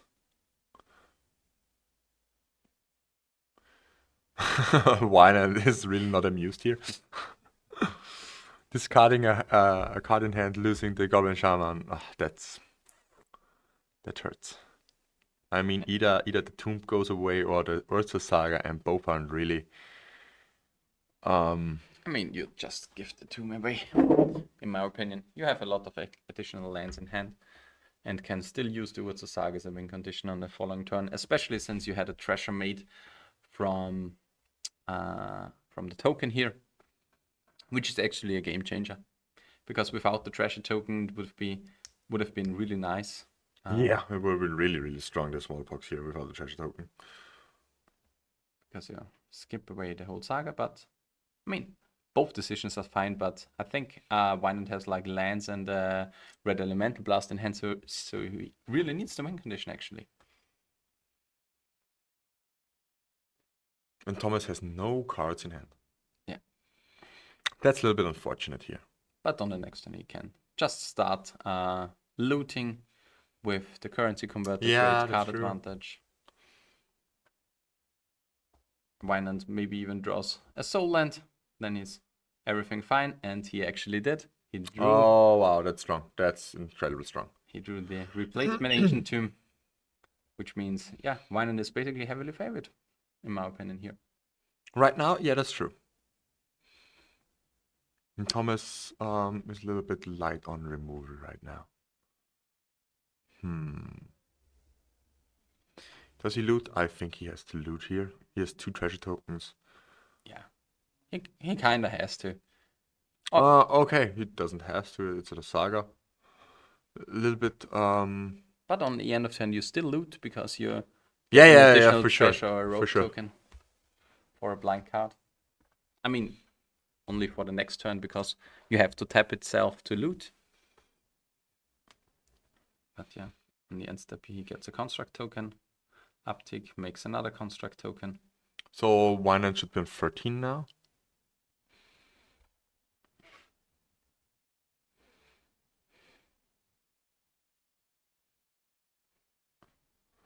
And I think Wynand is looking here for the Piffing Needle. Piffing Needle on Urza Saga seems great. Yeah. Piffing Needle on Urza Saga looks great. It's either that or Or Currency Converter. currency converter. That's why I wouldn't have let him search here. Just loot right away. I mean, but I think that the correct thing to name would be Saga? the Saga, yeah. Yeah. It's immediate pressure, the creatures are bigger because he has 4 artifacts on the board. So the first one is a 5/5, the second one is a 6/6, and it's a 7/7. And on the side of Wynand, there are only 4/4s.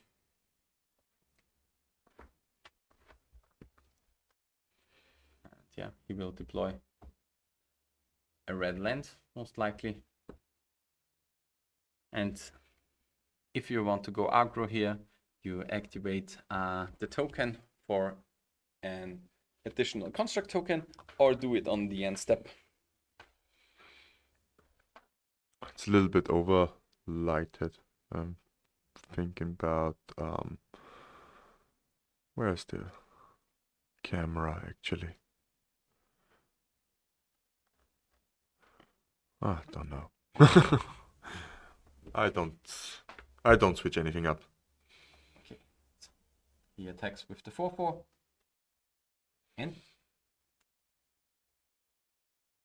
And he made, I think, another token that attacks. No, he attacks with No, he attacked with this one and the yeah. token because he tapped the I mana. think it's on currency converter, the Pithing Needle. Because Thomas didn't Block it. use it. Yeah. Or he didn't thought about just putting the card away. Is sometimes a little bit unintuitive, I would say, because like what is the value of looting when you have no cards in hand? But currency converter in itself is like the value engine for it, because you put the card directly on the currency converter, and if it would be a Loam, you just let it sit in the graveyard and dredge it for the next turn. Yeah. So really, really strong card. Has a lot of sweet modes where you can learn And something. Thomas scoops it up. Now it gets really interesting for the third game. Yeah. The thing is, and I now say something that is so uninsightful and doesn't put any value for our viewers. This matchup looks really draw dependent. So yeah. You mean mulligan dependent? No, I mean it depends on the cards both players draw who wins the game, which basically means Well, that's basically every matchup that's out there. I said it's really uninsightful, doesn't put any knowledge to the viewers. But you mean these are 2 non-blue decks, and both decks are on the mercy of the top of their deck. That's what you actually mean, because they have almost no library manipulation outside of Saga and Fable. Yeah, and in theory, both of those decks have some sort of an engine that can really develop their game plan. We saw it now in game 2 with Minot having the Fable. Fable is something that is Yeah, the turn one incredibly Fable won the powerful. game, yeah. Especially the Rummage mode, where you put away bad cards, draw new cards. It's really, really important. You have the mana fixing in itself with the token creating treasure tokens. And Fable is one of those cards actually that lines up very perfect against the smallpox, because even though you get away the created token and the land, you still have the 2/2 when it flips. Yeah. And you have the Rummage, so yeah, it's just a really incredible card and can be a game changer actually in this matchup. I really like that hand actually, but he still has Bomas in his deck. I'm pretty sure that's a mistake right there. No. Both philosophies are, in my opinion, okay. You have to skimp on the Bowmasters. You don't play the playset. Okay. But playing like 2 Bowmasters is fine, because Goblin Welder dies to it. Yeah. You can hinder the construct tokens, because Painter doesn't actually play that many artifacts, so you can ping the first one down. Okay. And you limit the modes on Fable, for example, because you can't Rummage anymore. And for Nihil Spellbomb, Phyrexian Dragon Engine, those are all cards that get skimped by Bowmaster. Mulligan here on Wynand's side. I think Thomas is keeping. I also liked his hand a lot. It's Wasteland and Thoughtseize and one Swamp. It's a little bit of a more controlling hand. That's what I like about it. One thing we have to look for in the deck list of Wynand is like how many basic lands is he playing, and he is also on the philosophy of 4 basic mountains. And the thing is, even though Painter is a mostly monocolor deck, its mana base is really, really bad in some sort, especially when you play Bowmasters, which he isn't, but he is still having a pretty similar mana base here. Yeah. And with only having access, only having 7 cards that give you access to your basics, a Wasteland is incredibly strong against it. Yeah, that's true. And he has double Thoughtseize, so him being on the play is, yeah, in my opinion, really strong here. Yeah. Just getting rid of the first turn, getting rid of the second turn. Yeah, or just get rid of something like the Fables, because you can't really beat them on the board. Getting rid of it on the early, on the first turn with a Thoughtseize. Yeah, there we have it, the Thoughtseize. And what is Wine and Sand? It's a Goblin Welder, it's Mountain, 1 Fury, another Goblin Welder, and a Fury, and what's the thing in the middle? I don't know. It's a Pyroblast. Pyroblast, Red Metal Blast, yeah. Or or a Fiery Confluence. Should be a Fiery Confluence, actually. What are you taking here? Are you taking here the Simon Spirit Guide to let him skim for mana? Here's a Orcish Bowmaster. He could also just name a Welder or take a Welder. I don't and know if shoot he has the an next additional one. removal spell. Because like if you only have like the Orcish Bowmaster as a removal, just take 1 Welder, kill the second Welder, and then everything looks good. Yeah, that's what I mean, yeah. Just to...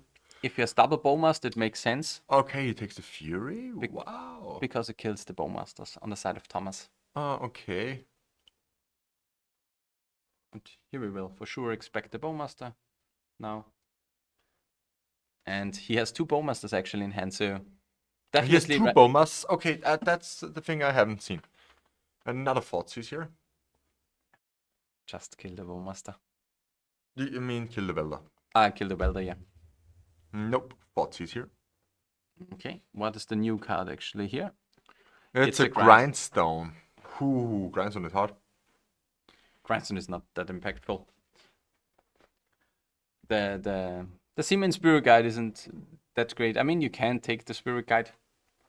Would be actually something. Or I that take the second Welder again. when you have 2 Bowmasters, it doesn't make sense to kill. To take the Welder? Yeah. Just you can either take the fast mana here, or I personally would take either the fast mana or the Fiery Confluence. Okay, so the Fire Confluence is gone. Both of those make sense.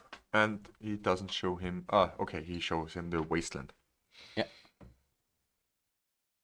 And he has an additional Thoughtseize. And a Lotus Petal was drawn now. But yeah, still doesn't do that much actually. Petal here. And you just play your second Welder and say go.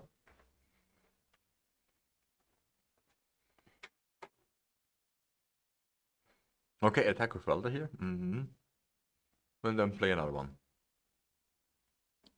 And now Thomas really shouldn't do the third Thoughtseize actually. No. He knows actually the cards. I mean, what's in his hand? It's a Siemens Spirit Guide and a Grindstone. Yeah. And discarding Grindstone is pretty bad. The only thing is like cutting off the Siemens Spirit Guide negates the free drops that he has. But yeah. Usually you should just Now pass. he tries to bait. Yeah, he passes. He tries to bait. Fable is strong here. Does he have a Faber? Yeah, and is the Bowmaster. Bowmaster ping on Welder. And the question is now, do you jump in with the Bowmaster on a Welder or block with the token? Yeah, you Okay. block with the token. You block with the token because you have seen Fable in the last game. You still have another Bowmaster in the hand, if I remember correctly. Yeah, and there's the Fable. No, there's no Bowmaster. Smallpox, Life from the Loam, a Hint to Rock, and Okay. the Thoughtseize. Yeah, it's the question now, are you actually allowed to Smallpox here? If you get the black mana. No. It's a Saga. Saga is nice. Saga puts you pretty much ahead, I think. Yeah. You just play the Saga and pass. Saga pass. Or Saga 40s. I mean, I don't Limits know. the option because the grindstone is now away for new cards. Negates an additional card draw for 2 life. Yeah, that's actually not a bad idea. Or you bait in, or you try to bait in with the Bowmaster. But you would Bowmaster in response to the rummage mode. And you can't really draw 2 cards. Yeah, the 40s. I always like the 40s more, putting away the grindstone. So he only draws at most 1 new card. And if he draws 1 card, he can't attack for the next turn. And yeah. Could be like an interesting turn to follow. Okay, discard. Power Blast. And draw and ping, yeah. And getting a token.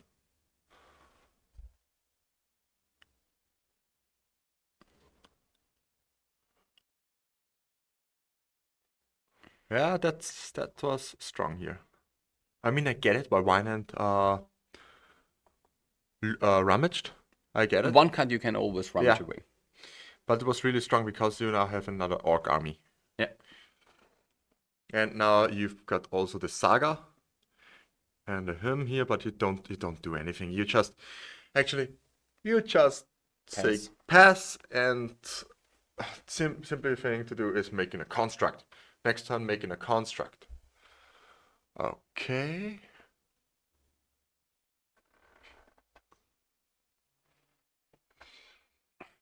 Yeah, the thing is the 1 card that he really wants from the Urza Saga now is the currency converter. To get away some cards, to loot. To get a treasure token. Exactly. Maybe you want to kill off how is it called? The Kiki-Chiki, basically. Yeah. Or the other card, because then you can skimp your opponent on mana. Or you can't put the Mox Diamond. You can't get a Mox Diamond. No. And the question is, I'm not sure if he's allowed to actually use the mana, the mana for the token here. It's hard, but I still think Because like the you do looting it. on this turn would be kind of great. I still think you do it here. Because you're very, very desperate for another land. Yeah, but this deck plays a lot of lands. I mean, it's just a little bit unlucky for both sides that they are skimping on lands here. I mean, Piffing Needle on Kiki-Chiki does a little bit, but it's not that impactful. I No, think the card currency is converter currency. is the thing to do here.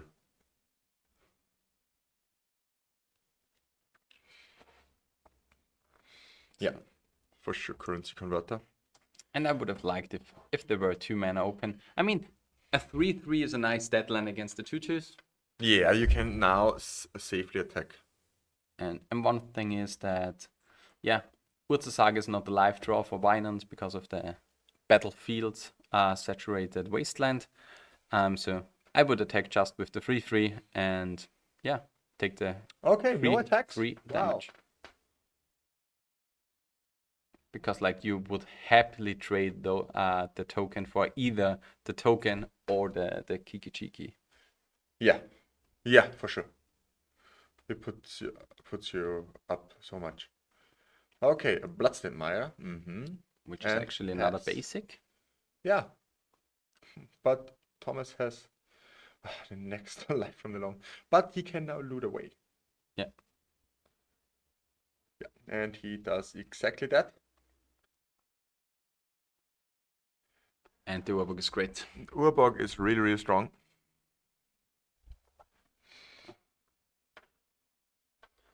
Hum doesn't do anything here. We just drop in the Urborg. And on the next turn. I mean, Urborg also fixes Wynand, but Wynand has only red cards in hand as far as I recall. Yeah, and it's only Chaos Defiler. So, doesn't really... is that problematic. The thing is now, Wynand will make another token in the end step.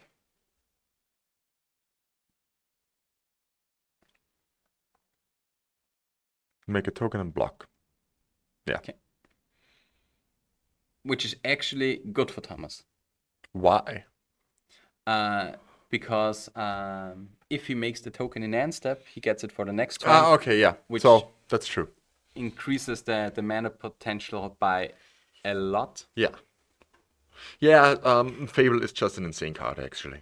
Yeah, there are some small tricks that you have Yeah. to do with it, but When I was in Bologna at Four Seasons, I won one game with a Splinter Twin situation where I had Fable and Fable outside, and I just copied the Fable and I copied the Fable.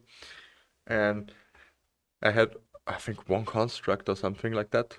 Yeah. And I made end of turn, I think, 6 Fables.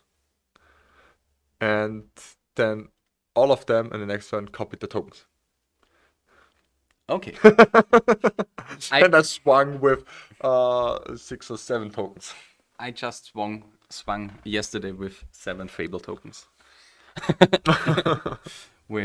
Yeah. It's also enough, but if you have a construct that you can... Yeah, it was against Death Shadow on 3 life, so Oh, wow, yeah.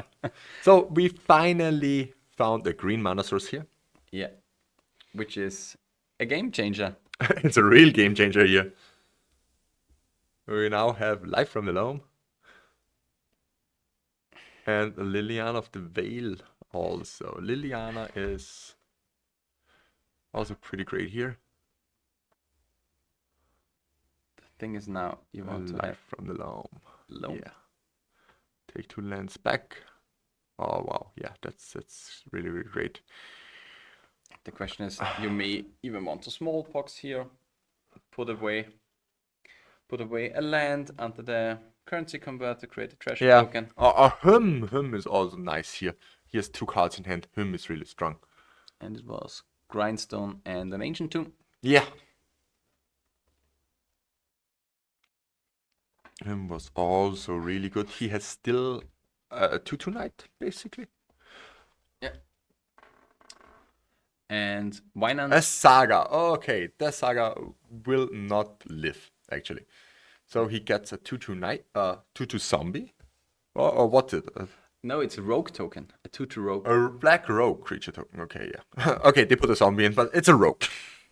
Is it a zombie? Yeah, it's a zombie art type. But it's the same stat line. Then he draws, doesn't loam dredge here. Nah, for sure not. Just You just want to kill off now both creatures. I think he has 2 removal spells in here. So yeah. Seems the thing you want to do. Or kill the saga. kill Yeah. saga. Play your own saga. I mean, Play a lily. Or a smallpox. I mean, I personally would kill the fable, the copied fable. Just to reduce the option that he has. I mean, if you just go for the jump blocking mode now, the 2 remove spells alive, you can clear the whole board. Yeah. And everything is fine. Getting in for 6. And then you can clear the whole board. How? How can you clear the whole board? Smallpox, and he has, how is it called? The sideboard card where you can get a basic out of the deck. For 2 mana. Assassin's Trophy. Assassin's Trophy, yeah. He has both of those in deck. And even with the mana situation currently, it would have been possible because you can Smallpox, discard a land to currency convert, to create the treasure token, put it into Oh, grave. wow. Also very, very synergistic deck. Yeah. I really like it. Trophy here.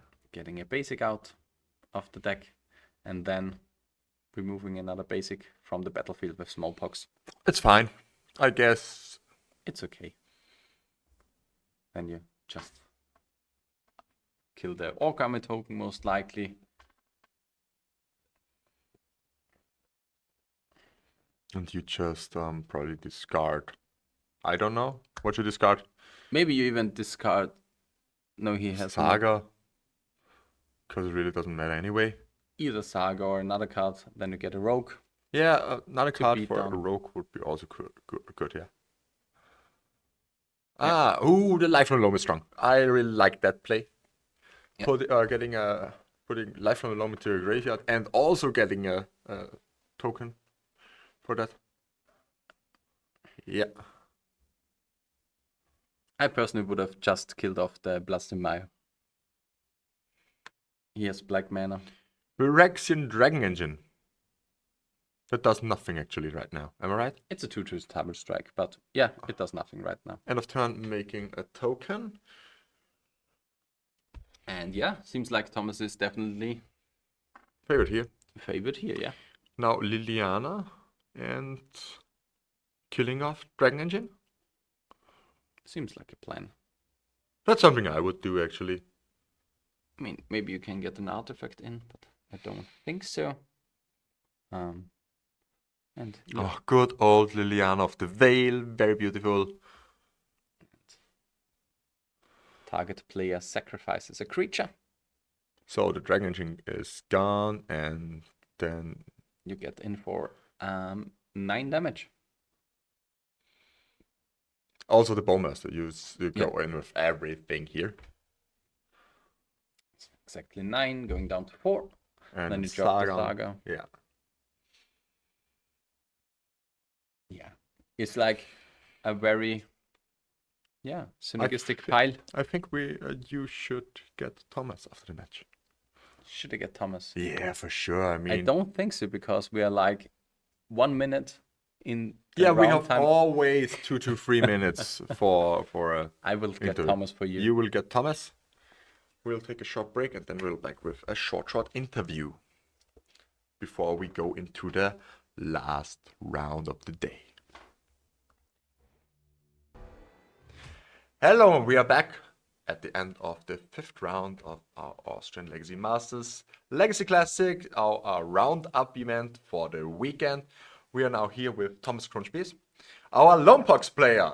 Actually, yeah, how do you like the deck? I mean, you're not usually a Loam player, am I right? No, I sleeved it up in a whim.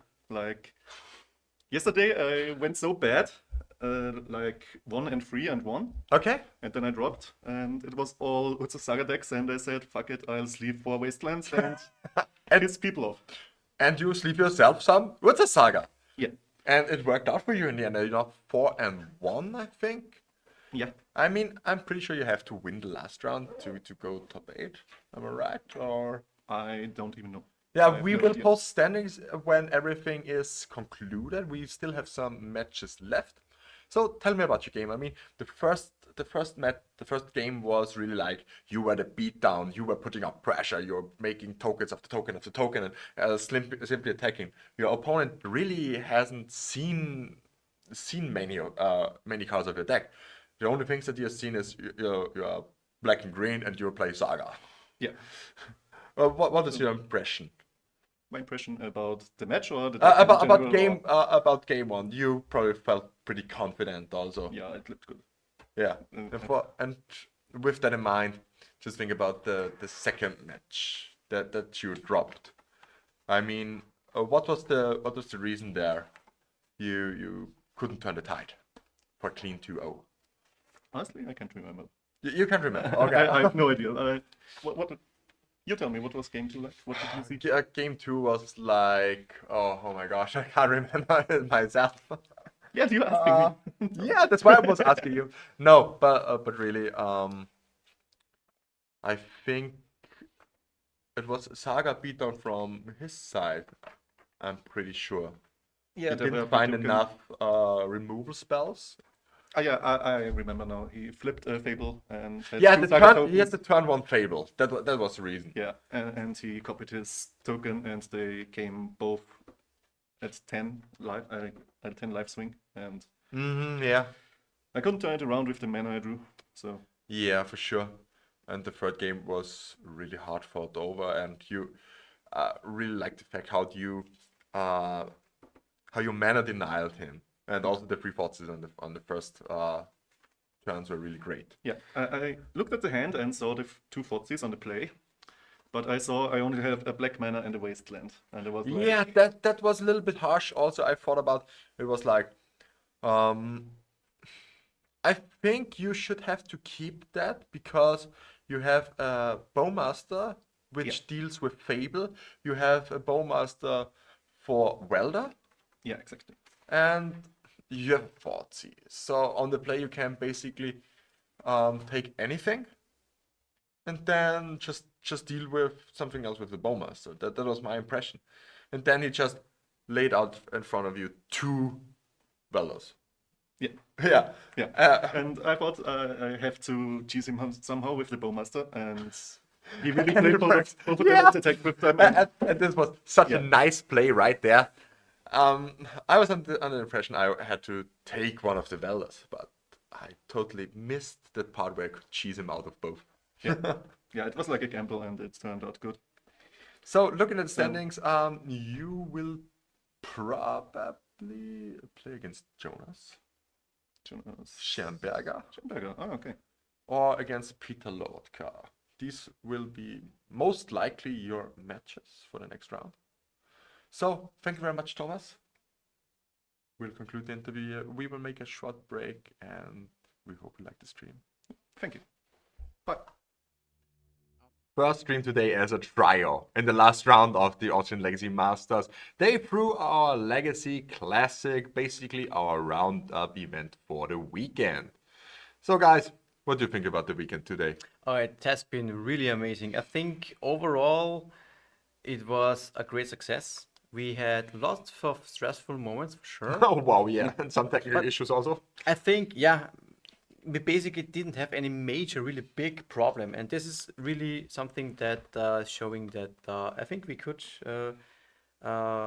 make it all happen, kind of. There's certainly things we can improve. This is absolutely. And if you guys actually know something, please let us know. This is actually very important for us, for sure. Yeah, as always, you can give us feedback. Just write an email, austrian-legacy@gmx.at. Exactly. If it was too fast, just go on our Linktree. There's basically everything you need to know. But I think now we should just go into our match. This is our finals, basically. The last round of Swiss. We have 2 players who are playing for first place. And we just see what those players are and what they're playing. For sure. So, on the left hand, we got Gernot Hübler, one of the guys from Graz.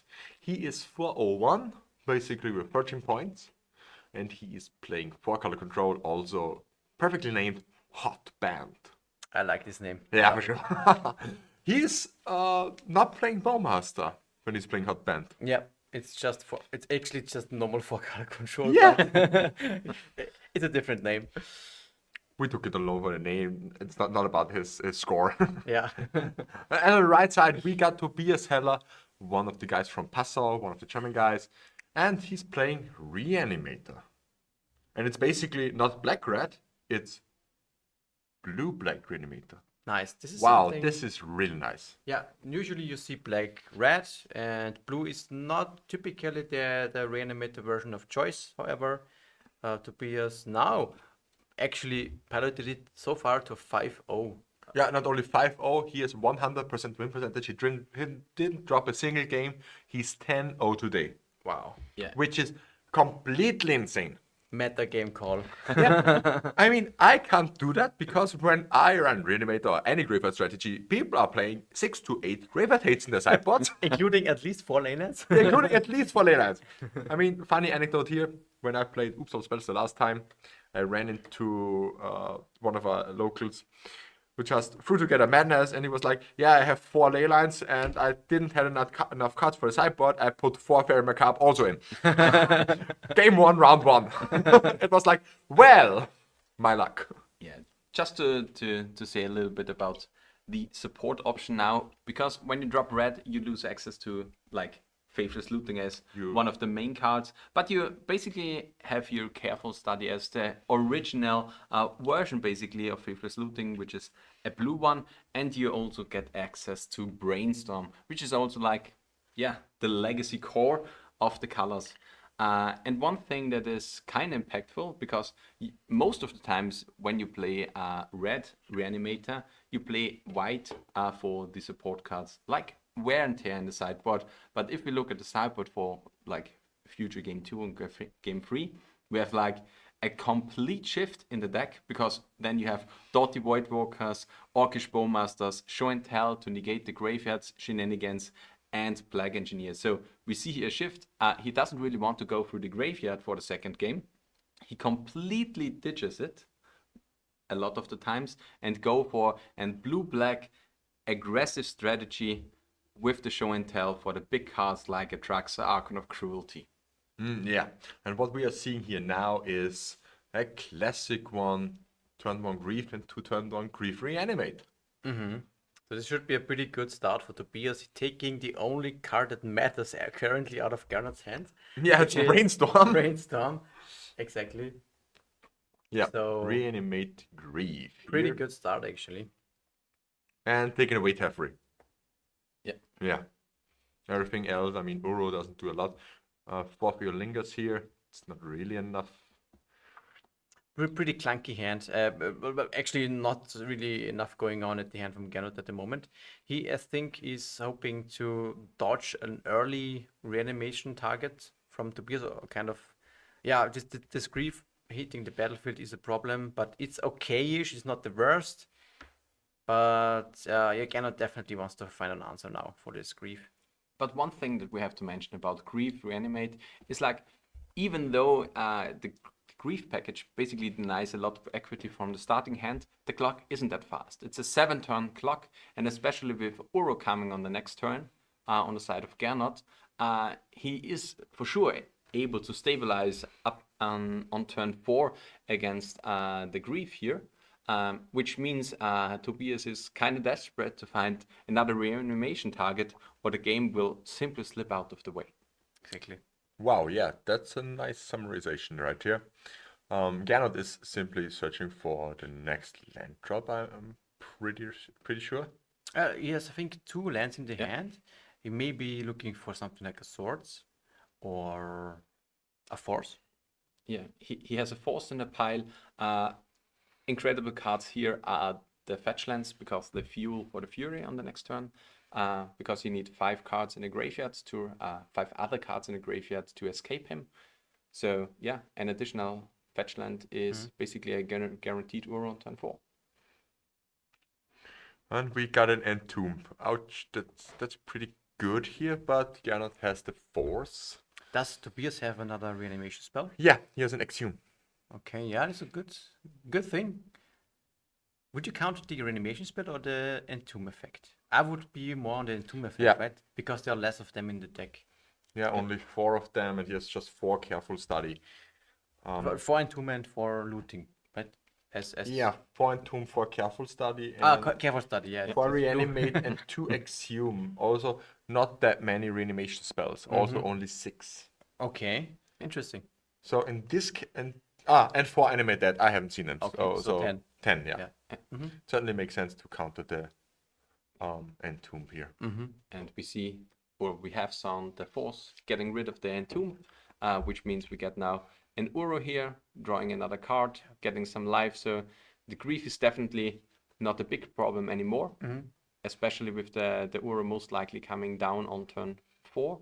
So the life gain is basically the same thing as when Uro got printed. It got rid basically of the Merfolk, because how is it called? It's so long forgotten. It's a hidden treasure in Legacy. The 3/1 True Name Nemesis. Because True Name Nemesis attacks for 3 damage, and the Uro just gains the 3 damage. So it's like, it's completely neglected. But yeah, he doesn't have enough cards in the graveyard. Therefore, he chose to Life from the Loam, so he can dredge it away Next to have time. more cards for Uro. And especially gain another guaranteed land drop. Yeah. And still have the force, I think, with an Uro in hand. Yeah, he's a force plus fetch landing. No, it's 4th Erlingers. Yeah. 4th Erlingers, 4th yeah. Erlingers, yeah. So the Loam was the Uro that I thought. So doesn't he have Uro? He No, showed it. He showed it. He has an Uro. Maybe it was pitched. Maybe it was pitched. To a Maybe force. it's on top of. No, to the force. Okay, yeah, it's switched to the force. Okay. Yeah. In Brainstorm that for case, Tobias. he could just go for the 4th Erlingers for 1 token. It's not particularly exciting. I mean, he has a fetch land, so he may go for 2 for the next turn, which Ah, can yeah, block sure. the Grief. I always think that 4th costs 3 plus X, but it's actually just 2. Yeah, 4th is just a good card. Yeah. Wow. But still, I don't think it's. Yeah, it doesn't turn around. Yeah. Another Grief. and he has another Exhume, which should basically, This is tough now. yeah. Double grief. Double Grief is really strong, especially if it's not a Reanimate. Just an Exhume here. And 2 lands. 2-turn clock here for Gernot. Exhume lets every player Yeah. put in a creature, right? So Gannett actually didn't have any creature in the graveyard. No Uro or something. No, didn't got, because like in this version actually of Gernot, you have a lot of creatures because you have the acceleration with the Delighted Halfling, but not that it would be particularly strong in this scenario, but still a creature that could have been recorded. Exactly. But yeah, I mean, Uro also dies again because it's only staying on the battlefield if it was escaped. So, but yeah, with him on 3, he's basically searching for something like a board clear. He has a Terminus in the deck and maybe even has another one in here, but it seems like Nope, he's searching not for enough. Terminus and the One Ring. Those are actually the cards that he wants to draw here. They can stabilize the board. At least for 1 turn in the case of the ring. Yeah. Yeah. Because like with Uri you don't gain enough life. Or for another 4 turn. Fairlingers and just not attacking. No, No, it's also They not have enough menace. because they have There's menace. menace. Yeah, this is so strong. it's such a menacing card. Yeah. Menacing. Badumts. Yeah. It's a menacing? It's mana sink and menacing.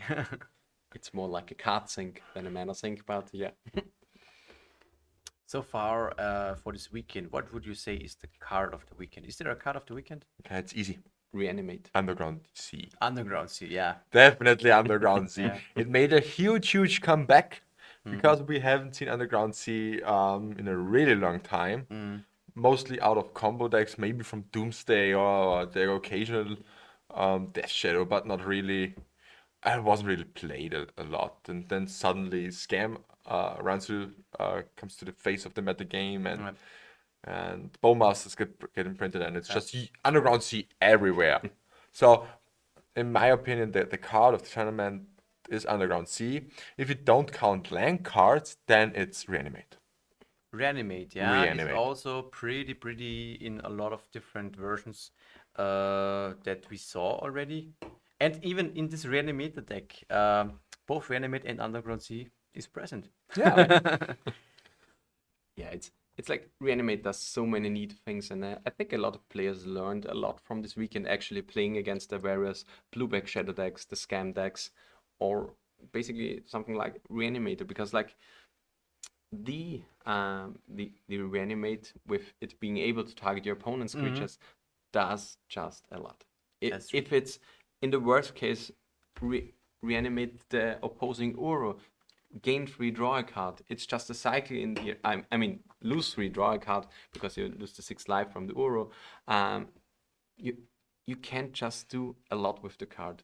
Even in a field where we have a lot of painter players in there, basically reanimating your opponent Chaos Defiler, your opponent's Phyrexian Dragon Engine. I've seen it all happen this weekend for myself. So it's like a lot of tools that Reanimate can do, especially since it's now a 4 in those decks, because like previously in the blue-black shadow lists like 1 or 2 years ago, there was Reanimate being played, but mostly as a tool to cycle your Street Wraith, reanimate the Street Wraith, to basically lose the life to quickly drop out the shadow. And nowadays, it's a 4. You can use it for various different stuff, and I think it's like a neat card, and I think it's time for the spot for the card. So, basically what you're saying is if you want to metagame for this, you should play creatureless, like Mono Black Helm or something like that.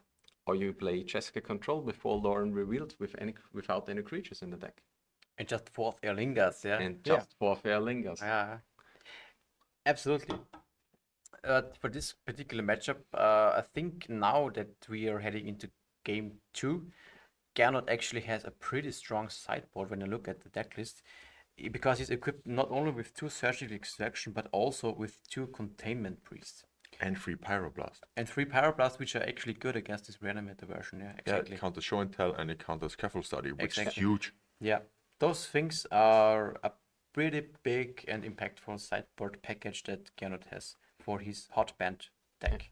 And it will be really interesting for us three and especially the viewers how to see which cards will be boarded in by Tobias.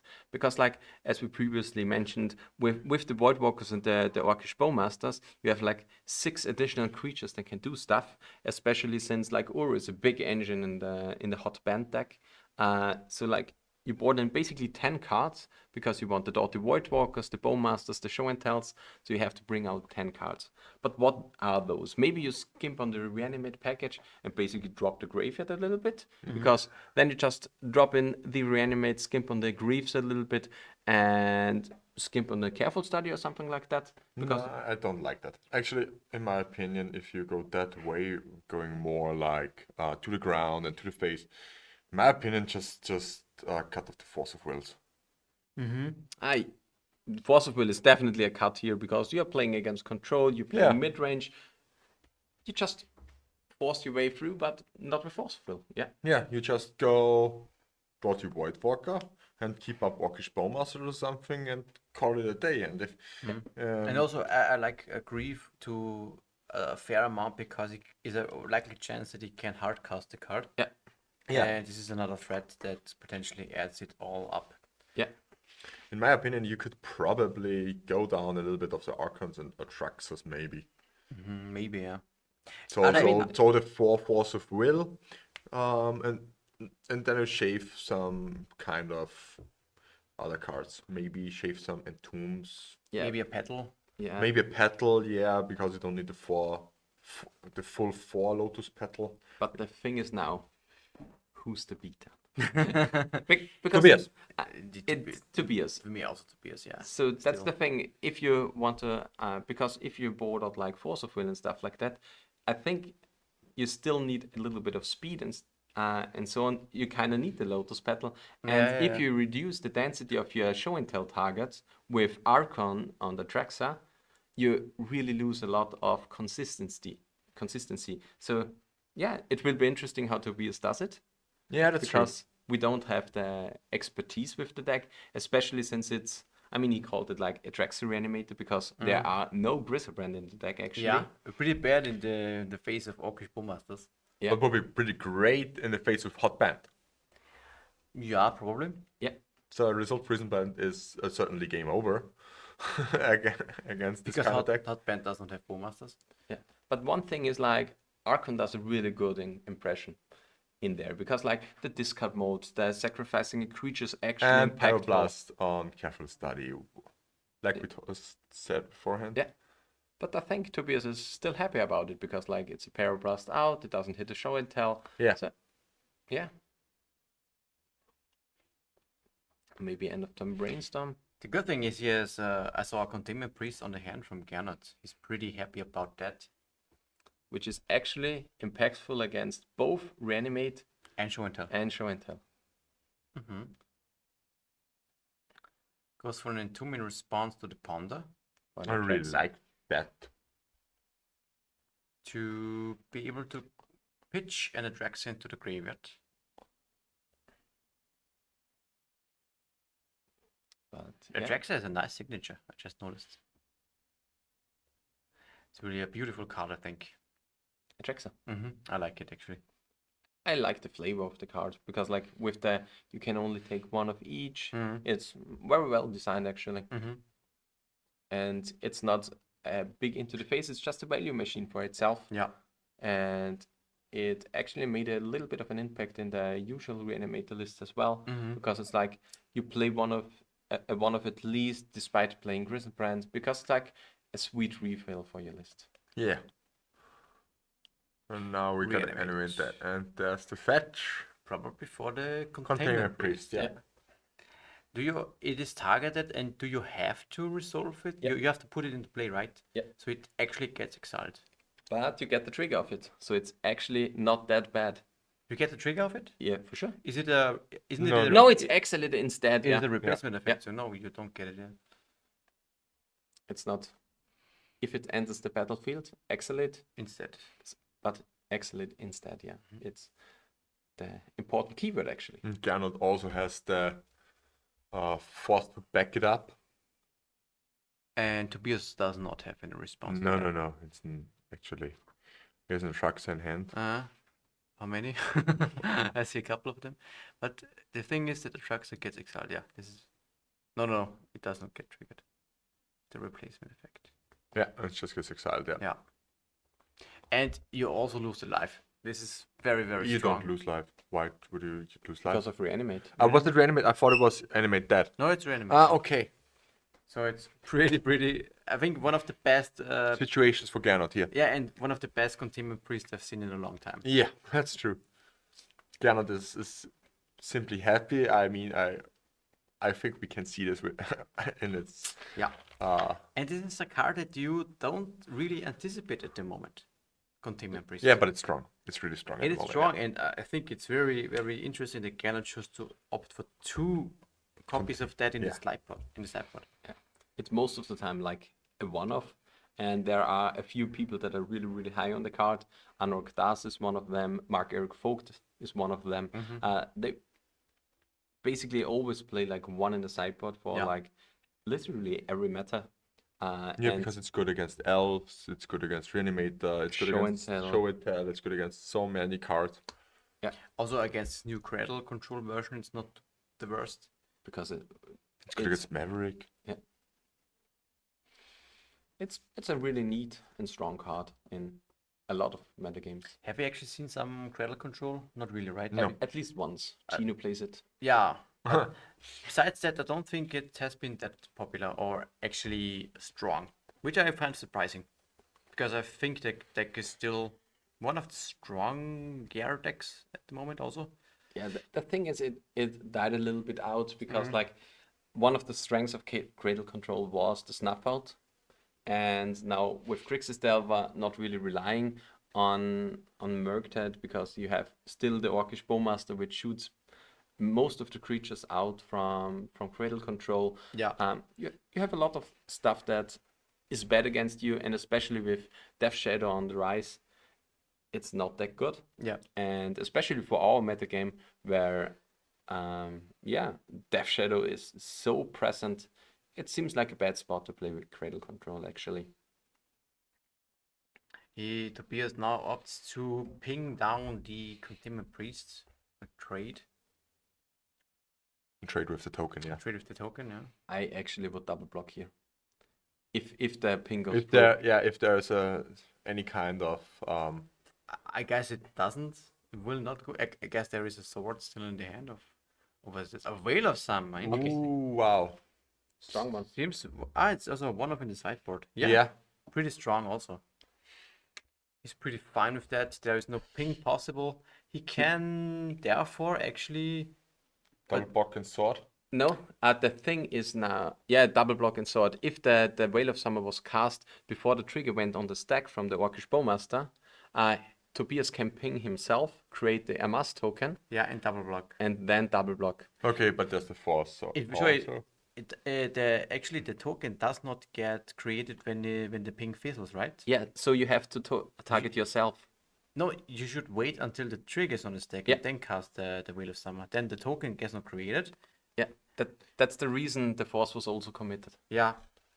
He wanted to have the Bowmasters still away from the battlefield. Yeah. But this is an option to have in mind when you don't have the force. Yeah. It's a better spot. Yeah, that doesn't look good to Tobias. It's probably his first loss today. First game loss. Yeah, first game loss, yeah. He's 11-0 at the moment. Pretty strong showing. And he will be 11-1. He is 11-1 now.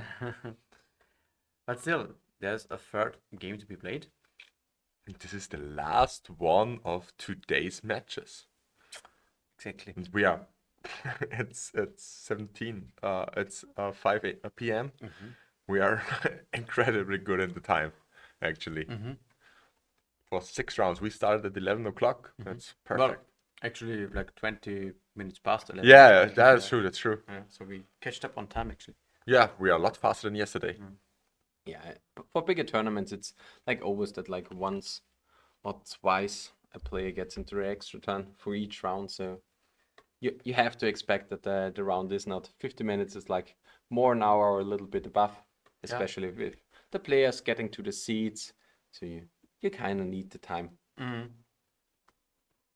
So as you can see, the sideboard games are definitely not one-sided, and it can be anyone's game and match. Yeah, that's true. Yeah, and It's getting really interesting now. yeah, I'm kind Because of if Gernot wins, he wins with 16 points. Yeah, then it's for sure first place. Yeah. yeah, and Tobias can still be second place here. Yeah, the thing is for Tobias is like, what do you board in? Maybe he boards in now the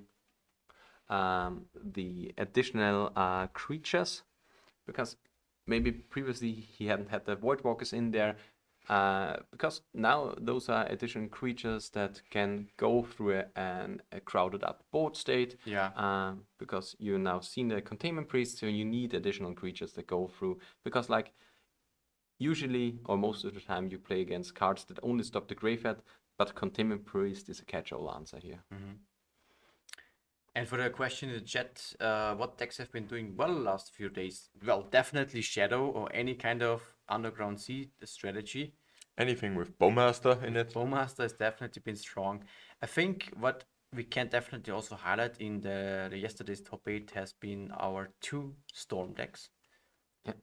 Also Blue-Black Ninjas. Exactly, yeah. This is another Underground Sea strategy.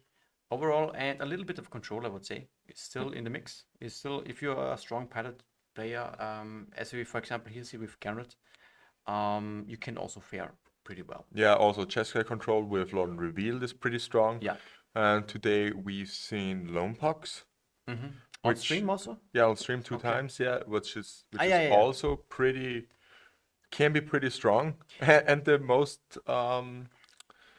surprising thing today is probably Monroe's sneak attack. Yeah, the thing is also, of course, for we saw it on Friday and today the meta is more on spicy decks. The meta is more fun. Yeah, it's more fun related, and therefore we see also less common stuff like this mono red sneak attack. But yesterday for the main event, it was definitely more on the competitive side, and there we definitely see a strong showing of shadow strategies and scam. Yeah, shadow and scam was maybe the thing to do. And also 4-color control was also really strong in the hands of Claudio Bonanni. That is true. He conceded for his mate in the Semifinals. Actually, yeah. So maybe he could have actually also won the event. Yeah, he was already qualified for the European Legacy Masters. Therefore, he only had the prizes to win, and his prize was already at Savannah. Yeah. So he easily made his money worth. Yeah. So That's true. But in the end, it took Lorenzo Tassone the spot for the ELM with his EU Blue-Black Scam deck. which is a list I really liked actually. The Sauron's Ransom seemed so great. Yeah, that's really strong. Reanimate seemed so great. So oh yeah, force on the careful study here. I think that's something you have to do. I like it also. Yeah, and if you talk about standard cards for the tournament, I think we can add definitely Sounds Ransom to the list. Was just such a sweet, good late game printing for a lot of the tempo decks. Because like, yeah, as it was. And there's the Whale of Summer.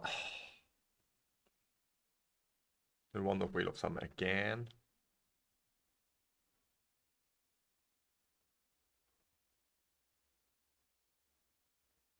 Yeah, definitely the thing that you want to do when you have it. Yeah, for sure, it draws you a card.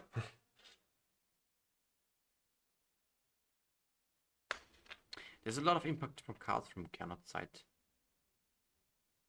Yeah, after sideboarding, it's a totally different deck actually. Mm-hmm. And the Containment Priest again from the top. Oh god, oh god, oh god. Does the Tobias have any removal spells? Other than the Bowmaster, I don't think so, right? I don't think so too. Just show and tell Black Engineer Bowmaster. Yeah, show and tell is. Yeah, show and tell doesn't circumvent it, no. So Containment Priest is also really strong against show and tell. Exactly, yeah. Wow. That's the idea. It's particularly strong here. The plan B from Reanimator is, or the way to play around Graveyard Hate is also shut down by. But Containment Gernot doesn't have white mana. He has Force in hand, okay, that's pretty nice. He goes for it now, as it For the seems. Entomb. Yeah. And then maybe follows it up with an Reanimator or Exhume or Animate Date. The question Interesting. is. Force pitching Teferi. Teferi. Yeah, I think I would also do that. What's now? And reanimating Bowmaster. Okay. Okay, that's strong. That's really strong with 2 cards in hand. Yeah. Preventing cantrips finding the white land source. There it is, the just Scalding Tarn. Oh, Never fuck. didn't have it. Yeah, the problem is now he can't really attack on the side of Tobias. Maybe he has another Bowmaster. And he attacks. That's not good. That's Do we know the waste. unknown card in the hand of Tobias? If he has a Bowmaster, then it's really good. Then Then it's it's strong. good. Doesn't he have a? Okay, he doesn't probably have it. Yeah, Plateau is not typically in the deck from Nope, no plateau here. No, because we're missing red man also. yeah. The thing is, Savannah is just the clean Yeah, you card here. Yeah. yeah, you need more green. No second Bowmaster here. And it's also the one that you kind of want because it has the green for Oro. And okay, just Yeah, the fairy here. Bounce a token. That doesn't look good for Tobias here. Yeah, now he's in a pretty rough spot, I think. Should seal the Yeah, deal. 2 Containment Priests are strong. Really strong. A second one? We have to call the judge. Yeah, it's a Savannah from Tarn. Oh, wow. Oh, good. Yeah, good. Yeah, for sure. But I think the judge may already have been called. Oh no, okay, no. Yeah, We thanks for the chat. We simply didn't get that. that is true. Yeah, there's already quite a bit of things that are happening. Yeah, it's just so they're playing really fast, and it's Yeah. We'll make sure that the judge is being called. And yeah, for sure. hopefully- Wow. We also missed that. Yeah. And we have 3 people. Thanks for the chat. You can't search it with the Tarn. That's right. And we don't have a plateau. And you have no way, actually. It's not a white source. Yeah. He has no white source in his Yeah, in his deck. this is a significant difference, of course. Yeah. What can he do now? What's the ruling? I mean, that's I am curious. that's really hard, actually, now. because so many things have been passed. There has been the Containment Priest being played, the Fairy being played. This is basically impossible to invert, kind of. Brainstorm is kind of on the stack, I think, at the moment. Not being resolving. Okay, what are they doing? Brainstorm resolving. Okay. Okay, I think both players get a warning or something. It's maybe like that. I don't know. Okay, interesting. I mean, we don't have competitive rules here for this event, I think. We have competitive routes here Okay. for this time, but I'm not judge either. I don't know the ruling, actually. We'll find out soonish.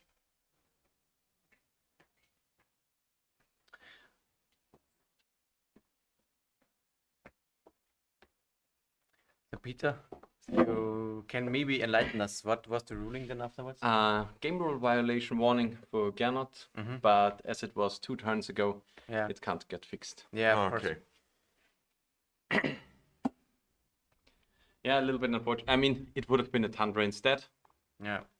So Yeah, it would have been a turn rested. Yeah, that's true. So it doesn't make that much of a difference, actually. because Good, then he yeah. would get the Savannah here for the second green, Yeah, so it doesn't make it that or much a Tiger difference. if he has one in the deck, so that he can record. No tiger. Only 2 tundra, 2 volcanic island, 2 tropical island, 1 savanna, 1 island forest, 1 mystic sanctuary. So it actually makes a thing here, because Now it's access to red mana. now he has access to red mana Yep. and can cast the Ura from the graveyard. Yeah. Yeah, that's the thing. We are basically 2 floors downstairs until we are on the top, and then I can call the judge. It's That's not sure. Yeah, and the thing is, like, most of the times the control decks are like 3 colors, so you have your fetch lands, and every fetch land can get every land. It's nowadays with the 4 color decks where it's actually a problem, because like now you have the problem that you have some lands in the deck that are not fetchable from every source. But in the end, as he also has now the Flooded Strand, it's pretty okay. It didn't really have a big impact. No, Because by now he would have definitely have access to everything he needs. yeah, that's true. So in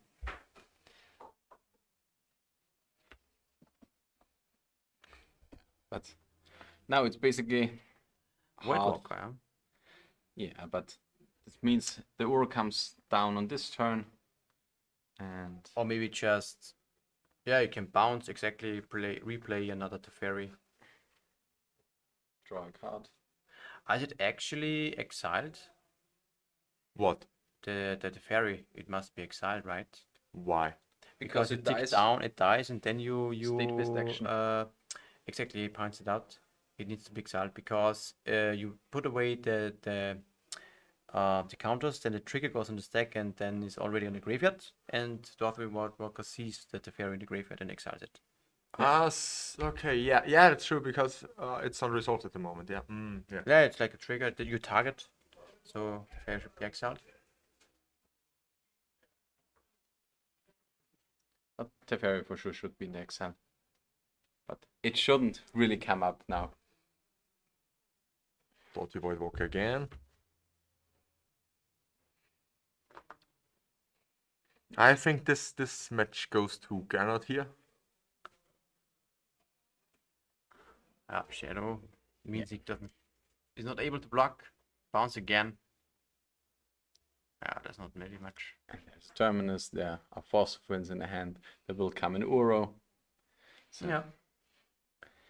it's definitely on the hard side for Tobias. But he's getting beaten down with the stick, with the 2/2. It's a stick fight. Let's go. Down, stay on the floor. I like beatdowns like that.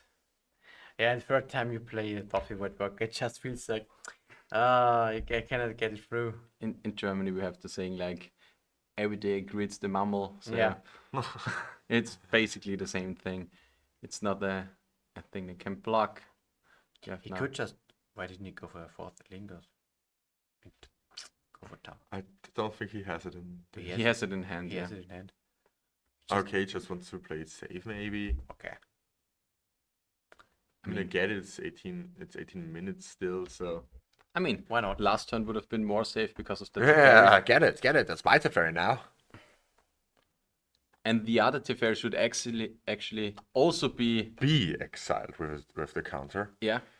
So there would have been a point in No, he was not able to activate. No. on the last turn he could have activated the Void Walker. No, it was summoning sick. No, Okay, but so- he attacked. But the last Now he would yeah, have been able. but This the one second also has the silver Teferi counter. I know. has Now this is the on the this first- turn he could have Yeah. activated it, That's what I meant. Yeah. bounced the Containment Priest, and could have And comboed off. reanimate. Yeah. So yeah, kind of a big miss actually from the players, Yeah. because you have. I mean, also good after 6 protector. rounds, it's like, yeah, mistakes happen. I mean, It's just. I guess it would have been counted anyway. it would have been Force of Will, yeah. Still, yeah, that's technically true. And Also it goes. exiled. But I think this is also something for. Is this something that you can miss? No, it is also something that Tobias has to be aware of, right? Yeah, So I'm pretty sure. yeah, It's I thought also under his responsibility a little bit. I think it's actually Both, right? It's both. Yeah. Should have actually been a warning for both players. Yeah.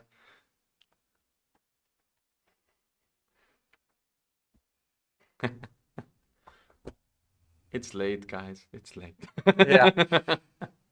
Actually, Yeah, it no. isn't that late, but it's an exhausting weekend. Yeah. I think for everyone. Both of those players played Friday 5 rounds, yesterday at least 6 rounds, and today another 6 rounds.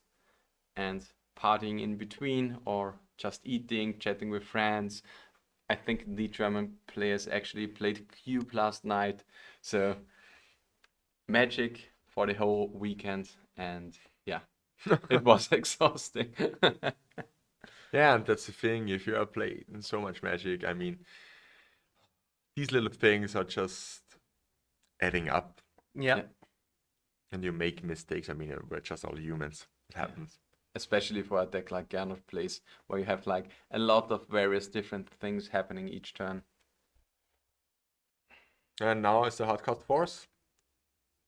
Probably. Wait, no. Resolving, really. I mean, you still win with the Warfare Lingers on the next turn. Mm. And also has a surgical, but yeah, now it cannot do anything, of course. Yeah. If the Teferi Shields are down. Yeah. Wow, wow, wow, wow, wow, wow. Right, Okay. It's getting interesting, actually. I would have forced the Teferi, I think. Yeah. Because then I have still access to surgical. And he can show intel actually.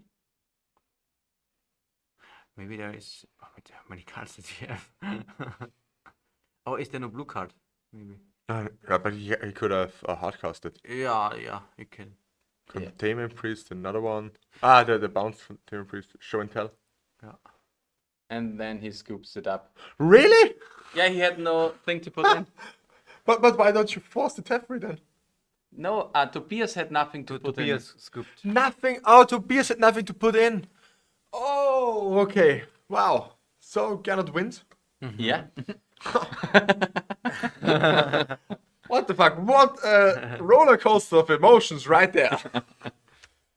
Yeah, there was unfortunately no fatty in the hand, no reanimation spell for something in the graveyard. So the first match that he lost today, and Was the finals. was the finals. Yeah, this happens actually sometimes. Yeah. Most of the time, it's a little bit better to simply draw in between rounds or something, or to even to lose. But drawing 5-0 and then losing the finals feels really, really hard. Exactly. But in the end, it was a big showing for color control, hot band in the end. In the hands of Gernot. There's still a little bit. I don't think we have time for the backup match. Maybe we can check if we can get something going, or then of course we will interview The our winner. That's absolutely given. We'll grab Gernot and talk about the match and the day. And I think we can do that in a couple of minutes after a short break. For sure. Well, what a weekend. What a round 6 of our Austrian Legacy Masters Legacy Classic on day 3 on Sunday. Basically our roundup tournament for the weekend. Yeah. We're now here with the great winner of today's 1K, Gernot Hübler, with his hot band list. How do you like your deck today? I played it the first time today. I never played it before because I'm a tempo player and I love Delva and I love Shadow. And today I thought like, well, yesterday was the qualifier, the really important tournament in my opinion. So I decided to try new things. And yeah, deck was okay, but I don't feel confident with it because I feel like it don't give you that really good hands. I don't like you play 6 forces and you kind of want force in every opener and you kind of dislike force in every opener. Okay, yeah, I can see that. Yeah. If you play against the fair deck, you like your removal and you do not really like your forces. And if you like against the combo deck, you need your forces. So I really had troubles in the first rounds to figure out what are the To evaluate, correct start yeah. hands. And I guess about round 3, 4, 5, then I figured it out. And yes, obviously deck gave me good hands. Oh I yeah, have to that's say. true. That's true. I mean, you had both times the Containment Priest, which was insanely strong. Yeah, I was very aware of days. He never had days. I'm not sure if his least plays days. No, he doesn't play days. No. I never saw it, and I thought, but okay. I mean, it's fine. I don't get it. Yeah, for sure. But he won the first match pretty confidently. It looked so good for him. And then after the second, after sideboarding, suddenly everything broke down. Yeah, I mean, I'm bringing in 11 cards. Yeah. It should change some. Yeah, for should sure. change something. We talked about the matchup before the game, Okay. and he also said to me that he tested it against what's his name, Builds. Yeah. One of your guys beats me. And he also made the same experience. Pre-board is fine, which is obvious. But post-board games are like horrible because you have that many hate. I feel like you have to go just really fast because if you go to turn 3, 4 or later, it will be harder for him. So maybe it was a mistake then, boarding in Show and Tell or boarding in the Bone Masters and the Void Walkers. Maybe just boarding in Show and Tell and just call it a day would be a nice situation. I mean, I'm not sure if Show and Tell is correct because I also bring in 3 Pyroblasts, which have other targets. Sure, you want to hit the Careful Study. Yeah, In like first, it did. in first place, like I did, yeah. But yeah, I mean, I'm not a Reanimator player. I have really no clue if it's correct to play Show and Tell or not. Okay. So, what are you? But I think it would be very interesting to tell us a little bit what happened at the end of this match. Because I think it was really we crazy. we both had a really brain fart. Yeah. I I just didn't count up the fairy. You could. You had. Yeah, was a blue yeah. card in hand, right? I had Pyroblast in hand. I could counter it. Okay, And wow. I really missed it because I'm not that familiar with the fairy. I mean, I know what it does, but I didn't thought about it. He brought the fairy in, and then I looked in my hand and thought, shit. Shit, I'm Shit, lost now. shit, you're an idiot. And then he was the same idiot because he didn't thought about it that I cannot cast my whole hand, and he just conceded because he thought he's dead to my hand. Okay, wow. That was like That's insane. insane, something like that never happened to me. It's I mean, I take it. I don't know. Yeah, for sure. I mean, if someone gives you free wins, then you take it. I mean, that's easy. Yeah, we both had a brain fart. I mean, it was a long weekend, maybe, and maybe that's like It's normal. But he I had. don't know if it's normal, and I don't feel like it shouldn't happen. Yeah, but Yeah, he had but- the target for the show and tell. Am I right?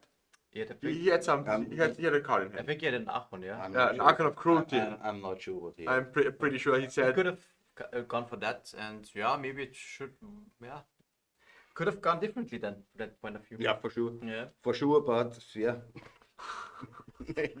In the end, yeah, it's about It that. all worked out for Yeah, you. So exactly. congratulations. Yeah. Thanks. It's nice to have one Austrian guy at the top from one of our free tournaments. At least one Austrian guy. Yeah, it took 3 tries and the third try. Okay. We have one Austrian at the top. Cool. Perfect. Thank you very much for coming here. I Thank you. hope we will see you next year at the next Austrian Legacy Sure. Masters. Sure. We will try to do the same, if not a little bit better. Yes. I feel like it was a really cool tournament. I feel like you make great content. That's Thank cool. you very much. That's Thank you. cool. I like it. I like it that you support Legacy that much because I'm a legacy player Yeah. only. Yeah. Like Modern myself. modern is like okay, but I don't really play it. I have little bit of experience, but very less. And I really appreciate it. Thank you very much. Thank you. It's I very cool. appreciate it. That's what we really love to do. We love the gathering, we love the people, and we love the Yeah, format. go on with it. Exactly. Fine. So, I think we can. some closing thoughts. I think we will take a short break and come back again Yeah. then as a trio, and then we'll make a short recap of the day and maybe of the tournament itself. Exactly. And yeah, stay tuned for the recap. Bye. Should now. Hello everyone and welcome to the conclusion of the Austrian Legacy Masters. We today played the Legacy Classic 1K, basically our roundup tournament for our weekend. And we are pretty exhausted. We streamed 5 hours of Legacy on Friday. We streamed 10 hours of Legacy, 9 rounds, but 10 hours of Legacy on yesterday, on Saturday, and today 6 rounds of Legacy also. So, you look tired, guys. It's okay. I think it was a pretty exciting weekend overall. I really liked it. Everything went pretty much smoothly, and we had a lot of great fun actually. So I'm pretty happy about it. Yeah, we saw a lot of different decks, a lot of different strategies, especially on the stream and on the tables. It was like various different formats actually. The Friday metagame had a really shift up to the Saturday metagame, and today was a little bit of a fancy metagame actually. We have like incredible stuff like mono red sneak attack and stuff like that showing Blue Black up. Ring. Yeah. We've seen a lot of different decks actually. But what the standout deck for sure for this weekend should be definitely some kind of Death Shadow or Scam maybe version. Yeah. But Underground Sea is definitely one of the cards for this weekend. And yeah, you definitely have to respect that, I think, going forward. It might be even the best deck. So you definitely have to beat that when you want to enter a big tournament like this. For sure. So what's your conclusion for the weekend? We will do something like that again. I definitely would be down. A big +1 for me. It was like we tried to do it and the guys showed up. We had an incredible community here. Yeah. It was so fun talking to like guys from 7 different nations. It was really, really amazing. So a huge shout out, especially to the community that came here. You are the most important persons when running a tournament like this. Without the players, it wouldn't just happen. It wouldn't be the gathering. So really, the real prize is the friends we made along the way. I mean, it's cheesy saying, but it's real. It's a truth. I mean, what do I have to say? You are so cringe. I mean, I'm a millennial. I am allowed to be cringe, and I'm a dad also. So, yeah, for sure. The only thing that missed is Embracing the you cringe guys put the gathering in Magic the Gathering. But no, for real, it's I can be cringe as long as I want. but it's really like that. Without you guys showing up, Yeah. it wouldn't be such an awesome weekend. Absolutely. What can we say other than thank you? And let's see how we can do this next year. That's definitely important. We hope we can make it bigger. We hope we don't have to cap it at 64. Maybe we can find another location. I'm unsure if that's possible, but at least we can do the same thing that we've done this year. So that's the baseline. Yeah. That's the thing we can for sure do. But yeah, if we can do it bigger, we will. The decklist will be posted in the upcoming days for sure. We want to make sure that the metagame is all available to the players who want to have a look at the decklists. And they will most likely be published on our Mox field. We have our own Mox field from the Austrian Legacy and on MTG Top 8. You can access the deck lists via our Linktree. It's linked.e. It's a little bit strange. /Austrian_Legacy. So that's basically everything that you need to know about us. We are in response, a legacy podcast. New episode went out on Friday. Yeah. Oh yeah, we totally forgot about that. We didn't even make a Twitter post for that. Well, yeah, everything busy got around. overshadowed by the Austrian Legacy Masters. Yeah. So if you simply don't get enough of us, then just switch to your preferred podcast app and listen to the most recent episode. And I say we can conclude this weekend. Yeah. So thank you very much. If you like what we are doing, consider following us on basically everywhere, social media. It's at Austrian_Legacy, also at Response_Legacy. You can find me on Twitter. It's @FinnickMTG, PHINDKMTG. Daniel, where can we find you on Now social the light is media? already going down. I am at Flying Delva. You can find me also on Twitter and also basically anywhere around that. Peter, where You can find me on Twitter. It's @UnicornLord, but the O in the Lord is a 0. In response. The end. before the lights go down. Bye. And thanks for watching.